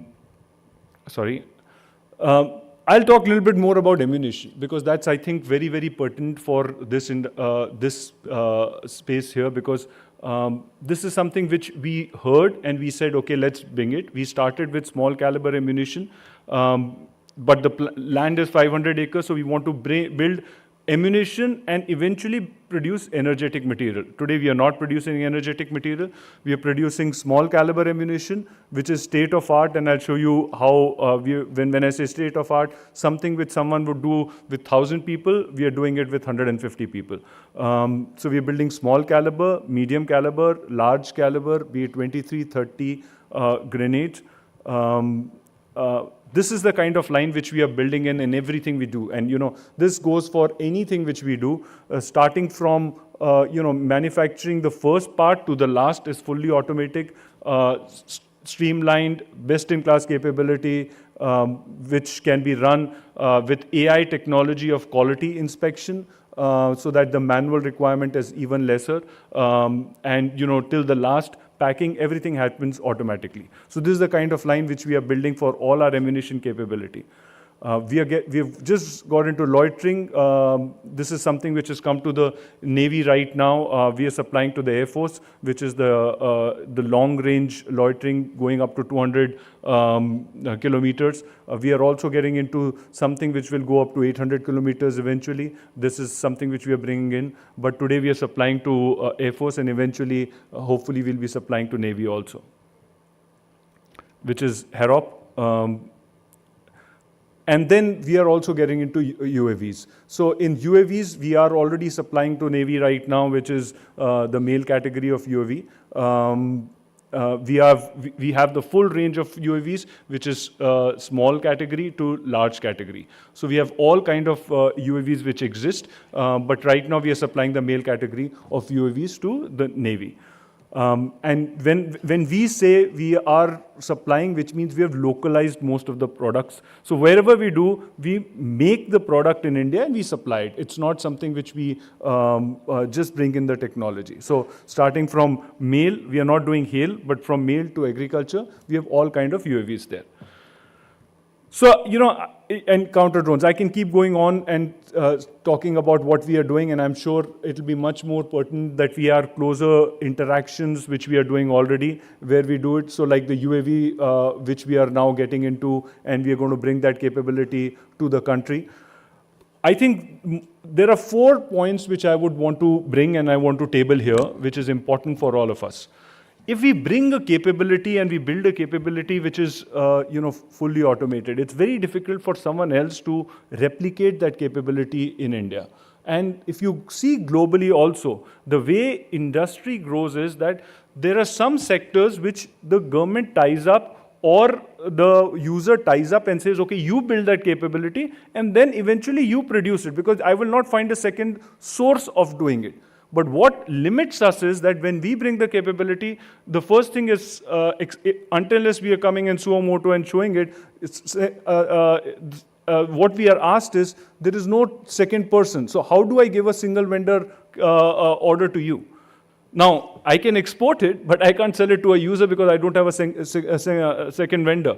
But someone else to bring in that kind of investment and put in, it's going to be very difficult. So we'll have to relook at this single vendor cases where it is coming, especially when you are asking the industry to build capability, because there are times when we ourselves are building it because we know there is a use, and we may not have a person who will be able to compete with us in the same program. And the large male categories, or where you have to invest maybe 1,000 crores, there won't be many people who will invest unless they have an order. A company like us would invest it looking at the future where it is. The second most important is the trials. Say, for example, if we are getting a partner and we are bringing the capability, the partner is already supplying in India, there is a process of trials which takes place when you buy from outside. But when you're looking for Make in India, the trials which go through DGQ and the user trials which happen, these trials are far more stringent. What you're going to do is you're going to bring that technology, test it. After that, when it's produced in India, you will again go through the same trials. So then why are you making the trials so stringent that the technology does not come in the first place? So we'll have to relook at our trial methodology, and which we have been talking about it, that let's look at it, let the technology come in, and then obviously when the product is being made in India, again the trials will happen again. And we face this problem all the time, and the whole delay happens, and there are times when 3-4 times the RFP gets retracted and reissued, and the whole delay takes place. We've just gone through a couple of them, and we've faced the same issues. So that's why I'm bringing it up, that please have a look at this. The third part is the localization, which Arun also spoke about it. You'll have to look at, especially in the ammunition field, when we are looking at localization of it, there are 10 components to it, starting from, say, in a missile seeker to, the propellant. Are you wanting everything to be localized in day one? It's not going to be possible. So there will be places where you'll have to say, bring in localization content, and in phases bring it. So say, for example, energetic material. There are not many people in the country who are making energetic material, and especially say NC or double base or a single base. If someone wants to bring ammunition here and has to build energetic material, it's going to take much, much longer. So the way it will happen is initially you may import the energetic material and then eventually put up the capability, because building capability for everything is not going to be possible. So that's the third piece. Look at localization where you want to do it, and look at it. The fourth and the most important piece out of the whole thing is the specifications. If we are bringing in a specification, there is a product which is available globally. You may want, there may be some desires you may have, which is the specification should be going up to that level. But it's important that the industry is nascent, so you bring in the capability which is available outside and then eventually grow it. Like, say, for example, in the in a small arms. We bought in a small arm. Today we are putting AI in small arms, working closely and doing R&D and putting it in. Similarly, like a UUV, say, I'll give you an example of UUV, which is here right now. So if it runs at a 4-knot speed, do you really want a 7-knot speed, and how does it help you? So look at those. If it has an endurance of X, bring that in. Don't ask for endurance, which is much more, so that it'll take you another 5-6 years to redesign the whole thing. So I think if you look at these 4 points, it will become easier for the industry to bring a product and deliver it much faster. And we are here, we are keen to develop it, but I'm sure the speed is very, very important to all of us. Thank you.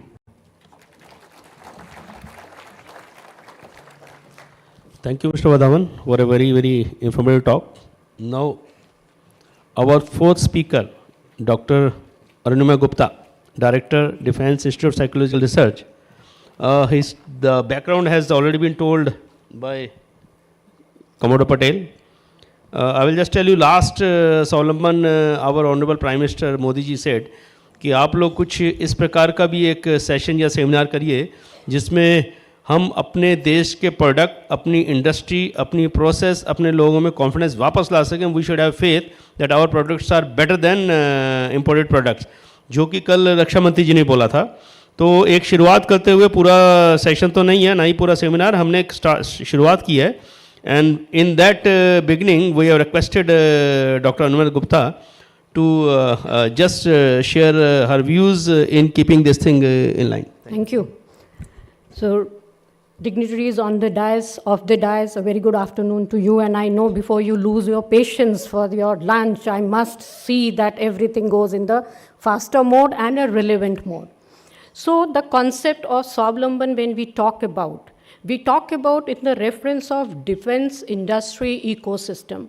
When we talk about this ecosystem, we do understand that it starts with the idea generation to research to development to production and the end user.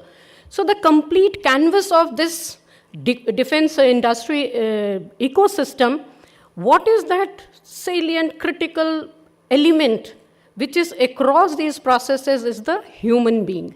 And that is where is the softest and the most critical aspect that we have to touch upon. When we talk of Swavlamban should be there in India, when we are ready for this transformation, this change, we as the human beings and everybody, every stakeholder has to adopt it as a way of life. When we talk that Swavlamban should be a way of life, we must understand that this self-reliance should be in our attitude, reflected in our attitude. It should emerge as a core value It is something that should get reflected, that where we have got trust in ourselves as well as in our capabilities. So whatever, I'll tell you that my work has been made very, very easy, this job, by my previous speakers, as well as in the morning session what I have attended, that all these concerns and, aspects which have been brought out by different speakers have got a psychological connotation, and this is where if we can also have a focus on that, it may give us a better understanding on the how to evolve this ecosystem, how to bring in self-reliance, how to be Swavlamban, and then to get the best in the Indian scenario. When we talk of Swavlamban, it is not the thing that can be developed on a particular day or a moment. It has to have its historical links. It has to have its social relevance. It has to have a psychological connectivity with the common man or the stakeholders.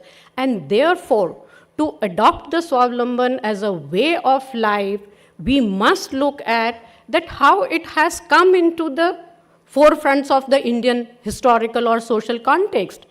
Swaraj can be seen, a geographical territory where the people over centuries, right, ruled by different people and all, still got the confidence and the trust in themselves that we can get the Swaraj. And if we have to achieve the Swaraj means self-governance, imagine, despite so much of diversity, geographically, demographically, talk of culture, talk of social aspects, any aspect that you talk about, so much of diversity, but underlying psychological contract everybody had, and it was an unwritten one, that we have to have the Swaraj and the self-governance. This kind of a thing continued post-independence. And see, our basic necessities, how India has fulfilled, is again a reflection of that how we have adopted the self-reliance, Swavlamban, as our way of life. And today when we talk about, we have to take it, carry forward with a much bigger missions, and that has been talked by the other speakers. Transforming scenarios, my previous two speakers have brought out very clearly, talk of global scenarios, changing scenarios, global in the time of where a lot of challenges are there. And these challenges, the world order is changing, the military engagements and all sorts of canvas is changing. That is where the India has to create its own position and an impactful position. And that is where we have got a growing industry and the infrastructure in India. And if you look at the common man, the people, and every Indian has a aspiration to sustain for growth, a sustained growth and lifestyle they must have. So if you look at, this is the right time that we have got, wherein for indigenization, each of us should have a urge to trust ourselves, urge to have a confidence in our abilities, understand our self-worth, and that is how to collaborate. So if we look at this transition over the years, we have always, that there are n number of testimony that talks about that, yes, it is very much there in our psychology, it is very much within us. But what brings on bigger challenge is the ecosystem. When we talk of ecosystem, we say it is made up of, enabling policies, regulations, finances, infrastructure, and talk of anything, so forth, so forth. So what is there? If this is the one, again I'll say that who shapes these enablers, who shapes these aspects are the human ones. The human resource of each of these processes, each of these enablers has a great role to play, that where we go ahead.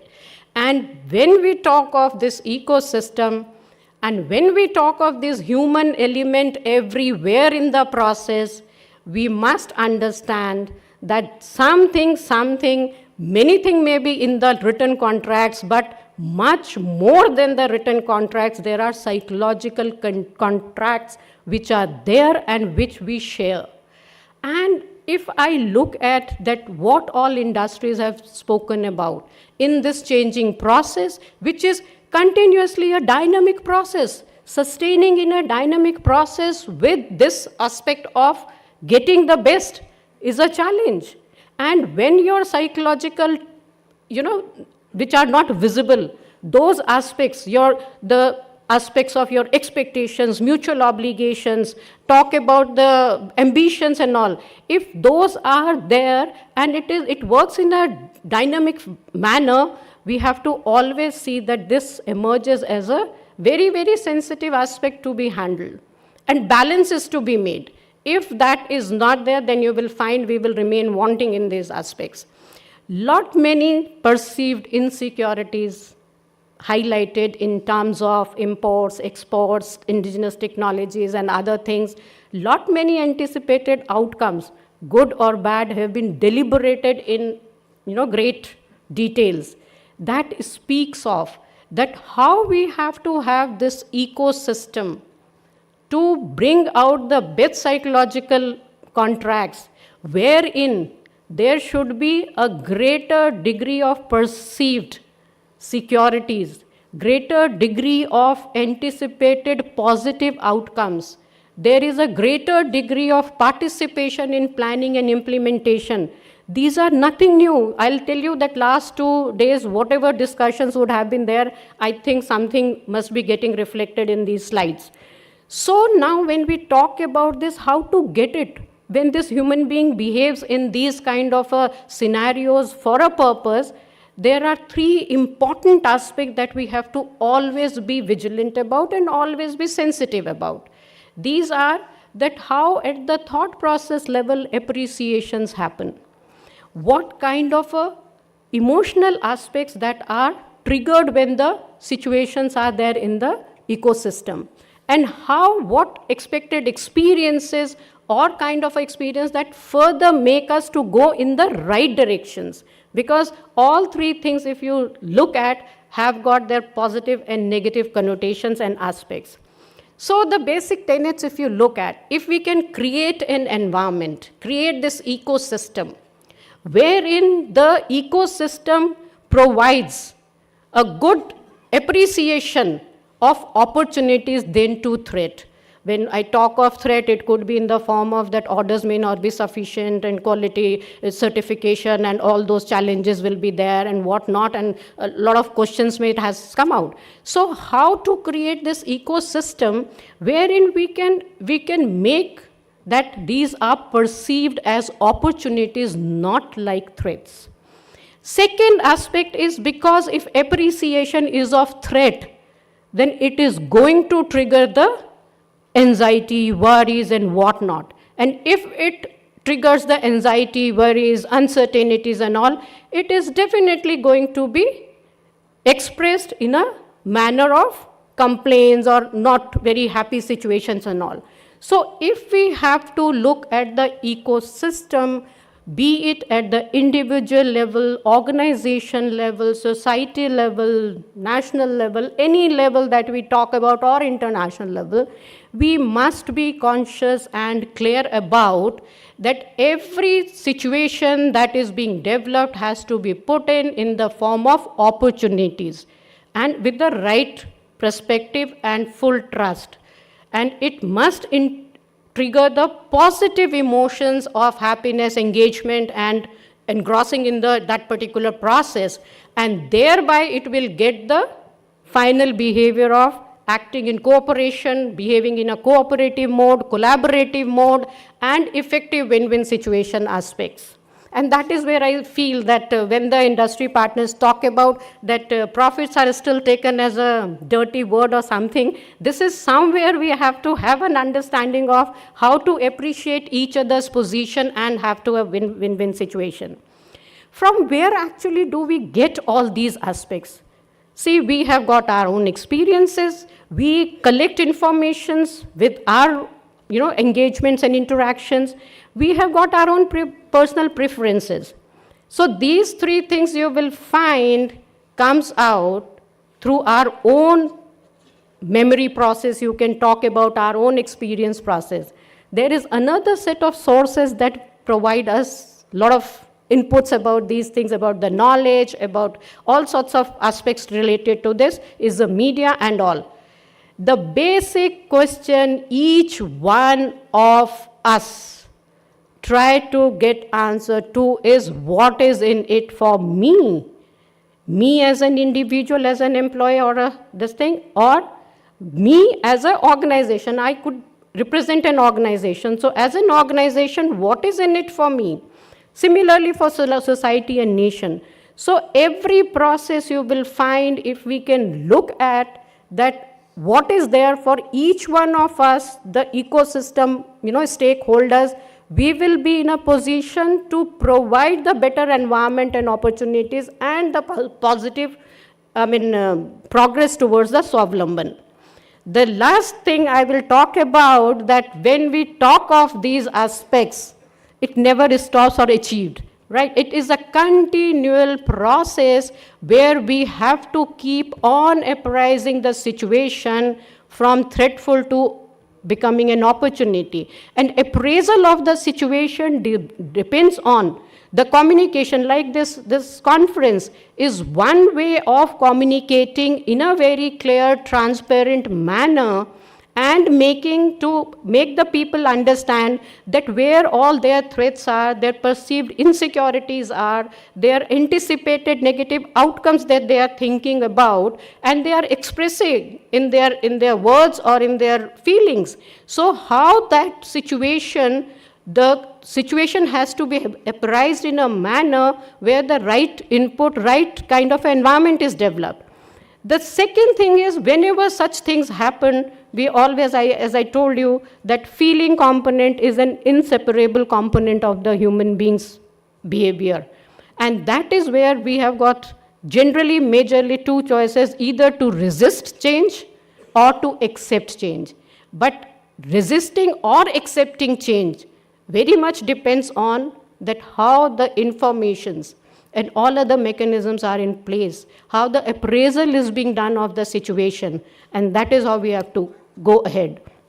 And once the appraisal is in the right direction, once the feelings have been triggered in the positive manner, there is a third stage of that we all will start behaving in a process of, initially we may be having few intentions of the individual, but people with the intentions, when they move forward and when they join together, it becomes the norm of the society.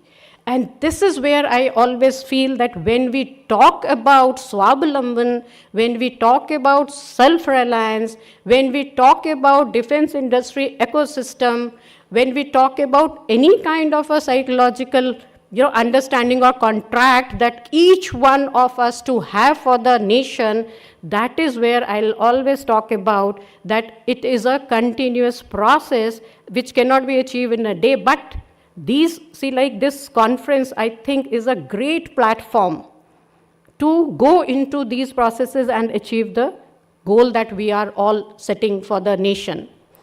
Thank you. And now your lunch will be there. Thank you, madam. Thanks for a very, very motivating and enlightening talk. I don't think we have got much time for question answer, sir. We can take one question. Okay. Anybody, if somebody want any question?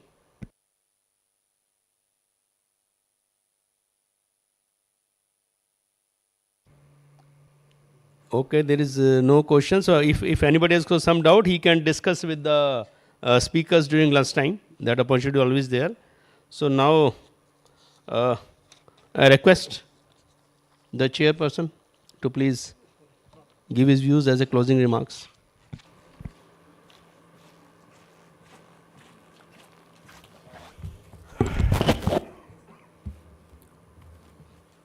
So finally, all good things have to come to an end.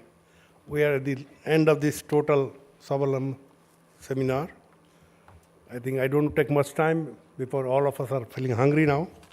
I'm really privileged to be part of this eminent panel today, and I'm really thankful to the Navy, in particular DG9, to having me here to participate in one of my most favorite subject, armaments, because I'm basically armament engineer, 32 years, and quality engineer, both together.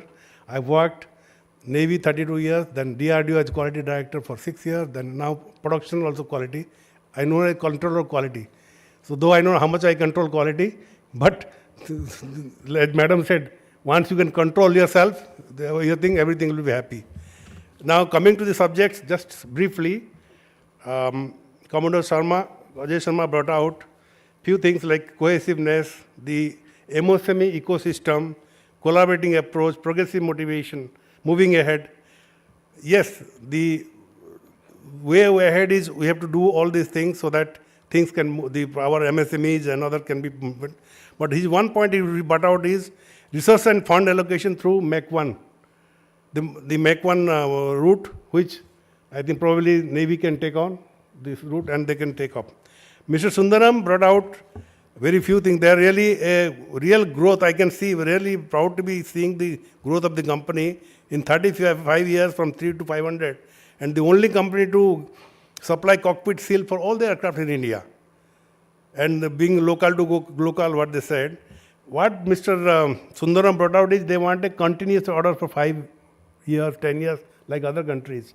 I think in our ecosystem, in the Indian government policy, I don't know how far the government agencies can put long-term continuous orders. But yes, if a country, like 10 years orders are put on a private agency can continuously go to only one person. So my suggestion to the government and Indian Navy that you generally see that the competitive edge go to the private industry so that they can continuously put order on a particular product. Like we have partnership with some people, like we have developed ammunition and other things, continuously we are going to them only. So similarly, this can be looked into by the Navy. Coming to Mr. Vadavan, I can see the enormity of the work they are taking on, LRGB, the UAV, ULPGM, and I think some other missile programs also they are taking on. He brought out finally 4 points. One is the under building capacity. But the thing is, once you build capability yourself, because you have got a lot of wealth and you can do it, then you become a single vendor. Obviously, there is a problem in there. So you should also try to bring out your own competitors so that this problem will not be there, in my opinion. Coming to the trials, DGQ have most stringent. I don't want to comment here because DGQ is not part of this, but definitely I can assure, though I'm not a part of DGNA today, DGNA has a much more approachable, much approachable, and they are really pragmatic in all their things. So I don't think Navy, this kind of things is going to happen. Coming to the localization, yes, we must go in phases, and capability building is always good. Coming to Madam Dr. Gupta, yes, we must control ourselves and be happy so that all our indigenization programs, everything should go well. Finally, just the last word. This is the last session, but not the least, because armament is the teeth of the armed forces. You may have platforms, you may have anything, ships, but without armament, it has got no meaning. And the armament, which is going to, let's say 15 years of life in a missile, after 15 years, under harsh conditions, if you switch the button, it should go fire. So how much reliability is required? So let us not take armament lightly. My request is all of us sitting here today must give total focus on armament indigenization so that when you take on enemy, they should be scared because of our reliability and quality. Thank you very much. Thank you very much for this. Thank you, sir. Once again, at the end of this enriching session, I would like to thank the chairperson, the speakers, and the audience.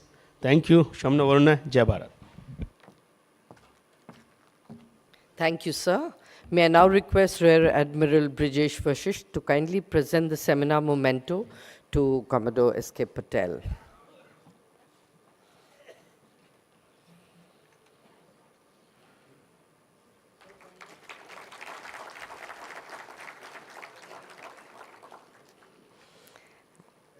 And may I now request Commodore S.K. Patel to present the seminar memento to the eminent speakers. To Commodore Ajay Sharma,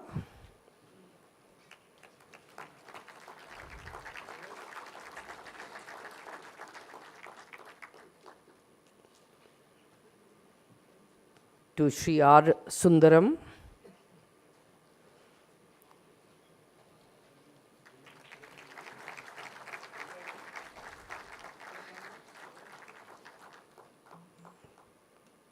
to Shri Ashok Vadhavan,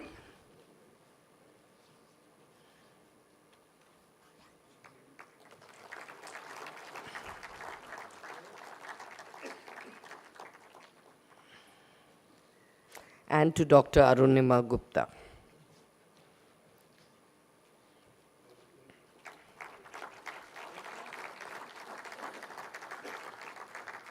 May I request all the panelists to please step forward for a group photograph.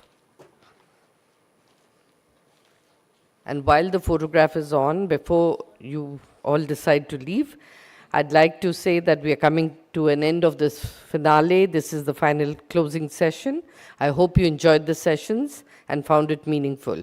You've been a great audience, and on behalf of the organizers, I finally would like to invite you for lunch. All the flag officers and speakers are requested to move to Hall 19 at level 1 in this building. All others requested to go to Hall 14 to have lunch and also take a look at the exhibition that is put up there. I'm Renuka Singh signing off for today, and have a good day and enjoy your lunch. Thank you.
मेरा वो mobile वो निकाल ले दोनों mobile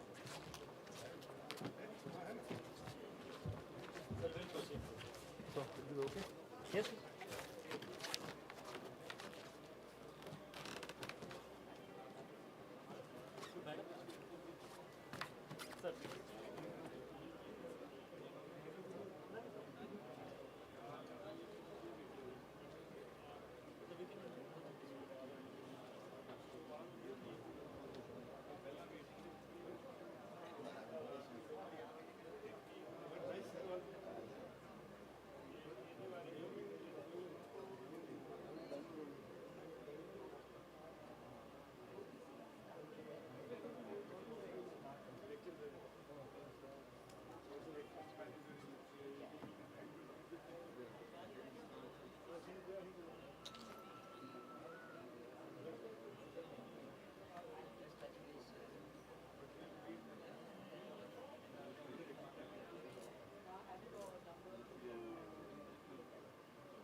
खींचेंगे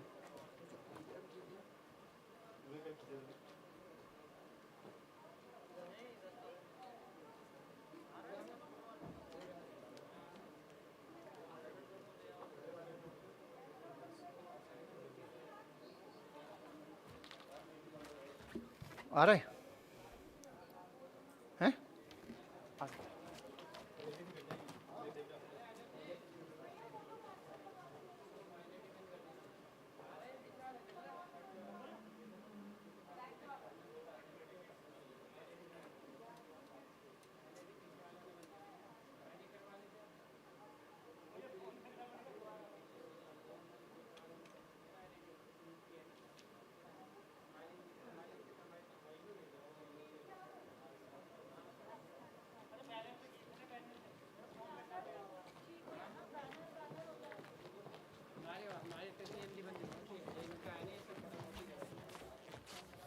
ये तो दिख लो। अरे वो ऊपर वाला आना चाहिए, ऐसे में ऐसे लो, ऐसे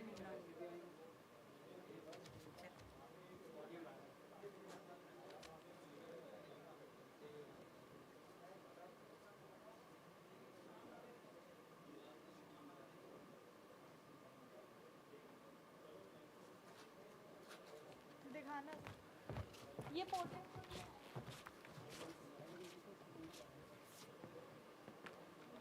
सही है। हाँ ऊपर ये की ना भैया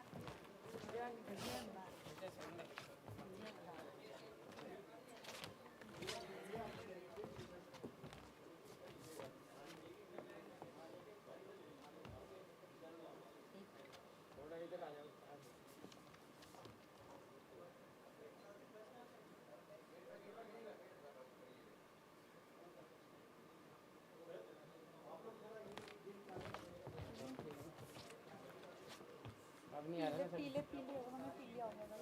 पीली होगा, लाइट ऐसे पड़ रही है, लाइट पड़ रही है वो। सही है ये फोटो देख लो, लास्ट टाइम ना सही नहीं आई थी।